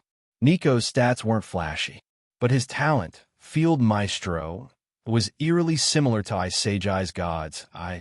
Nico had exceptional spatial awareness and the ability to dictate the game's flow. He could spot passing lanes, read strategies, and control the tempo with almost surgical precision. That's when it clicked for Isagi. Okawa wasn't Team Y's leader. The real brains behind the operation was Nico. The thought made him smirk. A clash of field generals? Now that sounded fun, but Isagi wasn't worried. Sure, Nico's game intelligence might rival his own, but Isagi wasn't a one-trick pony anymore. His arsenal had grown, and he was ready to prove it on the field. Let's see who owns the pitch. In Team Z's shared room, it all started as an innocent suggestion from Bakira. Let's play Twister. He chirped, spinning the wheel with a mischievous grin. Naturally, chaos ensued. The first group, Bakira, Raichi, Kyuan, and Narahaya, was a disaster waiting to happen. Bakira treated it like a dance-off, twisting and bending with acrobatic flair. Raichi, on the other hand, took it as a full-contact sport, elbowing Narahaya accidentally every chance he got. I swear if you bum me one more time, Raichi. Narahaya growled. Cry about it. Raichi barked, nearly toppling as he reached for left foot green. Kyuan, strategically keeping a low profile, got tangled up when Bakira pirouetted around him like a hyperactive squirrel. In the end, Bakira won by default, after Raichi and Narahaya knocked each other over in a dramatic tangle of limbs. The second group, Kunigami, Gagamaru, Imamura, and Lemon, was surprisingly competitive. Kunigami's sheer strength and balance made him an early favorite, but Gagamaru's lanky limbs gave him an edge. Imamura, meanwhile, was surprisingly nimble but underestimated Lemon, who played like his life depended on it. Did you just use your elbow to push me off? Kunigami asked Lemon suspiciously. It was an accident, I swear. Lemon lied, already sweating, in a shocking twist. Gagamaru managed to outlast them all by clinging to the mat like a determined spider monkey, leaving Kunigami muttering about unfair limb lengths. The third group, Isagi, Chidori, and Kira, was the most serious. Chidori relied on flexibility and speed, practically levitating between the colored dots. Kira was graceful and methodical, while Isagi just didn't want to lose. Right hand red, Chidori declared confidently, twisting like a yoga master. Left foot blue. Kira added calmly, "Can we spin something closer?" Isagi groaned, barely holding on. Eventually, Isagi edged out Chidori, who slipped after an ambitious lunge, and Kira, who resigned gracefully after running out of space. The final round, Isagi, Bakura, and Gagamaru, was a spectacle. Bakura played to the crowd, flipping into impossible poses. Gagamaru, with his spider-like reach, dominated the board. Isagi, meanwhile, played defensively, hoping for a miracle. Left foot yellow, Bakura announced, tangling himself dangerously close to Gagamaru. "Bakura, stop poking me with your knee," Gagamaru complained, wobbling. "I'm not poking you. You're just in my space." Bakura teased, grinning. The bickering escalated until Gagamaru tried to reposition, only for Bakura to laugh so hard he lost his balance, crashing into Gagamaru. Both hit the ground with a thud, leaving Isagi miraculously still standing as the winner. "What just happened?" Isagi asked, stunned. "Congrats, Isagi." Bakura cheered from the floor, still giggling. Gagamaru groaned. "I call a rematch. This is rigged. Winner's luck." Isagi replied with a smirk, holding his victory pose for a moment longer, before collapsing in laughter with the rest of the team. Then the monitor in the room suddenly flickered to life with a loud noise. "Zzz." Chidori instinctively flinching. "Not again," he muttered. Sure enough, Narahaya let out a startled yelp and promptly collapsed for the second time. "Someone get him a fainting couch already," Raichi joked, though no one really laughed. The screen lit up, and Jinpachi Ego's face appeared again. "Team Z, your match has been decided." Everyone froze, the room thick with anticipation. "Your team will be up against Team Y. Get ready in the next 2 hours. Don't be late." Without another word, the screen clicked off, leaving a stunned silence in its wake. Then, without warning, Raichi let out a thunderous scream. "Yes, finally." The entire room jumped. "Raichi, what the hell is wrong with you?" Imamura yelled, clutching his chest. Raichi smirked, practically vibrating with excitement. "It's Team Y. I've been itching to crush them since that cafeteria stunt. I've got a score to settle." Everyone exchanged knowing glances, shaking their heads at Raichi's theatrics. "Focus, Raichi," Isagi interjected calmly, standing up and dusting himself off. "We've got a match to win, and we already know who their real leader is. Nico's the one pulling the strings, not Okawa. Stick to the plan, and we'll take them down." The team nodded in agreement, their earlier lightheartedness replaced by steely determination. "All right, let's get ready," Kira said, heading towards his locker. With that, Team Z scattered, grabbing jerseys, cleats, and whatever else they needed. Narahaya, now fully recovered from his fainting spell, muttered, "Why does it always have to be so dramatic?" As the team scrambled to prepare. This was Team Z's moment, and they weren't going to let it slip away. Both Team Z and Team Y arrived at the Fifth Stratum Center field simultaneously, like rival packs of coyotes ready to pounce. The glares exchanged were enough to set the turf on fire. Team Z then pulled together into a huddle. The circle was tight, their expressions serious but electric with determination. Kyuan cleared his throat. "Listen up, Team Y's already lost one match. They're desperate. If they lose again, they're in deep trouble." His gaze swept over everyone. "That makes them dangerous. So no slip-ups, got it?" Raichi cracked his knuckles. "Dangerous? Huh, bring it on." Bakura tilted his head, a playful smirk on his face. "Oh, Raichi's fired up. Should we pass him the ball, just to see him trip over himself?" Raichi glared. "Say that again, spider legs." "Cool it, guys." Kunigami interrupted. "We're here to win. Don't let them throw us off." Isagi's voice then cut through the noise. "Execute the strategy, just like we practiced, got that?" Everyone nodded in unison, their resolve solidifying. Afterwards, he raised his voice high. "Victory or death."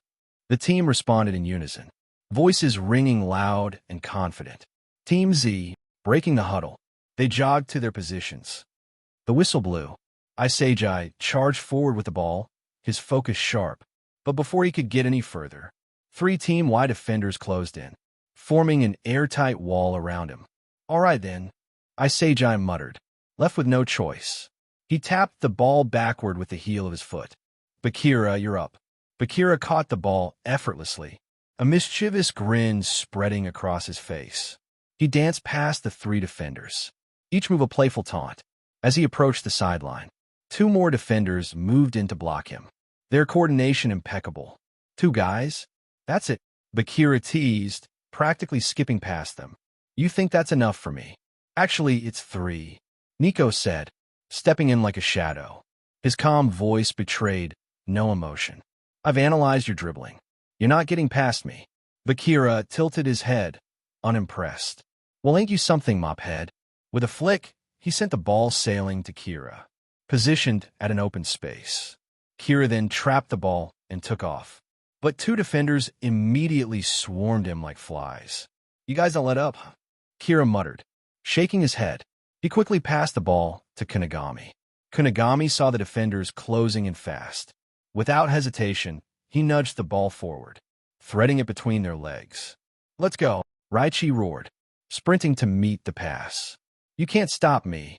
But his celebration was premature. Out of nowhere, Okawa and Nico flanked him from both sides, snatching the ball cleanly. What? Are you kidding me? Raichi bellowed, fuming. At the back, Isagi watched the chaos unfold, his mind working overtime. So, Team Y's playing pure defense. They've studied us. Every move we make, they're shutting it down. He paused, then smirked. But they're not the only ones with a strategy. Isagi darted forward. Team Z now. The shift was immediate. The field's energy flipped, catching Team Y off guard. Kyuon made the first move, intercepting Okawa with a surprising burst of speed. From nowhere, Chidori swooped in, stealing the ball and sprinting down the field in a flash. Wait, what? Okawa yelped, spinning around too late to stop him. Chidori burned through the field, his speed unmatched. But before he could reach the goal, Nico and 2 defenders stepped in his path. Chidori smirked. 3 guys? SMH. With a subtle flick, he passed the ball sideways to Isagi, who arrived perfectly on time. Nico's eyes widened. Where did he? Isagi didn't wait for them to recover.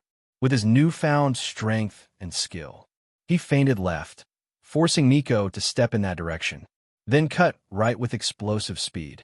The second defender lunged for the ball, but Isagi quickly spun, keeping possession with precision. The third defender rushed forward, but Isagi's momentum and timing allowed him to slip past with a controlled nutmeg. By the time Nico turned around, he was already past them. This wasn't supposed to happen, Nico muttered, frozen in disbelief. Meanwhile, Team Z locked down the rest of Team Y's defenders, keeping them occupied and clearing Isagi's path. It was just Isagi and the goalkeeper now. With a quick feint, Isagi sent the keeper diving the wrong way. Calmly, he struck the ball into the net. Goal! 1-0. Team Z erupted in cheers. Isagi turned to face Nico. Better update your analysis, mophead. Nico stared back, his expression unreadable. The whistle blew again, and it was Team Y's turn to attack. Nico took possession and sprinted forward with deliberate precision. Halfway up the field, he suddenly stopped. Team Z froze, puzzled by the abrupt halt. Even Isagi furrowed his brow, trying to decipher Nico's intent. Then, his eyes widened as realization dawned. While Nico paused, the rest of Team Y had surged forward in perfect sync. Okawa led the charge, positioning himself at the center. Without hesitation, Nico launched a high, arcing pass. The ball sailed into empty space, perfectly aligned with Team Y's advance. Kyuon, Imamura, and Narahaya scrambled to intercept, but 3 of Team Y's players blocked their paths, forming a human wall. Kunigami and Raichi roared forward, trying to bulldoze through, only to be met by 4 more Team Y players. Meanwhile, Okawa was already in place beneath the descending ball. With a sharp trap, he redirected it to the far corner of the field. Team Z collectively gasped. The ball appeared to be heading straight out of bounds. "What's he doing?" Raichi shouted, but then like a ghost materializing out of thin air, Nico emerged at the ball's destination, trapping it cleanly. "Where the hell did he come from?" Narahaya blurted. Nico's calm presence was short-lived, as Isagi sprinted in front of him, cutting off his path. "I know what you're doing," Isagi said, his voice steady. "Your plan's is good, but it's not enough to fool me." Nico smirked, but didn't reply. With a burst of speed, he executed a series of rapid feints, his movements fluid and deceptive. Isagi tried to anticipate, but one subtle shift caught him off guard. The ball slipped through Isagi's legs, and Nico darted past him. "Damn it!" Isagi gritted his teeth as he turned to recover. By now, Nico was at the edge of Team Z's penalty area. With a calculated strike, he aimed for the goal. Gagamaru launched himself into action, stretching his body to its limit. His hands blocked the ball, deflecting it to the far corner. "Saved it," Bakira cheered. But the celebration was premature. Okawa was already there, ready to capitalize. Nico, standing further back, made a subtle gesture, a circle with his fingers over his eye. "I'll leave it to you, Okawa," Nico said calmly. Okawa smirked, and with flawless timing, executed a feint. Gagamaru, despite his instincts, bit on the fake and dove the wrong way. A second later, the ball soared into the net. Goal! 1-1. Team Y erupted in cheers, their strategy perfectly executed. Team Z, meanwhile, stood stunned, with Isagi narrowing his eyes. "So this is what we're up against," he muttered. He clenched his fists. "Fine. Two can play at that game." The whistle blew. Team Z once again on the offensive. Isagi immediately sprinted forward with the ball, but just as the defense closed in, he stopped dead in his tracks. Team Y froze, caught off guard by a sudden halt. Nico furrowed his brow. What is he trying to do? He thought, unsure of Isagi's intentions. Before anyone could react, Chidori zipped past Isagi in a blur, creating a small gap between him and the defenders. Isagi, with a quick glance, passed the ball to him. Three of Team Y's defenders immediately closed in on Chidori, but he was quick on his feet, feinting and darting around them. Without hesitation, he passed the ball to Bakira on the far left, who skillfully trapped it and continued his dribble forward. Like clockwork, another set of defenders closed in, but Bakira wasn't fazed. He passed it smoothly to Kira, who swiftly sent it over to Kinagami. Team Y's defenders were scrambling, unable to catch up with the fluid passing of Team Z. Kinagami found himself with a clear path to the goal. But just as he prepared to make his move, Okawa appeared from seemingly nowhere, intercepting Kinagami's advance. Kinagami, unfazed, passed the ball to Isagi, who stood near the corner. The ball barely left his foot before Nico was there, blocking his way.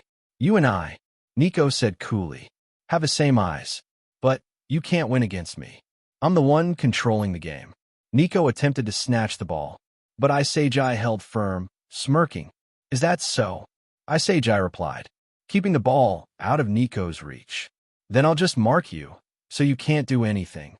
With a quick flick of his foot, Isagi performed a perfect heel kick, sending the ball high over Nico's head.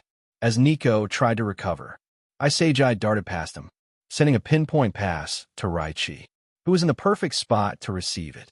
Nico, confused, muttered, "Even if you try to stop me, you can't stop my planning."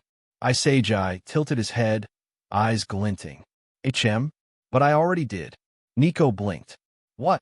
Just as he was about to process the situation, Raichi was already speeding towards the goal.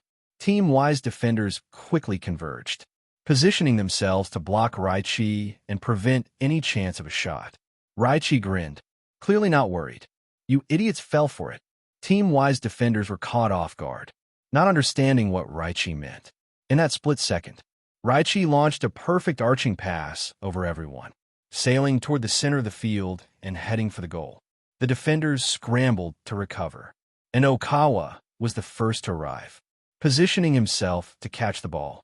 But then, out of nowhere, Kyuan soared up behind him, surprising Okawa with his unexpected jumping power. "What the hell?" Okawa yelled, unable to react in time. Kyuan's head was just above him as he made contact with the ball, sending it flying straight toward the goal. The goalkeeper, caught off guard by the quick turn of events, couldn't react fast enough. The ball sailed past him, scoring cleanly. Goal. 2-1. Team Z's players celebrated, while Team Y stood in stunned silence. Nico, at the corner of the field, was speechless, watching the goal unfold. But then, Isagi's voice broke through his thoughts. You and I, in a slow tone. Like you said, we are the same. He spoke with confidence. We see and think the same things. So, I figured out your team's plan to go all out for a counterattack. Nico's eyes widened. But you see, Nico, Isagi continued, smirking. I can stop your plans. He then made the same circle gesture with his fingers, mocking Nico. But you can't stop mine. Nico stood frozen, a hint of disbelief in his expression as Isagi walked away, leaving him shaken and unsure of what had just happened. The whistle blew, and once again, it was Team Y's turn to go on the offensive. This time, they were playing aggressively. Nico, at the front of the charge, locked eyes with Isagi across the field. I refuse to believe that's true, he shouted, frustration evident in his voice. Isagi smiled, unfazed, as he sprinted forward alongside his teammates. Team Z's formation was solid, their defense tight. They weren't giving an inch. It was clear both teams were preparing for a collision. But Isagi didn't flinch. He knew exactly what he was doing. As Team Y pushed forward, Isagi stood his ground and intercepted Nico's path. The two locked eyes for a moment, and Nico snarled, "Get off of me!" But Isagi didn't say a word. He stayed silent, his body pressed against Nico, remaining in position. Nico's irritation was evident, and it wasn't long before his emotional outburst slipped into a gap in his movements. That's when Isagi saw his opportunity. Nico's lapse gave Isagi the perfect opening to steal the ball. In one smooth motion, he snatched it away and darted past him, breaking free from the confrontation and sprinting toward the goal. The whole time, Team Z stayed locked onto their respective opponents, ensuring that none of Team Y's players could disrupt Isagi's run. The defense was tight, suffocating.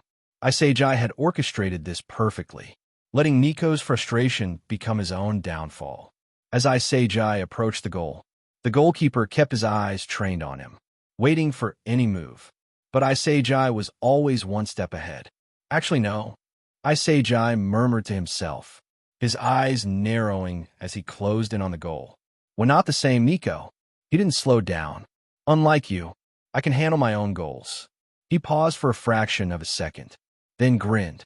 Because I'm a striker. With a powerful swing of his leg, Isagi launched the ball toward the net. It rocketed like a missile. Too fast, too precise for the goalkeeper to even react. The keeper could only watch in horror as the ball sailed past him. Too late to stop it. Goal. 3-1. Nico stood there, frozen for a moment, watching the ball rip into the net. The cheers of Team Z seemed to drown out his thoughts. But in the chaos of that brief silence, his mind raced. There must be a solution. He thought desperately. There has to be. He clenched his fists, his body tense. His eyes darted around the field, trying to calculate, trying to find a crack in Team Z's dynamic. But then his hands dropped lifelessly. Not like this. The whistle blew again, and for the third time in a row, Team Y was on the offensive. But something fell off. The usual fluidity in their movements was missing, replaced by hesitation, disjointed positioning, and a lack of the usual aggression that had marked their earlier play. Team Z could feel it too. There was an odd, almost eerie stillness in the air as the game resumed. Isagi narrowed his eyes, sensing the shift in Team Y's energy. They're off their game, he thought. As Nico advanced with the ball, Isagi didn't hesitate. He sprinted forward, moving in to intercept. Normally, Nico's response would be calculated, his defense tight, but this time, Isagi noticed something in Nico's movements. A slight hesitation, a break in his usual rhythm. Isagi moved quickly, reaching for the ball. Nico wasn't a pushover, but in the end, Isagi succeeded, snatching the ball away. Without missing a beat, he darted past Nico, accelerating forward. Normally, Isagi and Nico would have clashed, in a stalemate of game intelligence and technique, each anticipating the other's moves. But instead, Nico stood frozen, his gaze locked on Isagi, watching as the distance between them grew. He didn't even attempt to recover the ball. It was like the fight had left him entirely. Behind him, Okawa yelled, his voice cutting through the stillness of Nico's focus. "Nico, get your mind out of the gutter." But Nico didn't respond. He just watched as Isagi raced forward. "Shit," Okawa cursed under his breath, realizing that Nico wasn't the only one struggling. Team Wisehole formation seemed to be breaking apart. They were scrambling to catch up, and the synchronized attack they'd relied on was now falling apart. Piece by piece, Team Z, sensing the shift, moved in with precision. Isagi, feeling the weakness in Team Y's defense, pushed forward. 3 defenders converged on him, but he wasn't fazed. With a swift pass, he sent the ball over to Kira, who was on his right. Kira wasted no time. He sprinted forward, evading the defenders who immediately locked onto him, their eyes focused on stopping him. But Kira was too nimble, and, after creating a little distance, he passed the ball right back to Isagi. The defenders had closed in on Kira, but now Isagi was free. As the ball landed at his feet, one defender lunged to intercept, but Isagi was ready. With a quick dribble, he bypassed him with ease, continuing his run toward the goal. Now he was just outside the box. Not too far, but not quite close enough to be a sure shot. But Isagi didn't hesitate. He shot the ball with confidence, sending it flying toward the goal. The goalkeeper, desperate to react, dove at the ball, fingertips brushing against it. The touch altered the ball's trajectory ever so slightly. But it wasn't enough. The ball continued its path, skimming the edge of the post before settling into the far corner of the net. Goal! 4-1. Team Z erupted into cheers. But the moment felt different. It wasn't just a victory. It was a statement. Team Y was losing their grip. Isagi looked back toward Nico, who stood motionless, his expression unreadable. He shook his head. "Is that all you have to show for?" On Team Y's side of the field, frustration hung heavy in the air. Okawa stood with his hands on his hips, staring at Nico, who was still visibly drained and lost in thought. "Nico," he snapped, "why are you already giving up? The match isn't over yet." Nico didn't respond immediately. His eyes were fixed on Isagi across the field, watching him as if he were some kind of distant, unmovable force. Slowly, Nico spoke, his voice heavy with disbelief. "We can't win. Not against him." Okawa blinked, confused. "What the hell are you talking about?" Nico continued, his gaze never leaving Isagi. "Look at him. He's like a monster." Nico's words carried a strange weight as he spoke. He'd seen confidence before, but this was something else. Isagi stood in the center of the field, his presence radiating in a way that was almost tangible. It wasn't just his skill that made him dangerous. It was the aura around him, the aura of someone who believed without a doubt that they would win. Nico had ignored it at first. He dismissed it, thinking he could beat Isagi with his eyes. After all, they shared the same eyes, the ability to read the game and anticipate moves. But now, he realized how wrong he had been. Isagi didn't just have the eyes. He had something else. It felt like an insurmountable mountain that no matter how hard Nico tried, he couldn't climb. At that moment, it was the effect of Barrow's talent. King's Will S. It had the effect of influencing both the user's teammates and opponents during the match. Nico had fallen prey to it. Isagi was playing with an intensity that made him feel like he was already defeated, unable to look away. Nico pointed weakly at the scoreboard. 4-1. "Look at it," Nico muttered, voice flat. "How are we supposed to win this when the gap is this big?" Okawa's gaze followed Nico's finger to the scoreboard. He saw it and clenched his fists in frustration. Then Nico spoke again, his voice tinged with bitterness. "Remember the match we had against Team V? They dominated us 8-0, and look at where we are. It feels like déjà vu." The words stung, hanging in the air like a heavy weight.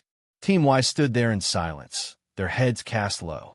None of them wanted to believe it, but it was hard to ignore the crushing reality of the situation.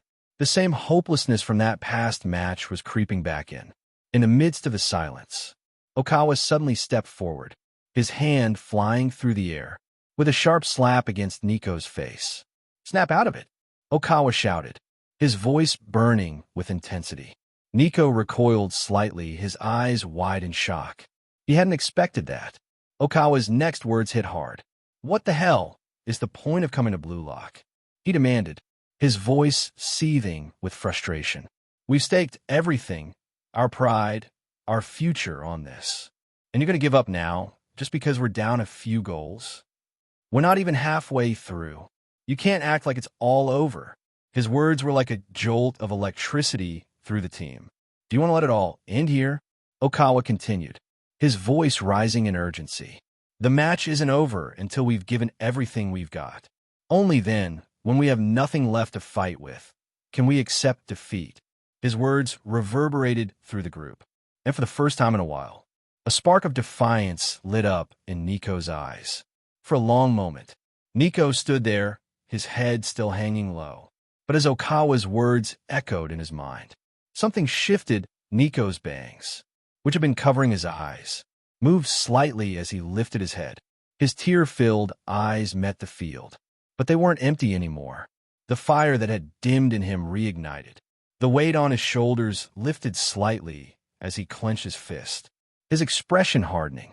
"You're right," he said, voice steady but full of emotion. "I'm sorry for acting like this. We've still got a chance." With those words, the entire team stood taller, their shoulders squared. A new fire burned within them.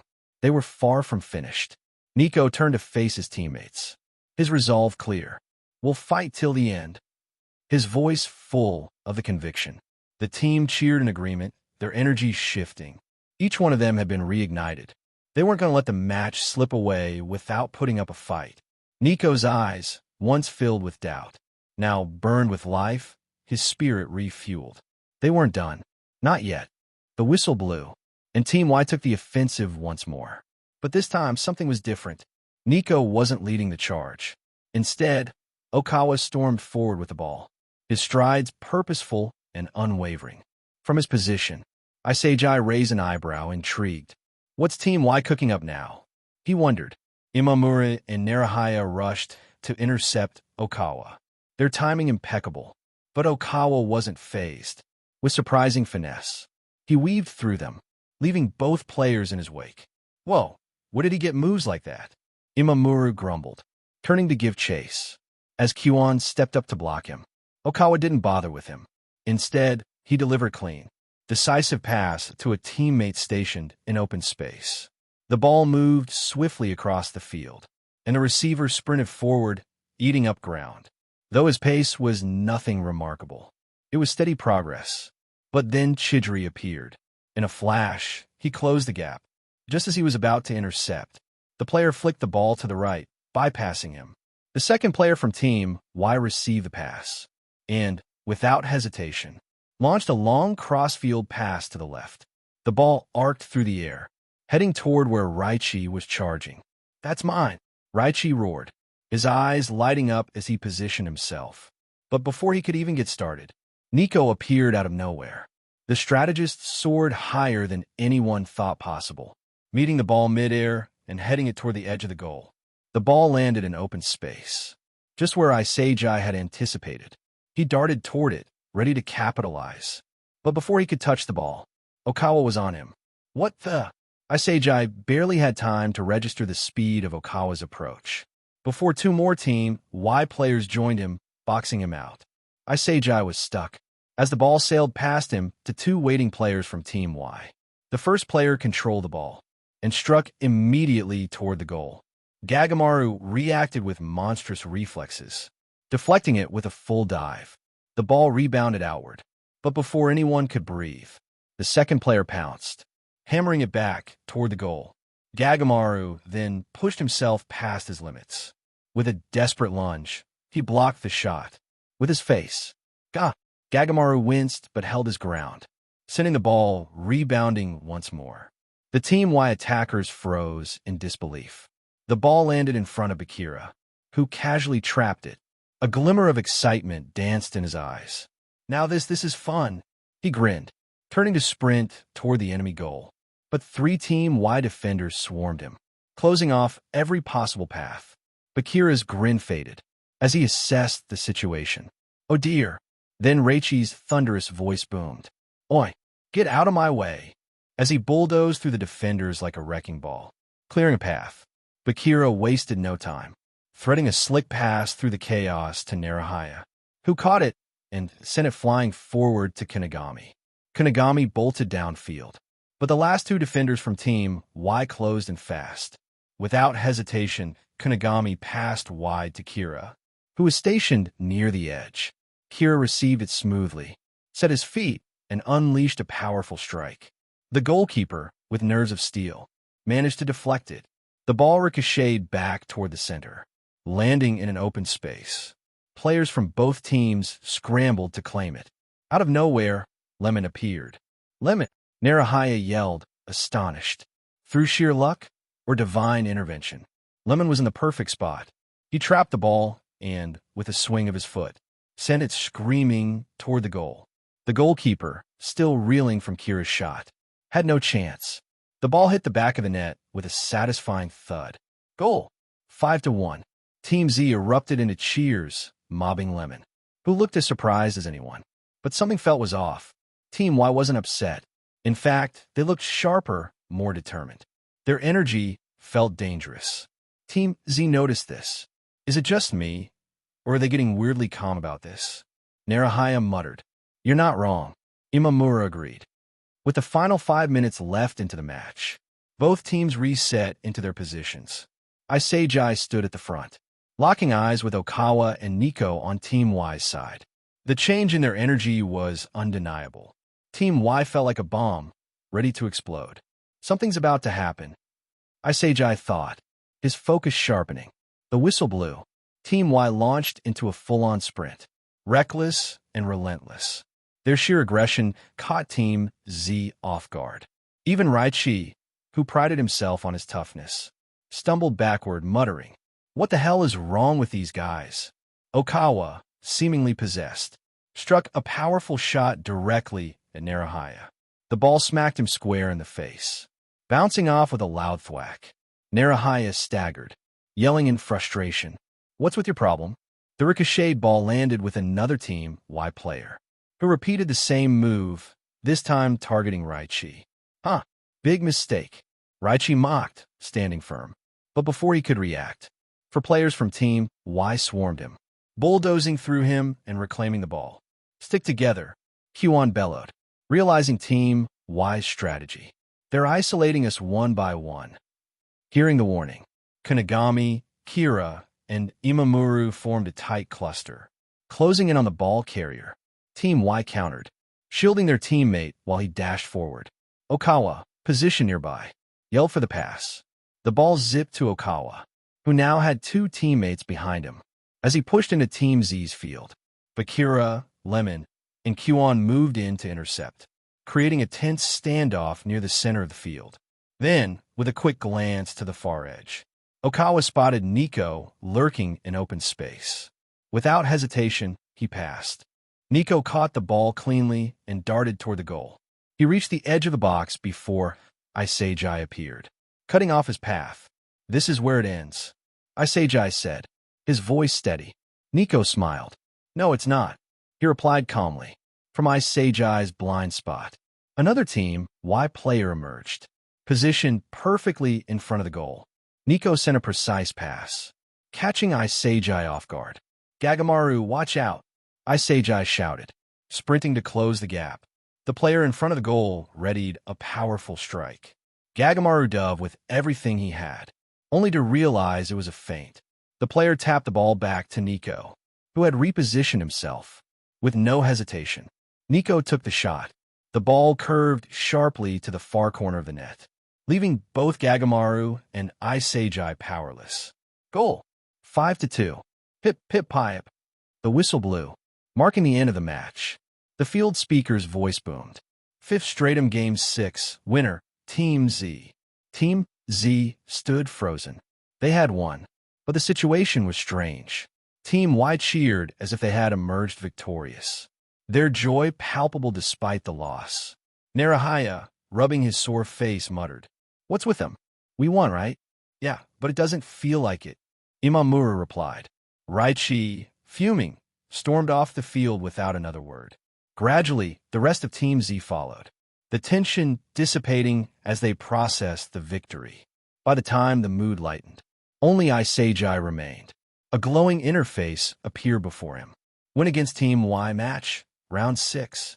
Reward, plus 100 points for winning. Match performance points, plus 150 points, plus 50x 3 per goal scored, plus 200 points for being named MVP of the match. Total points earned for this mission equals 450 points. Isagi barely glanced at it. Instead, his eyes were on Nico, who was celebrating with Team Y.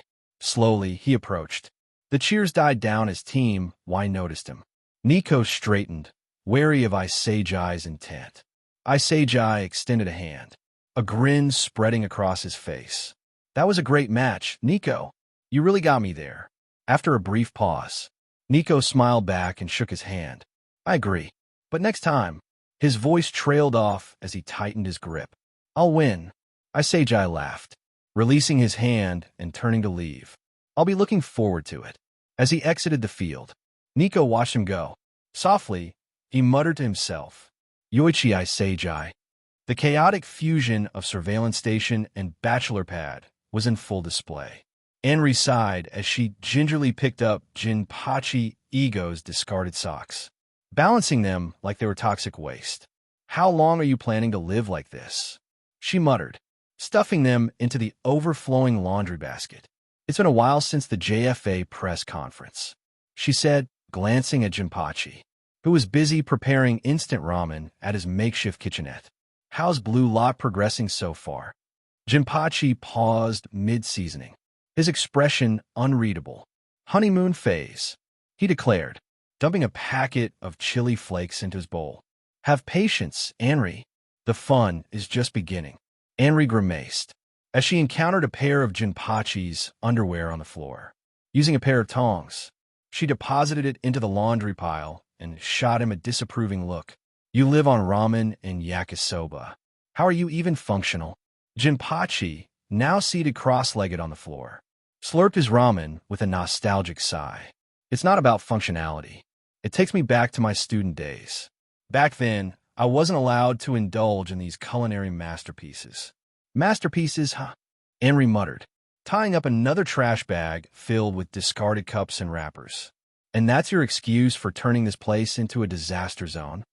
Jinpachi leaned back with a faint smirk. "Anything unrelated to football isn't part of my job description." Anri opened her mouth to retort, but thought better of it. Instead, she shifted gears. "Fine. Then how's the football part going?" "The first selection," stirring his bowl with a contemplative air, Jinpachi replied. "It's moving. Just watch. We're about to hit the spicy part." Team Z was in the heat of training. Isagi darted past Kunigami with surgical precision, exploiting a small opening in his defense. With a clean strike, the ball sailed past Imamura, who could only watch helplessly. Kunigami shook his head, impressed. "Man, you got me again. You're tough to stop, Isagi." Imamura chimed in, throwing up his hands. "Why am I the one stuck as goalkeeper? It's not fair." Laughing, Isagi shrugged. "One more round, guys. Let's keep at it." Suddenly, the massive monitor in the facility flickered to life, displaying Jinpachi Ego slurping down his ramen. "I knew it," Jinpachi muttered through a mouthful. "This seasoning blend hits the spot." The entire team froze, staring at the screen in disbelief. Isagi furrowed his brow. Finally, Jinpachi set his bowl aside and spoke. "See the screen for the current rankings." The monitor changed. Blue Lock's overall rankings.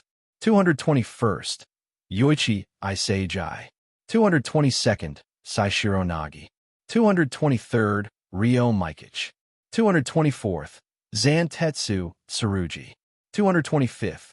Gasps filled the room as Isagi's name sat at the top of the fifth stratum. Kira, wide-eyed, was the first to speak. "Isagi, you're ranked first. That's amazing." Imamura and Narahaya pointed to the next three names. Wait, those guys are from Team V, Narahaya exclaimed. The mood shifted. Unease spread across Team Z as they realized the caliber of the players just below Isagi. Jinpachi's voice interrupted their thoughts. Until now, your performance and goals have determined your rank. The strikers whose contributions were most valuable to their teams rose to the top. He paused dramatically, letting his words sink in, which is why Blue Lock's current top ranker is Yoichi Isagi. All eyes turned to Isagi, their gazes alight with competitive fire. Jinpachi continued, clasping his hands together. But remember this, unpolished gems are nothing but dirt until their talent is honed to crystal clarity. Seek your playstyle. Make it exceptional. The monitor shut off abruptly, leaving the field in silence. Isagi stood rooted in place, Jinpachi's words echoing in his mind. Exceptional, he muttered, rubbing his chin, but I'm already pretty good at everything else. Team Z trudged down the hallway after an intense training session, their spirits high despite the weight of the Blue Lock's new rankings. The smell of food wafting from the cafeteria ahead provided much-needed motivation as hunger took over. Kyuan adjusted his towel, draped around his neck, and broke the silence. Our next and final opponent is Team V. They're the only undefeated squad left in the fifth stratum. Raichi, striding ahead of the group, turned his head with a scoff. I don't give a damn about what they've done. His voice was gruff with irritation. We'll just beat them. End of story. Gagamaru chimed in. But based on Blue Lock's rankings, 3 of their players are exceptionally strong. They're not just good, they're monsters. Narahaya, walking alongside him, nodded. Yeah, there's no getting around it. Those guys are probably no joke. Raichi spun around, his frustration mounting. Huh, so what? We haven't lost either, and I highly doubt they're as good as everyone says. He jabbed a thumb toward his chest. If they're monsters, then I'm a freaking demon. Before the argument could escalate further, Lemon raised a hand, silencing the group. Guys, shut up for a second, he said, his tone unusually serious. He gestured toward the open door to their left. Look over there. Isn't that Team V? The group crept closer, their curiosity piqued, poking their heads around the corner. They caught sight of Team V's top 3 players seated at a remote table in the cafeteria. The room was eerily quiet, save for the sound of their laughter and conversation. Saishiro Nagi lounged in his chair, fiddling absent-mindedly with a soccer ball he was balancing on his foot, as though it was an extension of his body. Ryo Mikage was animatedly gesturing as he spoke, his words causing Zantetsu Tsurugi to laugh in response. Despite their relaxed demeanor, the air around them seemed heavy, as though their presence alone carried weight. Reichi's eyes narrowed, his lips curling into a wicked grin. Well. Look at those guys, thinking they own the place. Imamura grabbed his arm, already sensing trouble. Raichi, don't even think about it. Narahaya whispered urgently. He's totally going to do something stupid again. Ignoring their protests, Raichi marched into the cafeteria with a swagger, his chest puffed out. Hey, Team V, he called out, his voice booming across the room. Team Z collectively face-palmed, groaning in unison. At the table, Nagi's ball came to a stop as he slowly turned his head toward the commotion. Ryo looked up, raising an eyebrow, while Zantetsu squinted, seemingly more confused than anything else. Raichi stopped a few steps away from their table, crossing his arms. So you're the so-called undefeated squad, huh? Guess what? That ends when you face us. Ryo leaned back in his chair, a smirk playing on his lips. Oh, and who are you supposed to be? Raichi jabbed a thumb at himself. I'm Raichi Jingo, the guy who's going to crush you. Nagi blinked lazily, his expression bored. Crush us? Sounds like a pain. Before Raichi could fire back, Kunigami stormed into the room, grabbing Raichi by the back of his shirt. Cut it out, he hissed, dragging him away. We don't need to start anything before the match. Ryo chuckled, resting his chin on his hand as he watched the scene unfold. Interesting team you've got there. As Kunigami hauled Raichi back toward the door, Isagi stepped forward, He locked eyes with Nagi for a brief moment, his gaze steady and unflinching. "See you on the field," Isagi said simply, his tone calm but resolute. Nagi tilted his head, studying him with mild curiosity. "Yeah, sure, whatever." As Team Z left the cafeteria, Raichi grumbled under his breath, and the group quickly resumed their walk. "That was reckless," Kyuan said, shooting Raichi a disapproving look. Raichi shrugged. "Hey, someone had to let him know what's coming." Isagi, however, remained silent, his thoughts lingering on Nagi and the others. "They're strong." He paused. Then he smiled. "But our team doesn't pale in comparison either." Team Z's monitoring room hummed with quiet tension. The room was small but had an open, minimalist feel. The huge screen at the front displayed match replays, strategies, and stats. Tonight, it was replaying Team V's previous matches, each showing the same brutal dominance. Team Y annihilated 8-0. Team W crushed 5-1. Team X overrun 5-2. The players of Team Z sat in a circle, watching the replays. Some looked focused, others anxious. Isagi stood at the front, arms crossed, deep in thought. "All right, let's break this down. We've got 3 players from Team V we need to watch closely." He clicked a button. The screen froze on Zantetsu Tsurugi, mid-sprint, leaving defenders in the dust. "First up, Zantetsu Tsurugi," Isagi said. "His weapon? Acceleration. He's a rocket on short bursts. He reacts faster than anyone else and can close gaps before you even realize." The screen showed Tsurugi zooming past defenders as if they were standing still. Isagi looked at Chidori. "Within 10 meters, even you can't beat him." Chidori leaned forward, narrowing his eyes. "So he's quick in short bursts, but what about long sprints?" Isagi nodded. "He's lethal in short bursts, but once it stretches out, you've got the edge." Chidori grinned. "Let's see if he can catch a blur that doesn't stop." Isagi couldn't help but frown, thinking about Tsurugi's talent. Extreme acceleration, a terrifying ability, but one that only Chidori could really match. Next, the screen shifted to Ryo Mikic, effortlessly controlling the ball and setting up a goal. Next, Ryo Mikic. Isagi continued. "He's a jack of all trades.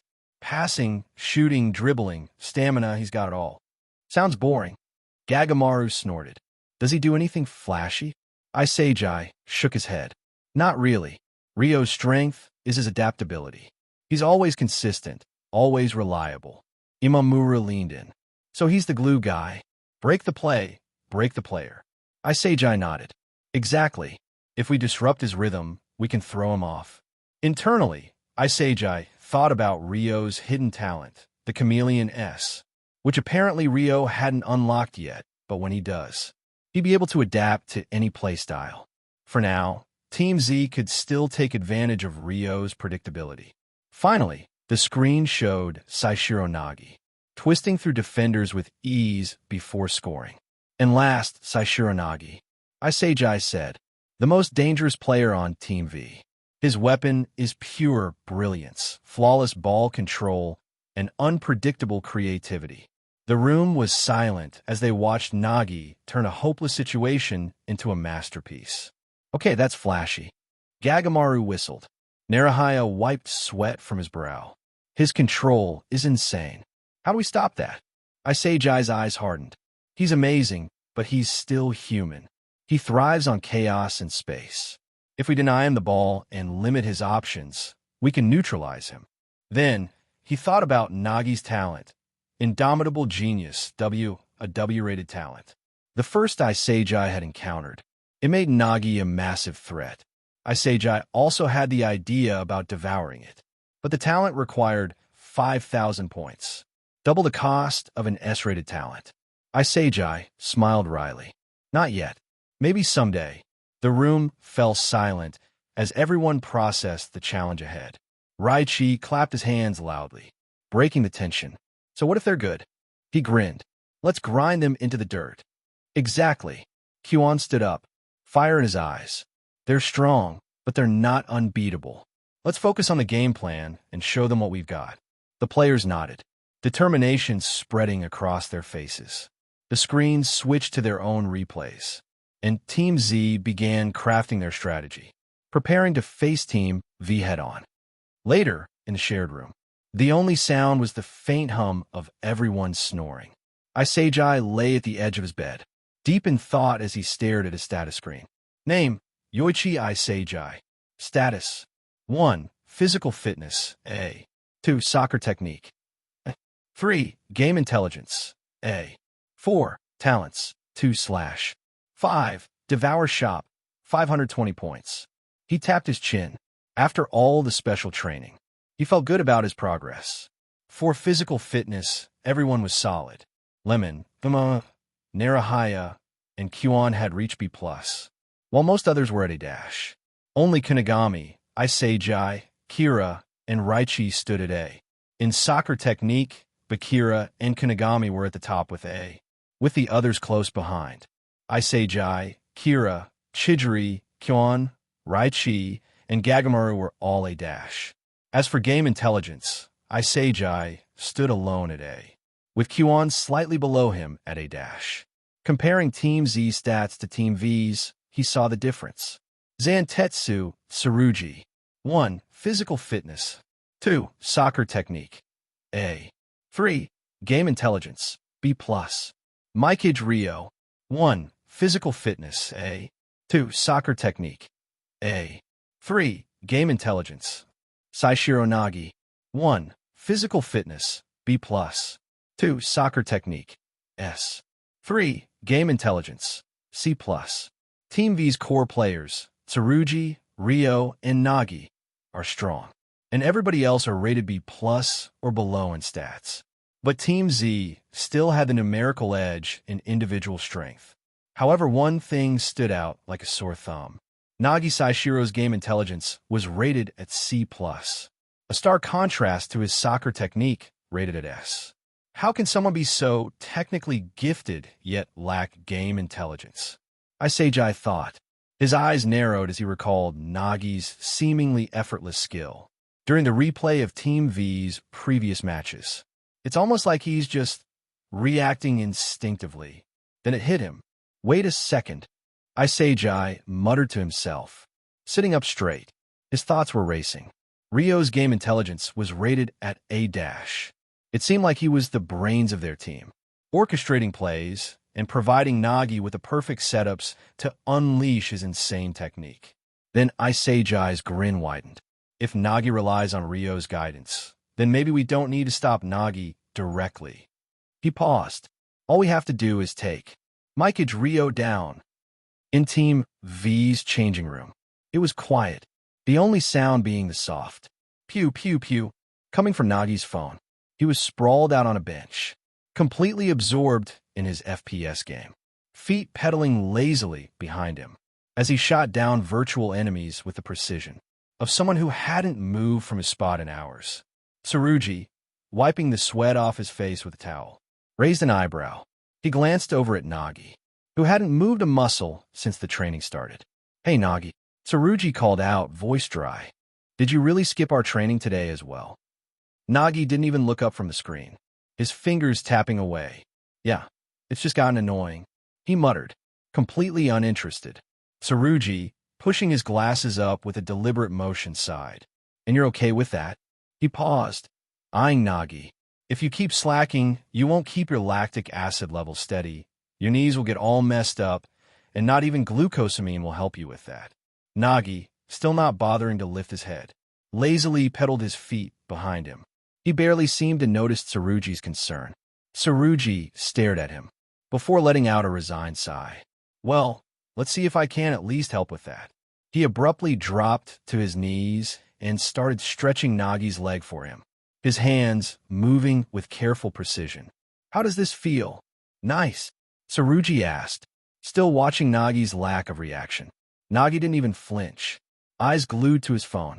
Yeah, it's good. All good, he muttered, totally absorbed in the game. At that moment, Ryo walked in, his usual carefree grin plastered on his face. He slung an arm around Tsurugi's shoulders, looking at him with amusement. What are you saying, dumb Zantetsu? Ryo teased, his voice light. Nagi will be fine, even if he skips practice.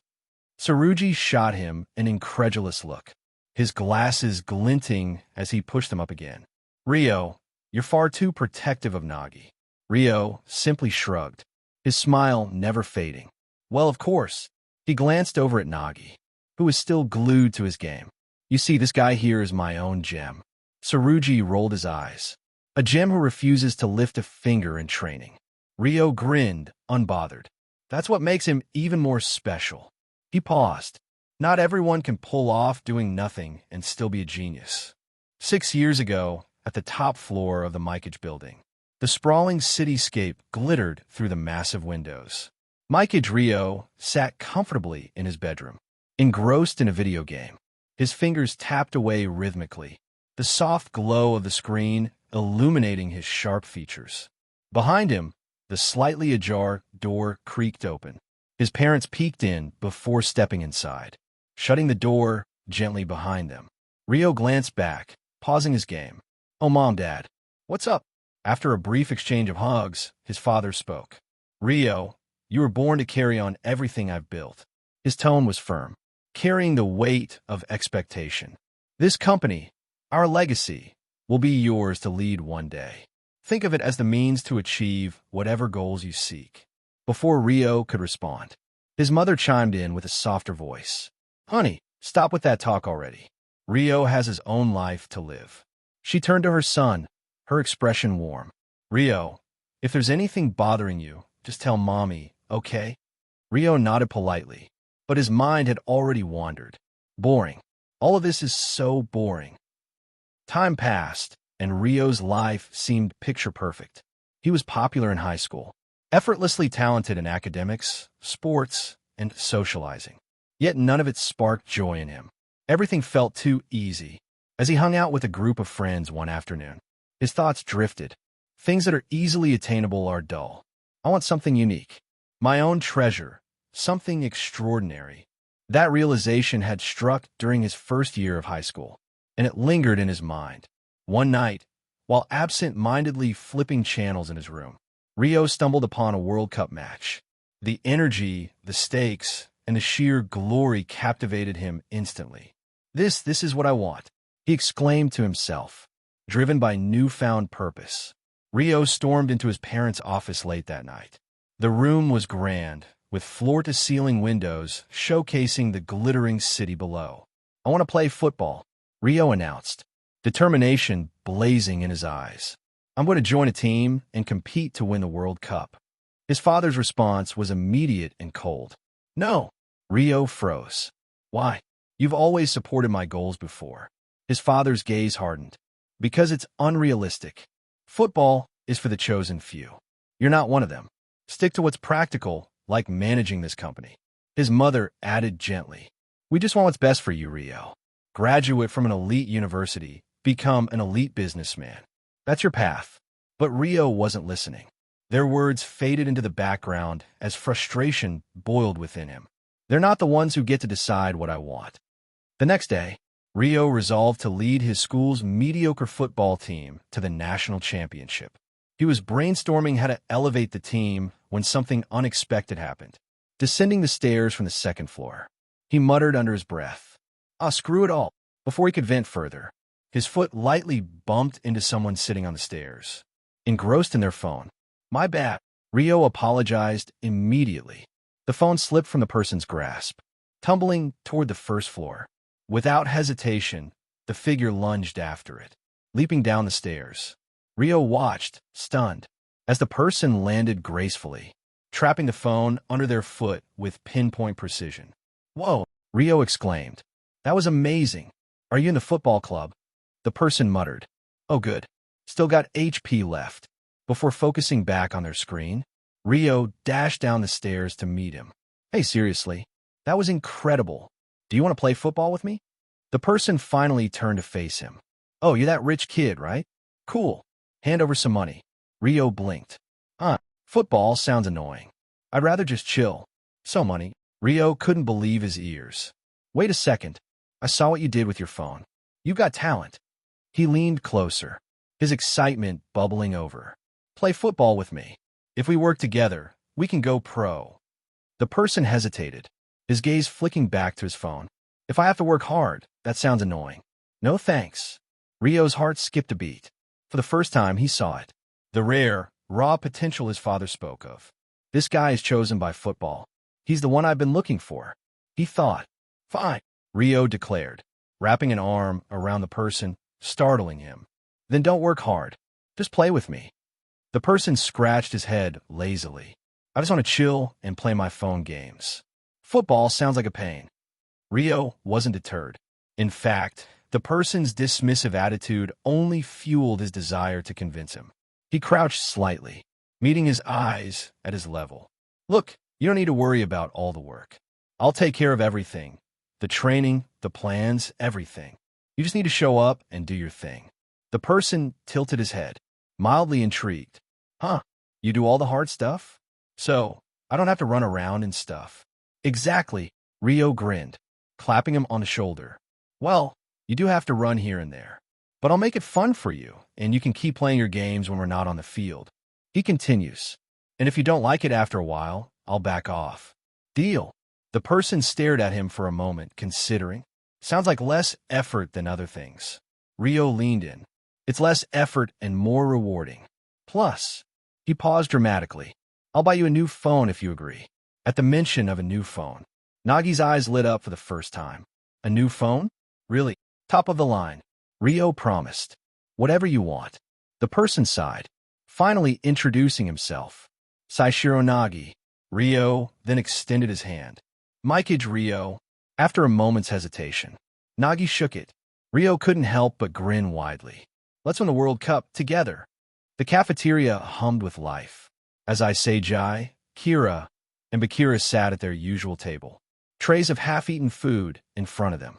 So you're telling me, Kira began, his fort pausing mid-air as he gawked at Isagi, that the only person we really have to worry about is Mikage Ryo?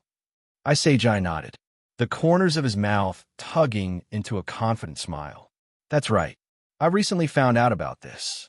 Every single goal they've scored, it all centers around him.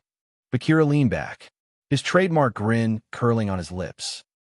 Okay, but how can you be so sure genius won't pull something crazy? That's where you come in, Bakira. Isagi said, pointing a finger at him. Bakira blinked, tilting his head like a curious puppy. Kira chimed in, his tone matter-of-fact. It's because, in terms of technique, you're the only one who can match him in dribbling. Exactly, Isagi agreed. There's nobody else but you who can keep up with him. Bakira's confusion melted into a grin. Oh, I see. Isagi shifted gears, his tone turning serious.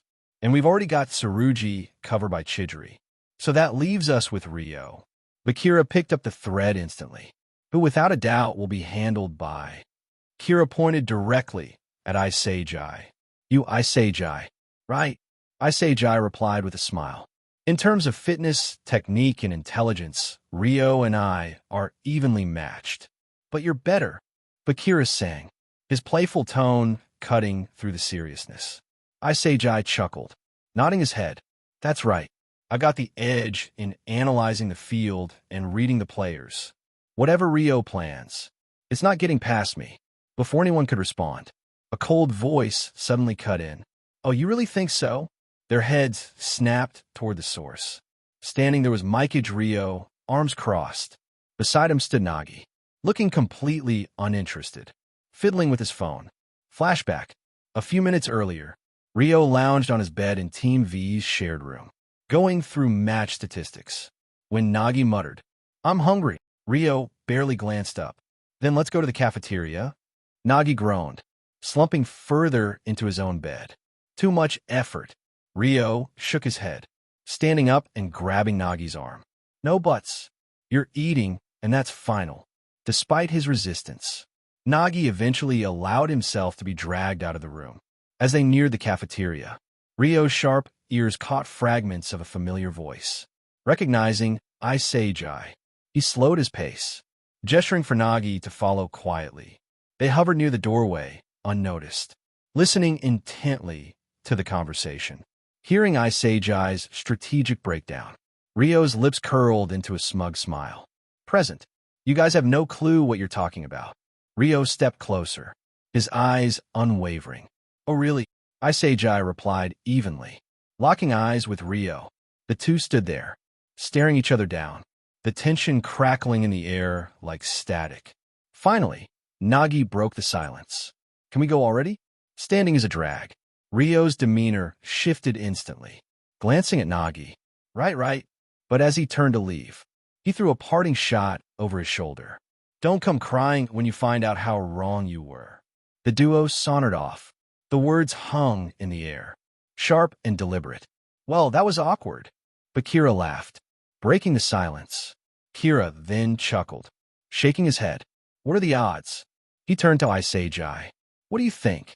Isagi's confident smile returned, sharper than before. I think things just got a little more interesting. Located over at the indoor training field, Team Z stood in a line, sweat dripping from their brows. One by one, they took their shots at the goal where Gagamaru stood, his sharp eyes scanning each player's movements. Again, Gagamaru bellowed, slamming his gloves together after each attempt, his voice echoing across the field. This relentless drill was part of his special training, a regimen designed to sharpen his reflexes and instinct. As the team's last line of defense, the players cycled through the line, each striving to outwit their keeper. As the ball rolled back to Gagamaru after another save, the massive monitor by the field suddenly flickered to life. The familiar face of Jinpachi Ego appeared. You finally made it, Team Z, he began, his tone as cold as ever. Up until now, you've been dominating at the fifth stratum. The players turned to face the monitor, their breaths still heavy from the intense training. Each match won with a method different from the other. Ego continued, his voice dripping with analysis. He paused dramatically, which leads us to our next topic. The screen shifted to show Ego in a ridiculous Kamehameha stance, a soccer ball hovering between his hands, the repeat ability of a goal. He announced. The team exchanged confused glances, but Ego pressed on. It's what the best striker requires the most. Goals made under the reliance of cunning and deceit, among many other despicable traits. The ball in Ego's hands transformed into an AI player, its stats flashing on the screen as it expertly struck the ball. The formula to produce and create as many goals as it takes. Ego continued. The screen showed the AI player battling another, outmaneuvering it, and scoring. Understand the formula that allows your best skills to thrive. Ego narrated, the AI player's every movement meticulously displayed, and then make use of it. As the ball hit the back of the net, the screen erupted in a virtual explosion, scattering into dozens of AI players. A world-class striker, Ego declared, is one who possesses their own unique formula to score goals. Matches are riddled with irregularities, with adversaries standing in your way. But in that single second on the chaotic battlefield, those who devise their formula carve the path to victory. The screen showed the scattered pieces of the ball merging back into one. Ego gripping it with both hands, his voice lowered, becoming almost menacing. Abolish the idea of winning by chance. Claim victory as a logical consequence. The screen began to glitch, flickering wildly. A shadowy figure replaced Ego, its voice a distorted echo of his. The answer to your formula lies dormant on the field. Those who don't seek it can fuck off. With that, the screen reset to display a timer counting down. 23 hours, 59 minutes, and 59 seconds. The bold title, The Last Match, looming over it. The field was silent. Each player stood frozen, trying to process Ego's cryptic yet provocative words. Isagi, standing alone at the end of the line, was next to strike, his gaze locked onto the ball, but his mind raced with thoughts. The repeatability of a goal. He mused, a weapon that relies on statistical logic, adaptive enough for anywhere, whenever. He stepped forward, positioning himself for the strike. His stance was deliberate, his focus absolute. With a sharp exhale, Isagi drove his foot into the ball, sending it soaring toward the net. Gagamaru, momentarily distracted by Ego's words, reacted too late. The ball zipped past him, slamming into the back of the net with an audible thud. Gagamaru blinked, startled. What the? Isagi stood there, watching the ball roll to a stop. His lips curled into a small smile. That sounded about right. Team Z stepped onto the fifth stratum center field with purpose, a quiet intensity radiating from every player. No hesitation, no words. They knew what needed to be done. Their strategy was no longer a plan. It was instinct, forged through trials and trust. At the forefront stood Isagi. His presence was magnetic, his aura unmistakable. He was a force that steadied his team. Under Isagi's leadership, there was no room for fear. Confidence flowed through Team Z like a shared heartbeat. The field grew silent, heavy with anticipation. Then it came. Footsteps echoed faintly in the distance, growing louder with every second. A chill ran through the air as Team V emerged, their arrival shifting the energy of the field. Tsurugi, Ryo, and Nagi led the team, their oppressive aura impossible to ignore. They walked with the air of winners, their focus razor-sharp. But Team Z didn't waver. Their belief in Isagi, in each other, was unshakable. Team V moved into their positions, their silence a challenge of its own. There was no need for taunts or posturing. Both teams knew what was at stake, and both knew the answer would come only through action. The whistle blew, and Team V wasted no time. With the kickoff, Ryo immediately advanced, dribbling with precision as his team spread out strategically. Seconds ticked by, and suddenly Isagi was there, cutting off Ryo's path. Ryo smirked, attempting to maneuver around him, but Isagi mirrored every move, leaving Ryo no space to advance. TCH, Ryo muttered, realizing that he can't get through. He made a sharp pass. The ball flew to Tsurugi, positioned perfectly on the wing for scenarios like this. Tsurugi caught the ball, prepared to capitalize on the opening. But just as quickly, Chidori appeared before him, his speed electrifying. Tsurugi blinked in surprise, but wasted no time, accelerating to leave Chidori behind. It worked briefly, but the gap closed faster than Tsurugi anticipated. Chidori, fueled by his unmatched pace, surged forward, overtaking Tsurugi in a flash. Tsurugi hesitated, startled by the sheer speed difference. And in that moment, Chidori dove with precision, snatching the ball cleanly. Like a crimson blur, Chidori streaked past Tsurugi, leaving him behind frozen in disbelief. The field opened before Chidori, his strides relentless. A quarter into Team V's field, 3 defenders moved to block his advance. Without missing a beat, Chidori made a decisive pass. The ball soared toward Bakira, who had anticipated the play perfectly. His inner monster had called it. Chidori would win that race. Bakira trapped the ball effortlessly, but his path was blocked by 2 defenders. With an almost playful grin, he weaved between them effortlessly, his technique dazzling. The defenders were left flailing, and Bakira pressed forward. Suddenly, Nagi emerged from the side, his calm expression betraying nothing.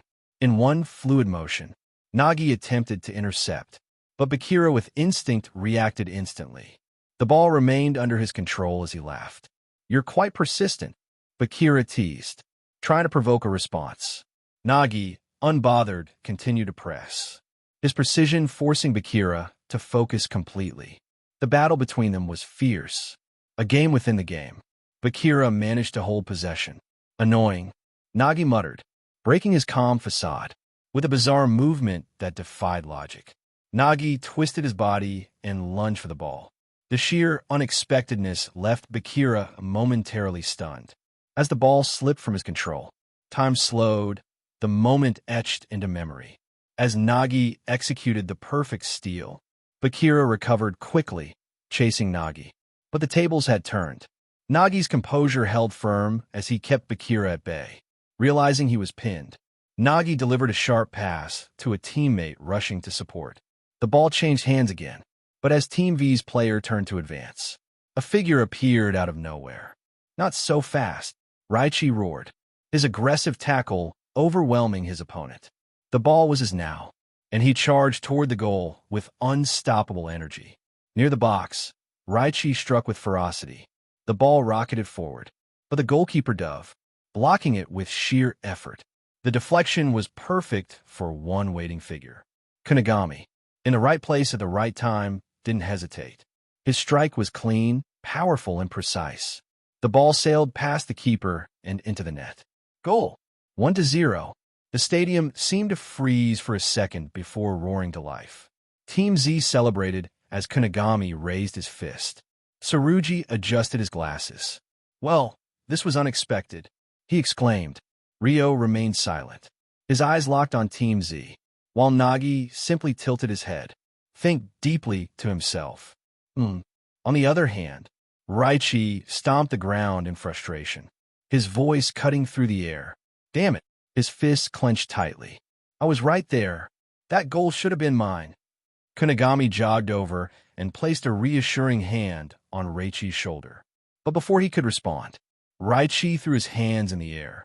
"Forget it. I'll get the next one," ignoring Kunigami as he stormed back to his position. With a determination that bordered on theatrical, Kunigami scratched the back of his head, watching Yoichi march off. Well, at least he's motivated. The whistle blew again, signaling Team V's second attempt to take control. This time, Tsurugi was in front, exploding forward with blistering speed. His acceleration was unmatched, and within seconds, he was at midfield, drawing the eyes of everyone on the field. But Isagi was already one step ahead, anticipating Tsurugi's movement. He intercepted with precision, cutting off his path, just as Isagi prepared a challenge.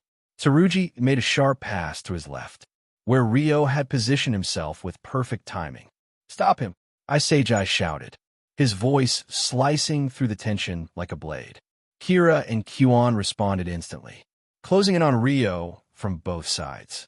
Their swift reaction caught Ryo off guard. He hesitated, surprised at how quickly Team Z had adapted to the play. "So it's you," Ryo muttered under his breath, casting a quick glance at Isagi, whose piercing gaze seemed to unravel his thoughts. Trapped, Ryo had no choice but to pass the ball backward, sending it to Nagi, who appeared out of nowhere. Nagi trapped the ball flawlessly, his movements as smooth as water. But Team Z wasn't done. Narahaya and Imamuri charged at him, determined to cut off his advance. Nagi's reflexes, however, were superhuman. With a series of seemingly impossible dribbles, he slipped past them as though they weren't even there. "What the hell?" Narahaya exclaimed, stunned. "Don't let him pass," Imamuri added, his frustration palpable. Nagi continued forward, unshaken, until Bakira appeared in his path. The two locked eyes, and for a moment, it was as if the world had narrowed down to just them. Bakira's grin widened, a glint of excitement flashing in his eyes.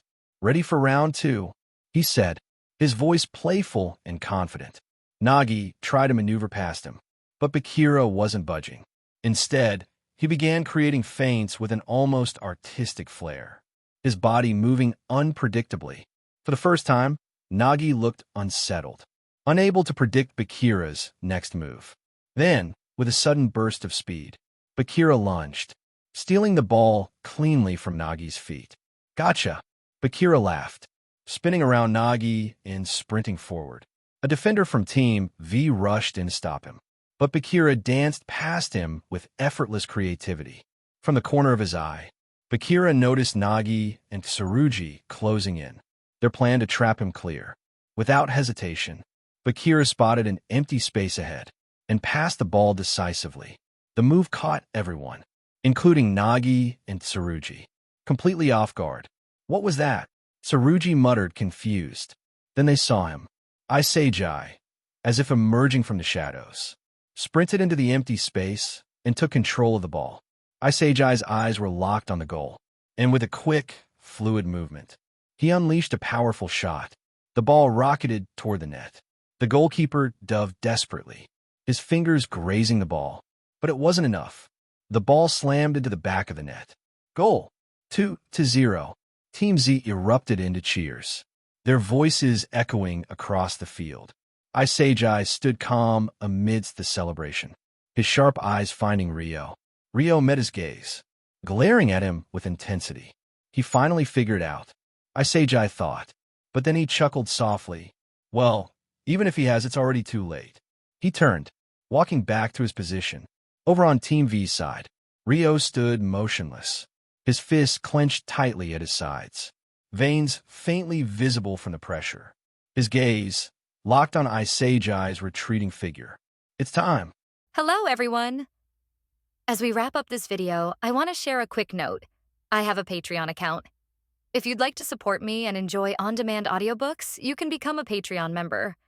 Alternatively, you can check out my Google Drive link, which has 500+ novel audiobooks available through my Ko-fi or Patreon shop. I appreciate your support.